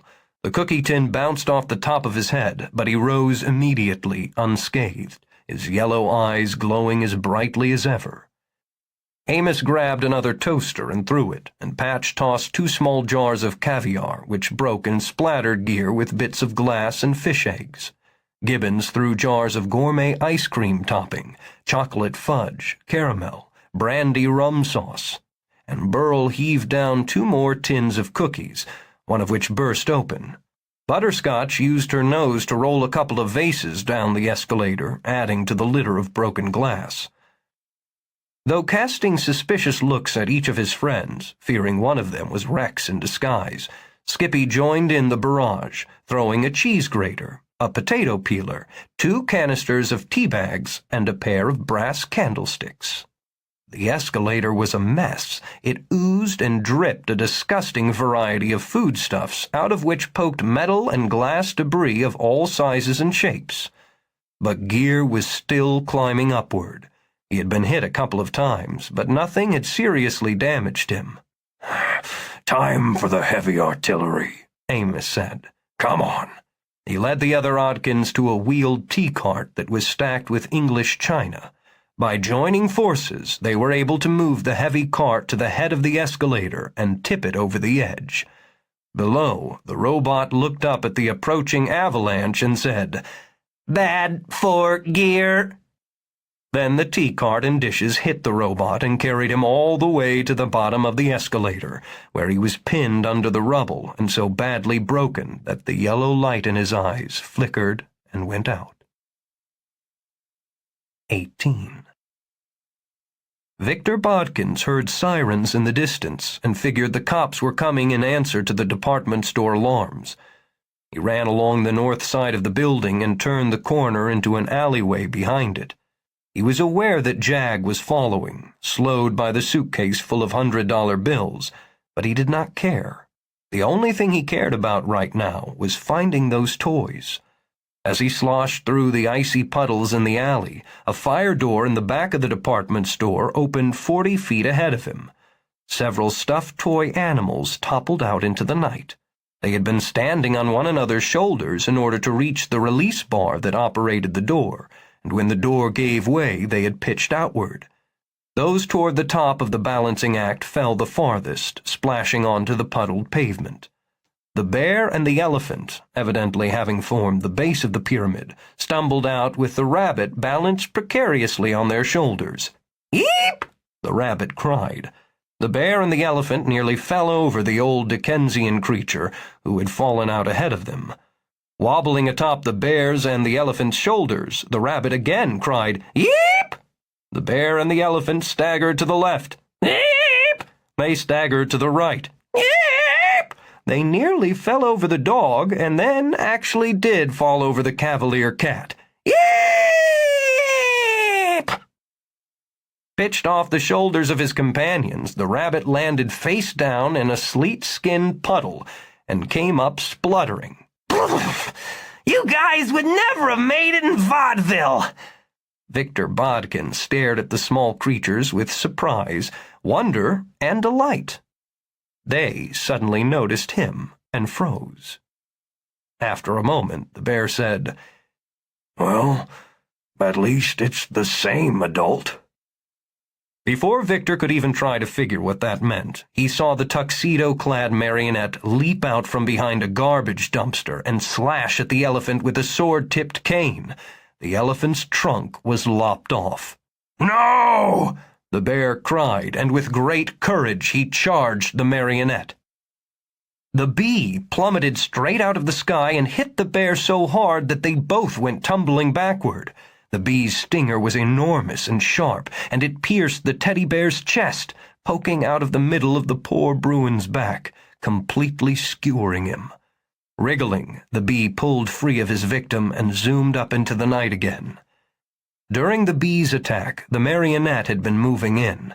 As the bear began to sit up, the marionette pounced on him. The blade flickered in the dim light of the alley's nearest security lamp. Cotton stuffings were torn from the bear and were thrown all over the pavement. "No!" the trunkless, one-eared elephant cried.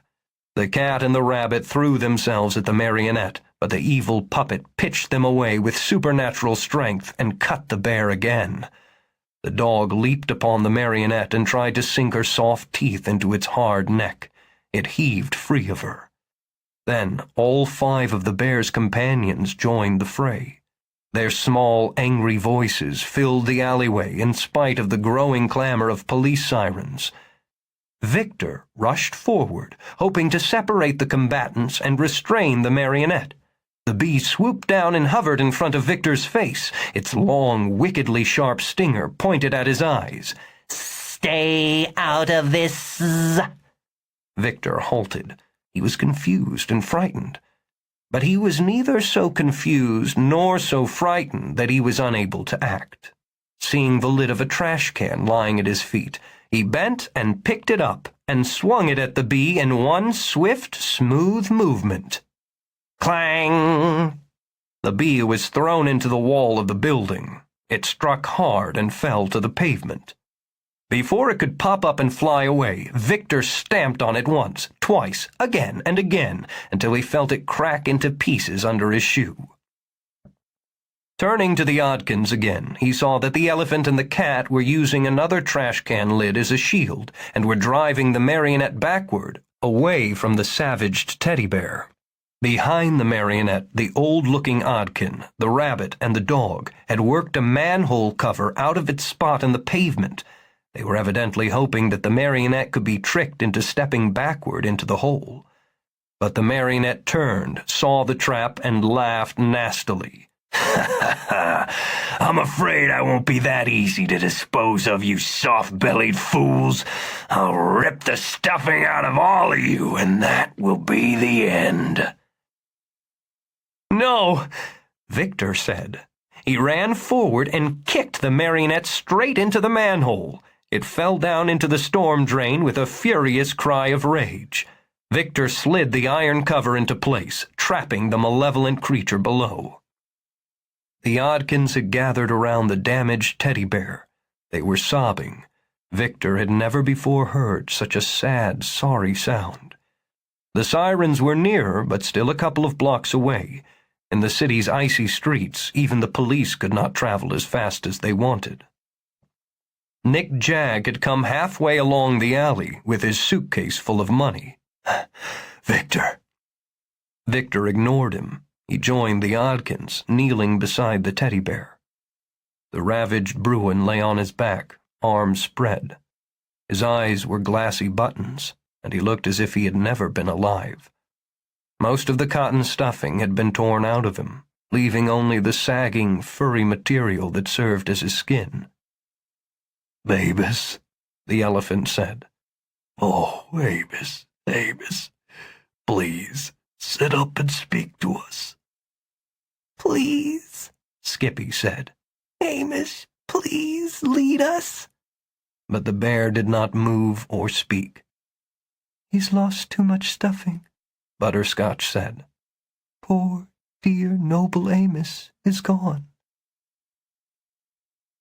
Looking at each of the 5 living animals in turn, Victor said, "I don't know what you are or what you set out to do tonight. I don't understand how you could be alive, or how this bear, once having lived, could be dead. But wherever you need to go, I'll take you. Whatever you need, I'll get it for you. I want to help you.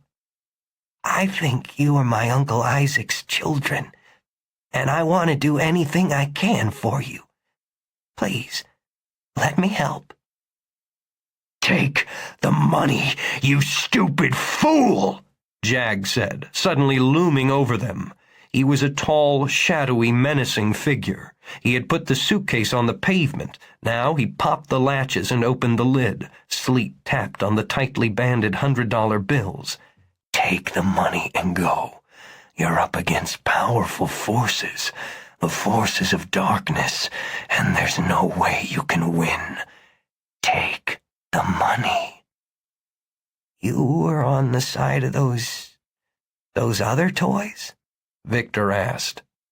"They and I serve the same master," Jag said. "And our master will eat you alive if you don't get out of my way." "The devil doesn't scare me," Victor said. "Until tonight, I didn't even believe in him." The elephant, cat, and rabbit were lifting the bear off the puddled pavement. "We've got to get him to Mrs. Shannon," said the elephant. "Maybe she can make him live again." "The police will be here in a minute," Jag said. "The toys will have to pretend to be just toys then, and the cops will think you stole them from the department store. They won't let you go to Mrs. Shannon's or anywhere else." Victor kicked the suitcase, overturning it and spilling $100 bills across the pavement. "And what will the police have to say about all this money? Can you explain where you got it, Mr. Jag? Do you think they'll let you go anywhere either?" Fear shone in Jag's vicious eyes, which usually had room for no emotion but hatred. Victor suspected that the man had spent time in prison before and did not want to return. "I'll kill you, Oddkins." "Go ahead. Try," Victor said, standing up to him. "The police will arrive just in time to find you crouched over my body." Jag hesitated. He made a thin, unhappy sound, then hurriedly began gathering up all the scattered money, trying to return it to the suitcase before the cops arrived. Victor stooped in front of the Oddkins and said, "Climb aboard, little ones. We've got to get out of here fast." The cat and the rabbit scrambled onto Victor's shoulders and held on tight to his suit jacket. The elderly creature sat with his legs around Victor's neck. With his gloved hands, he gripped Victor's rain-soaked hair. Victor put the elephant under one arm and the dog under the other, then tenderly picked up the lifeless, sagging teddy bear. "Do you know the way to Mrs. Shannon's toy shop?" the rabbit asked anxiously. "Oh, that Mrs. Shannon," Victor said. "Yes, of course. Well, she's been selling Isaac's toys for years. I think I've passed her shop a few times. It's in the neighborhood." With the police sirens no more than a block away, Victor left Nick Jag with the soggy stacks of money. He ran very fast along the alley, even faster than the wind, which tried unsuccessfully to catch him. 19. The utility company ran its electrical lines through the city's storm drains. One of their junction boxes was shorting, throwing bright, colorful sparks onto the stone walkway beside the water channel. Rex's tuxedo was so wet that the sparks were extinguished when they struck him. He was in no danger of being set afire. In fact, the thing that concerned him was not the sparks, but what the sparks revealed. In that flickering light, a pack of large, vicious-looking rats blocked the way ahead.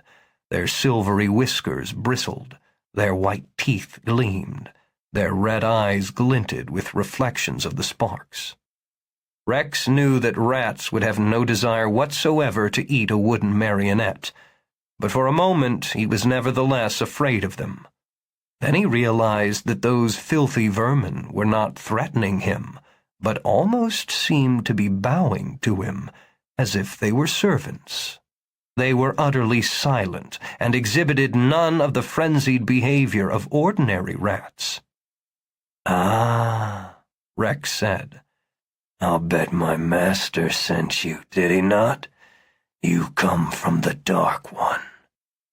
The rat at the head of the pack rose onto its hind feet, and Rex was not surprised when it spoke. Its voice was small, but so shrill that it made Rex wince, a high-pitched yet harsh voice. "We were sent by He who rules below. Your master, our master, and the master of all evil. He wishes you to join him, and we will show you the way." Lead on, Rex said. The rats swarmed around him, and he accompanied them away from the sparking junction box, down the sloping storm drain, into ever deeper darkness. I'm sure the Dark One wishes to give me a new squad of toys to battle the Oddkins. Is that what you think? Asked the leader of the rats. Oh, yes. My first team failed me, you know. Is that true? Yes, Rex said. Weasel, Gear, Lizzie, and Stinger. None of 'em had enough hatred in 'em to get the job done. None of 'em was strong enough or nasty enough to be of any real help to me. I had to try to do it all myself. How hard that must have been for you, said the rat. They were walking in total darkness now, heading down, down, down. Even though he possessed excellent night vision, Rex could not see where he was going. He allowed himself to be guided by the pressure of the rats' bodies at his sides and behind him. My master will want to give me the best soldiers this time, the most ferocious demons to assist me, Rex said. I'm afraid that's not the case, said the rat. Your master believes you have failed. But I haven't, Rex cried. My troops failed me. If I'd been given better assistance... The master feels we've lost, said the rat, and that the new toy maker will be Mrs. Shannon rather than Nick Jag. So, he wants you to be brought before him. Suddenly, for the first time in his existence, Rex was afraid. No, wait. We must not hesitate. Our master awaits us. But I destroyed the bear. I cut the magic life out of the bear. But only the bear. You stopped only one of 6. The rats carried him onward and down, down.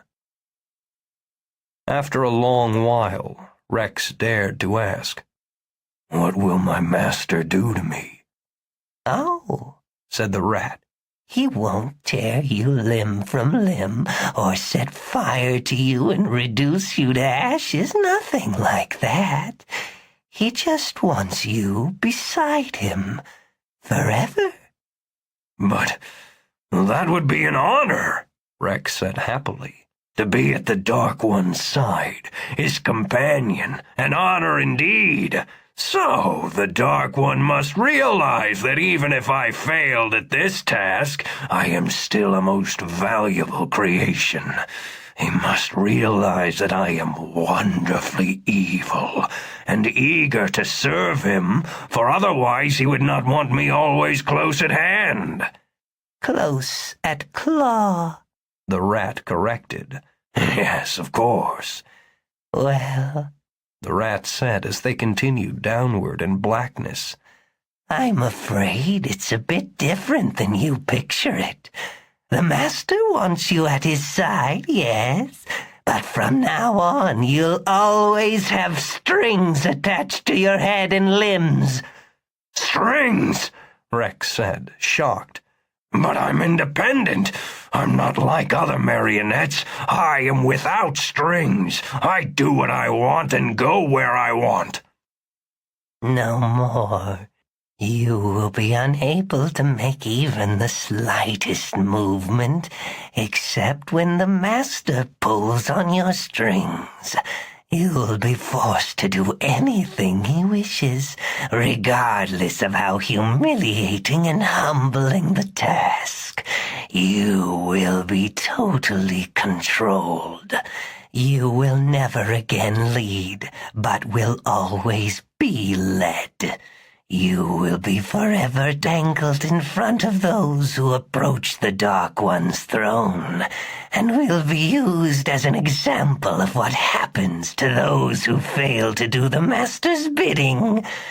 And all those who see you will be sickened by your condition, for you will have no pride no dignity, no respect, and there'll be no hope of ever being released from your suffering."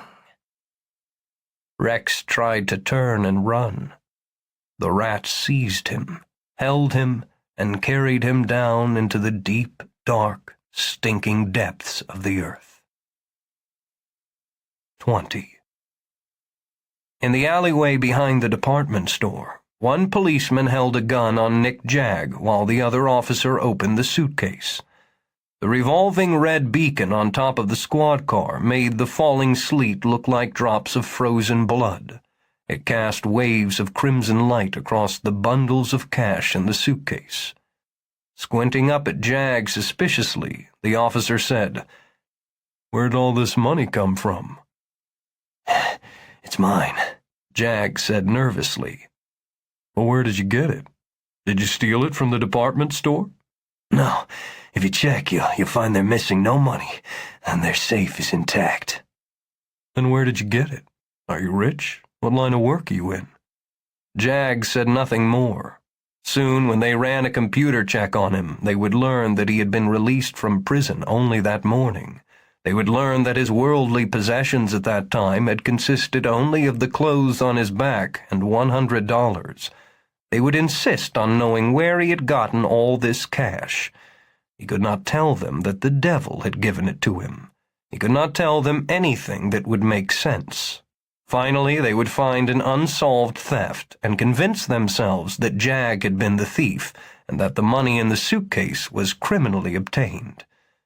For the next few weeks or months, he would sit in a city jail, unable to post bail, and eventually he would be tried, convicted, and returned to prison. He sighed and said, "I really wanted to build nasty little toys. It would have been so much fun." 5. The New Toymaker. 1. Worked into a stained glass window above the heavy oak doors was the word Wondersmith, the name of Colleen Shannon's toy shop. The same word was painted across the large arched display window in the stone wall to the right of the entrance. With Patch, Skippy, and Gibbon still riding on his shoulders and head, with Butterscotch under one arm and Burl under the other, with Amos's ruined body held tenderly in one hand, Victor rang the bell. The store and the apartment above it were dark. The hour was very late, 3 o'clock in the morning. Mrs. Shannon, who had lived alone since the loss of her husband years ago, would be asleep. Victor was afraid that she had not heard the bell. He rang it again, then again. "Is Amos showing any life?" Skippy asked. "None," Victor said. Burl said sadly, "Gibbons, you know the history of the Oddkins and the magic toy makers who produced them over the years. So tell us what we've all wondered for so long. What happens to an Oddkin when the life goes out of his body? What happens to his soul? What has happened to Amos's soul?" "I don't know," Gibbon said, no longer gripping Victor's hair, but holding on to his ears instead. "That was the one thing that Uncle Isaac did not tell me about our kind. I know everything else, but not what happens to us in the end." Victor rang the bell again, and lights appeared on the second floor above the shop. "I have a theory," Skippy said. "When the life force goes out of one of us, when he becomes just another stuffed toy animal, then I think his spirit goes to heaven just like a human spirit. I mean, after all, God must like toys as much as everyone else does, right? So what I figure is, we go to heaven where we play with God and give him pleasure for all eternity." "That's a lovely thought," said Butterscotch. The other Oddkins agreed. "I hope you're right," Burl said. "Oh, I hope that's where poor Amos is now." "He was a good bear," said Patch. "A very good bear," said Gibbons. "There will never be another like him." A woman's face had appeared at a second-floor window. Victor stepped back from the door and waved at Colleen Shannon, hoping she would recognize him, though they had met only a couple of times over the years. On his shoulders, Skippy and Gibbons and Patch waved too. From under Victor's arms, Burl waved, and Butterscotch wagged her tail. Mrs. Shannon stared down at them for a long moment, then turned away from the window. "She's coming," Victor said. "She'll be here in a minute. We can get in out of this terrible weather." 2. Mrs. Colleen Shannon stood at her workbench in the back room of Wondersmith, where every day she spent time repairing many of the toys that children brought to her hospital. Victor Bodkin stood at her side. The limp bear lay in the middle of the bench, and the 5 living Oddkins stood sorrowfully around their lost friend. They had told her everything that had happened to them, and old Gibbons had explained that she had been chosen to be the next magic toymaker. "If you accept the job," Gibbons said, "you will receive the power that Uncle Isaac had, and you will be able to make magic toys of your own to help children in need." Tears tracked down Colleen Shannon's cheeks. Though she had not known Amos the bear, she was saddened by his death. However, that was not why she was crying. She wept because all of her life she had loved children, and had wanted to make their lives happier. Her own husband had grown sick and died soon after they were married, and she had never had children of her own. She was 35 years old now, and sometimes her life seemed lonely because she lacked a family. But this was the end of loneliness.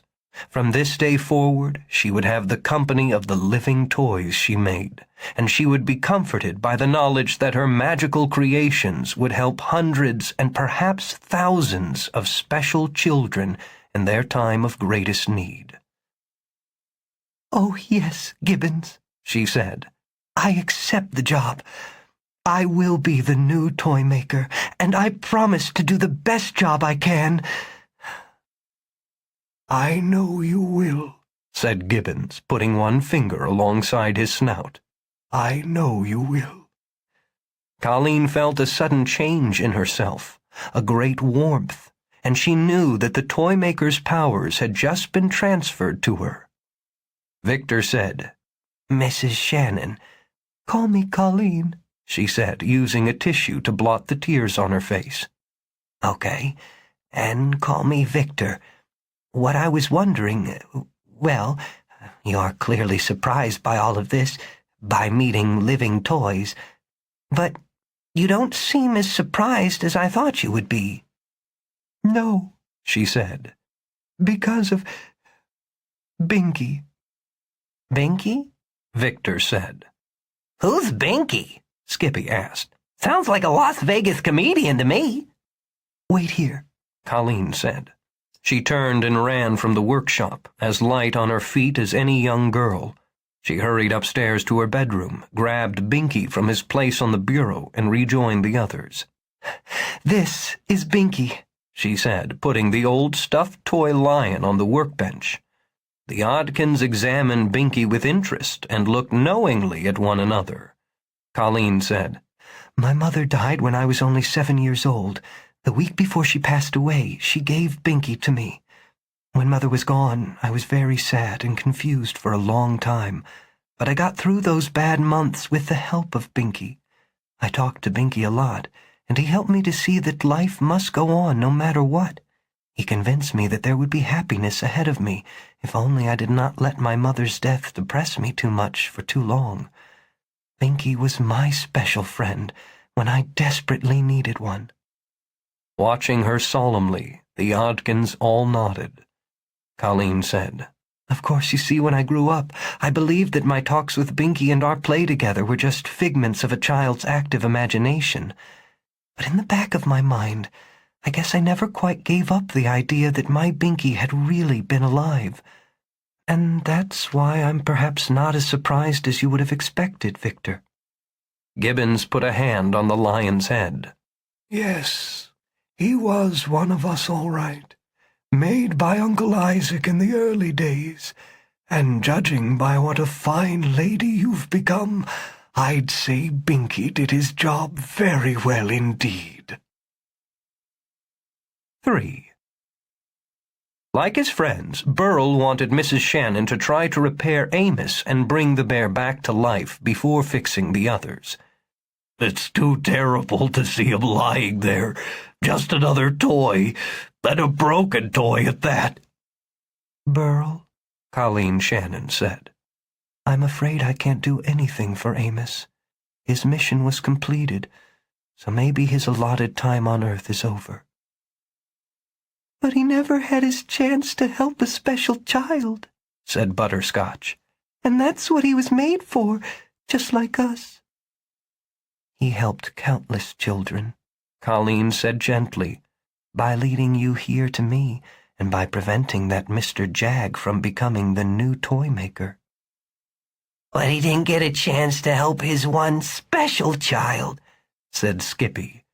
Nevertheless, Mrs. Shannon said, I will start by repairing those of you who are still alive. You too must have a chance to help your special children, and you can't do that until you're made whole again. Burl sat on the workbench beside Amos, one hand on the silent bear's shoulder. He watched with interest as Colleen took thread, materials, needles, and other tools from various compartments in the shelves and cabinets above the bench. She put on a green workshop apron and repaired Butterscotch first, replacing the few scraps of cotton stuffing that had come out of the dog's leg. Victor threaded a needle for her, and she carefully stitched up the tear that had been the work of an alley cat. She cut a new ear for the dog from a piece of brown corduroy. I don't have material to match your other ear, but this will look darling. Besides, your corduroy ear will be like a badge of honor to remind us of the sacrifice you made by helping your friends bring me the news of my selection as toymaker. I'll wear it proudly, Butterscotch said, lowering her eyes shyly as Colleen sewed on the new ear. Burl was surprised and delighted to see that their new toymaker had a sense of humor, too.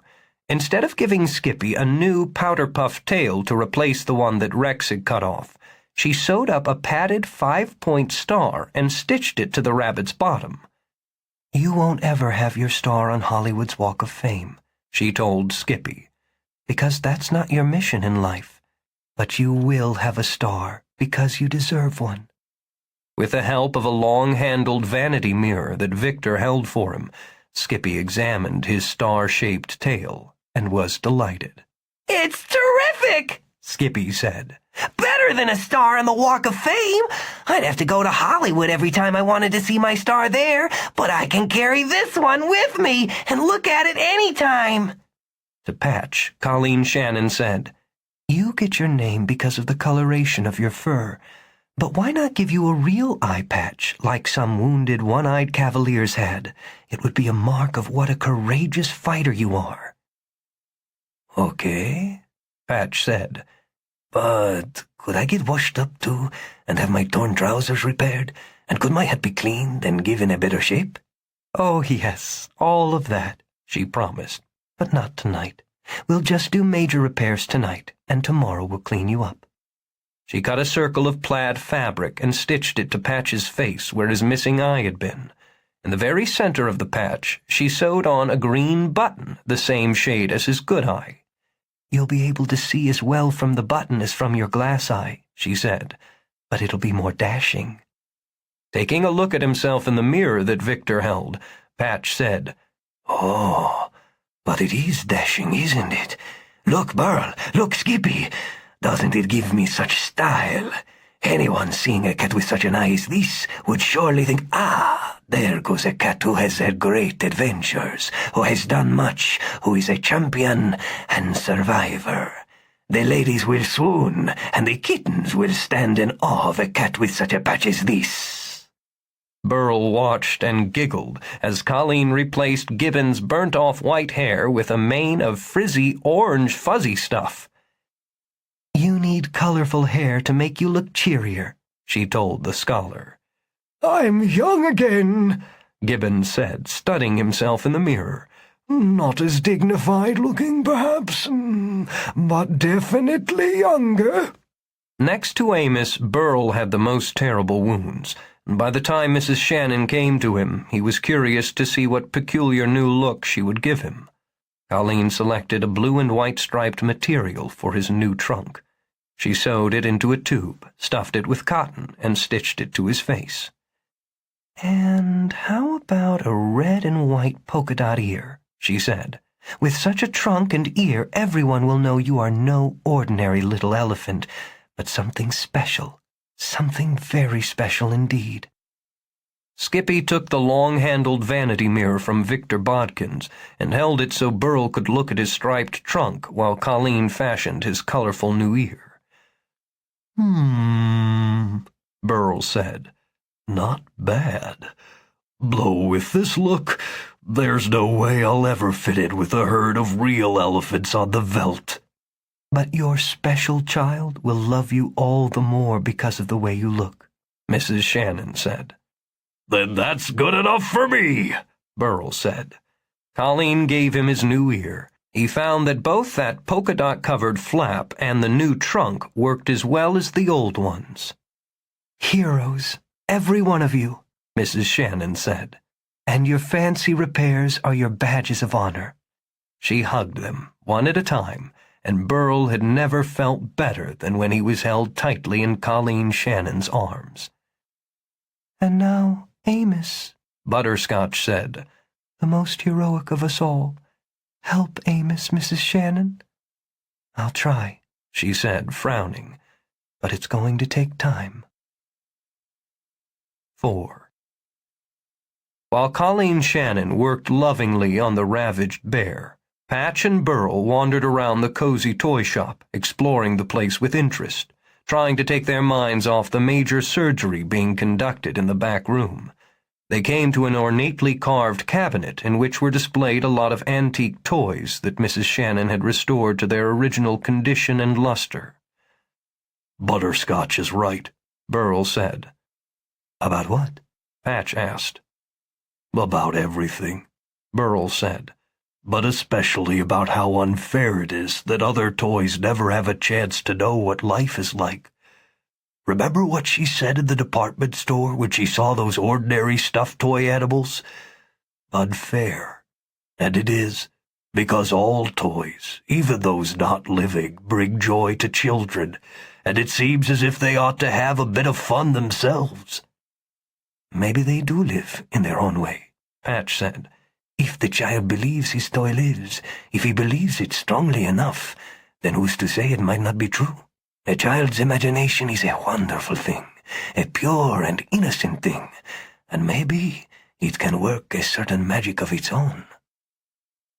A couple of minutes later, they were still staring at the toys in the case when Skippy ran in from the workroom to tell them that Colleen Shannon had almost finished with Amos. "She's just got to sew up his restuffed belly." They returned to the other room and allowed Victor to lift them onto the bench. The 5 living Oddkins watched anxiously as Mrs. Shannon completed the repairs on their friend and leader. Amos's blue sweater, with its Alpha and Omega symbol, and the body under it had been slashed in several places. Colleen Shannon had used scraps of brightly colored cloth, green, red, yellow, to cover those gashes and to give the bear his own badges of honor. But after she pulled the last stitch, tied the last knot, and broke the thread, Amos did not move. His eyes remained blank. He was not revived. "Amos, please," Butterscotch said. "Speak to us." "Sit up and smile that furry, bearish smile of yours," said Skippy. "Please," Burl said. "sit up and say, 'Okie doke.'" But Amos did not return to life. Beside the Bruin's body was a pencil stub and a piece of paper on which were lines of poetry. Sick with grief, Burl scanned the lines and said, "But this reads like the work of Rupert Toone." "I found the pencil and paper in the pocket of his sweater," Colleen Shannon said. "Who's Rupert Toone?" Burl looked solemnly at his friends, and it was Butterscotch who finally had the courage to put into words what all of them now realized. "There was no Rupert Toone," she said.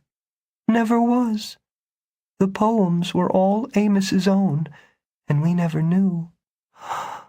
We made such fun of poor Amos's poems." "Now," Skippy said, choking on his grief, "I'd give anything to hear him reciting Toone's lines again." "Anything," Gibbons agreed. "I feel so ashamed," Burl said, "of how we mocked that poetry."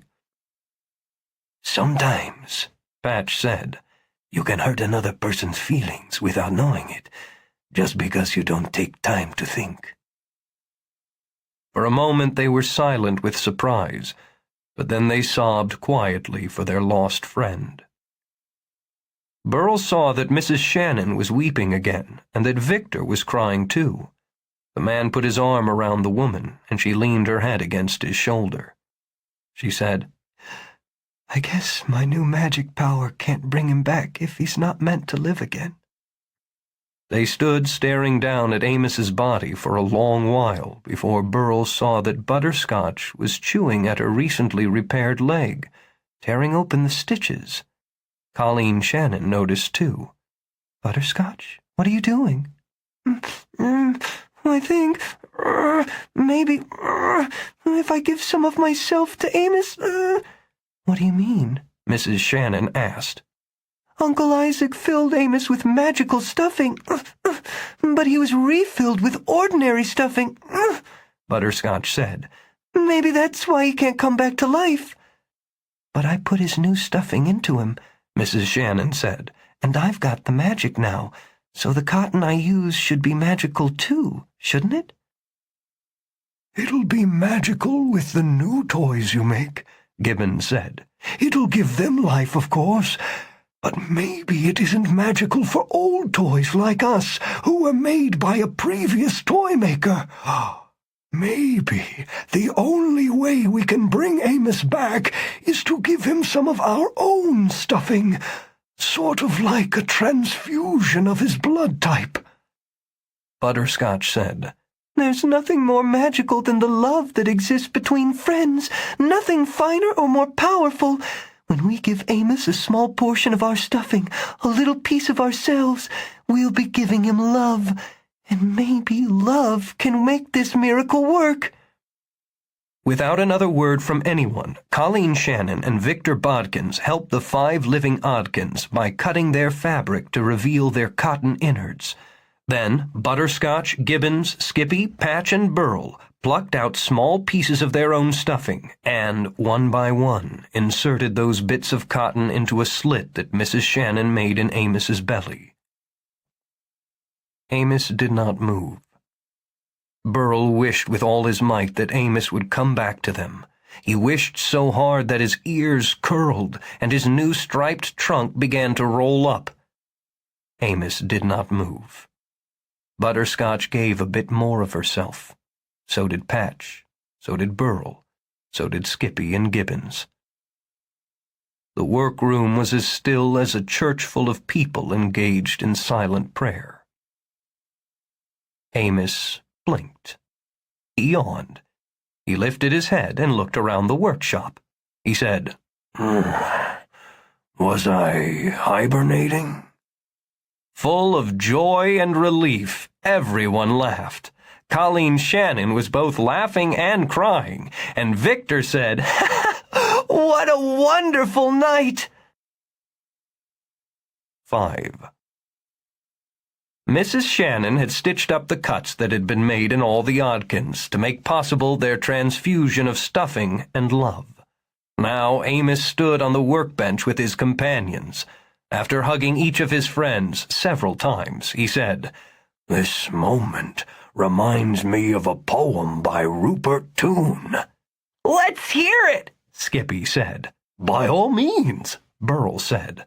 "Rupert Toone is our favorite poet," Gibbons said. Butterscotch and Patch agreed. Startled, Amos said, He is? Absolutely, Patch said. Our very favorite poet. There is none other like him." "That's for sure," said Skippy. Amos grinned and said, "Then you're going to love this poem. I think it's one of Toon's best." Moving to the center of the long workbench, he threw back his shoulders, pushed out his chest, held his head high, and recited the lines. "Good food is nice, so people say, and cows are very fond of hay. Pretty clothes make you feel good, and termites have fun with wood. Money is a pleasure, I suppose, and a gardener may love a rose. But real happiness in life depends on having true and faithful friends. Riches, fame, interesting studies, none are half as good as buddies." "Interesting studies?" Skippy said. Burl thumped the rabbit on the head. Wonderful!" Skippy said. "Brilliant!" "Bravo!" Burl said. All the Oddkins applauded, as did Victor Bodkins and Mrs. Shannon. "Gee," Amos said. "if you really liked it, I've got another good one." "Oh, not two at once," cried Patch. No, that would not give us time to savor and enjoy the first one." "That's right," Gibbons said quickly. "Give us a day or two to think about the first poem, Amos. We need time to savor it, to let it sink in, to enjoy it to its fullest." "Yes, a day or two," Burl said. "Maybe even 3 or 4 days." "Maybe a month," Skippy said. "It might take us a whole month to fully absorb and appreciate the first poem." "It was that good?" Amos asked. "It was the most amazing thing," Skippy said. "It was like nothing else," said Butterscotch. "It was very much what it was," said Burl. "Please," Patch said, "give us time to think about it and enjoy it, Amos." Amos grinned and nodded. Okie doke. 6. Colleen Shannon said, "By the courage and determination that all of you exhibited in making the long journey from the toy factory to my shop, you have earned a special reward." "Reward? My own TV show?" Skippy wondered. Our own library cards? Amos suggested. "A thorough dry cleaning?" Patch asked. "Oh, it's a much better reward than any of those things," Colleen Shannon said. She drew 2 stools up to the workbench and indicated that Victor Bodkin should sit on one of them. She removed her green shop apron, hung it on a wall peg, and took the other stool. When she asked the Oddkins to gather around, the 6 toys sat in a semicircle on the workbench in front of her. The moment that I agreed to become the new toymaker, I felt a wonderful, warm power enter me. "Your magic gift," Gibbons said. "Yes," she said. "I felt myself filled with magic power. But understanding and knowledge came to me as well.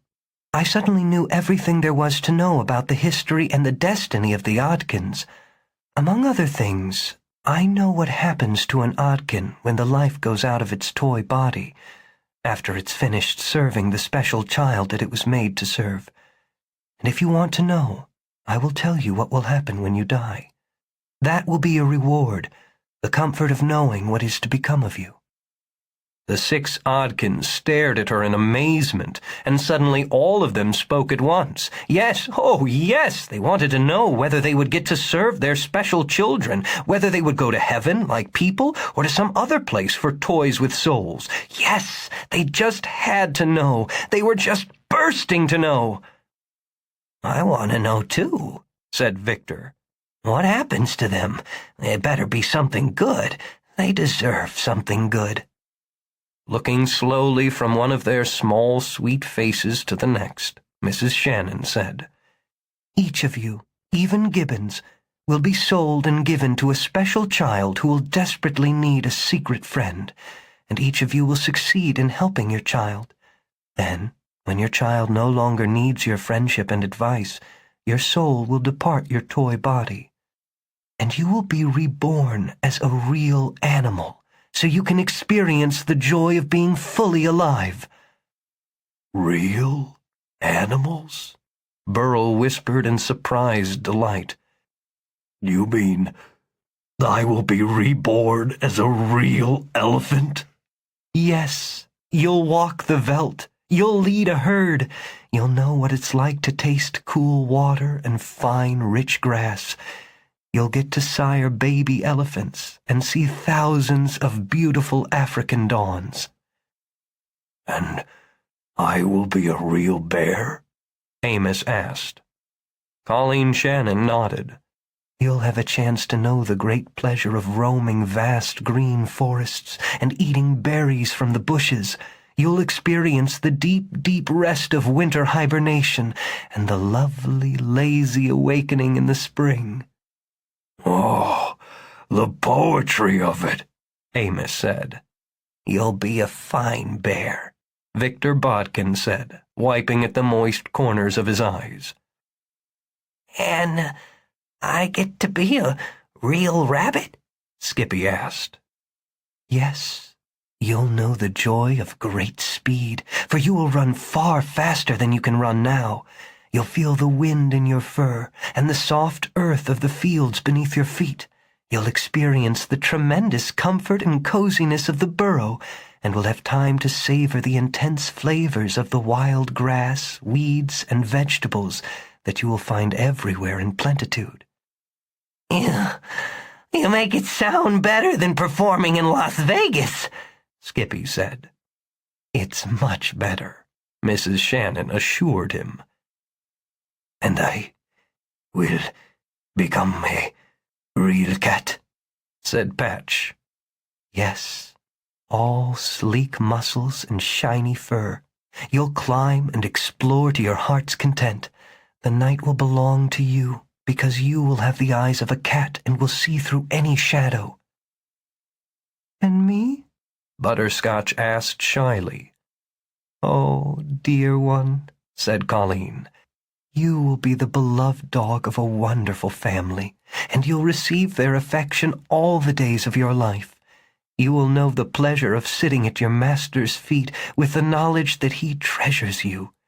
You will have your litter of puppies, too, and a chance to use your special talent for mothering.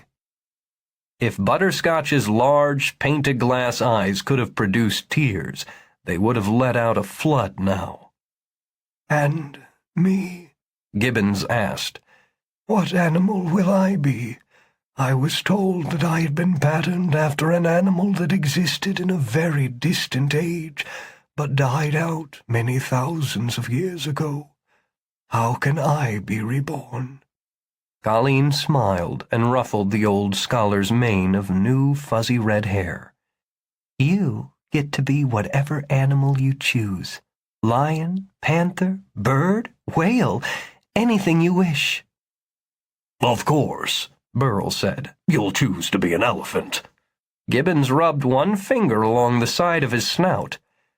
This will take a lot of careful thinking. So many possibilities. Think on it all you want, Burl said, but you'll end up choosing to be an elephant. I'll probably see you on the veldt. Amos leaned forward and blinked at Mrs. Shannon.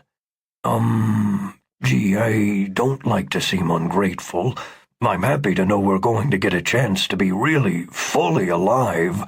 But now I'm wondering, what happens when we die again? When your lives as real animals are finished, you will awake in your toy bodies once more, but not on Earth, in a higher place. They all looked wonderingly toward the ceiling and toward the sky that was out of sight beyond the roof. Up there, she said, you'll stay forever at his side, because, of course, he loves toys. I knew it, Skippy said. I just knew it.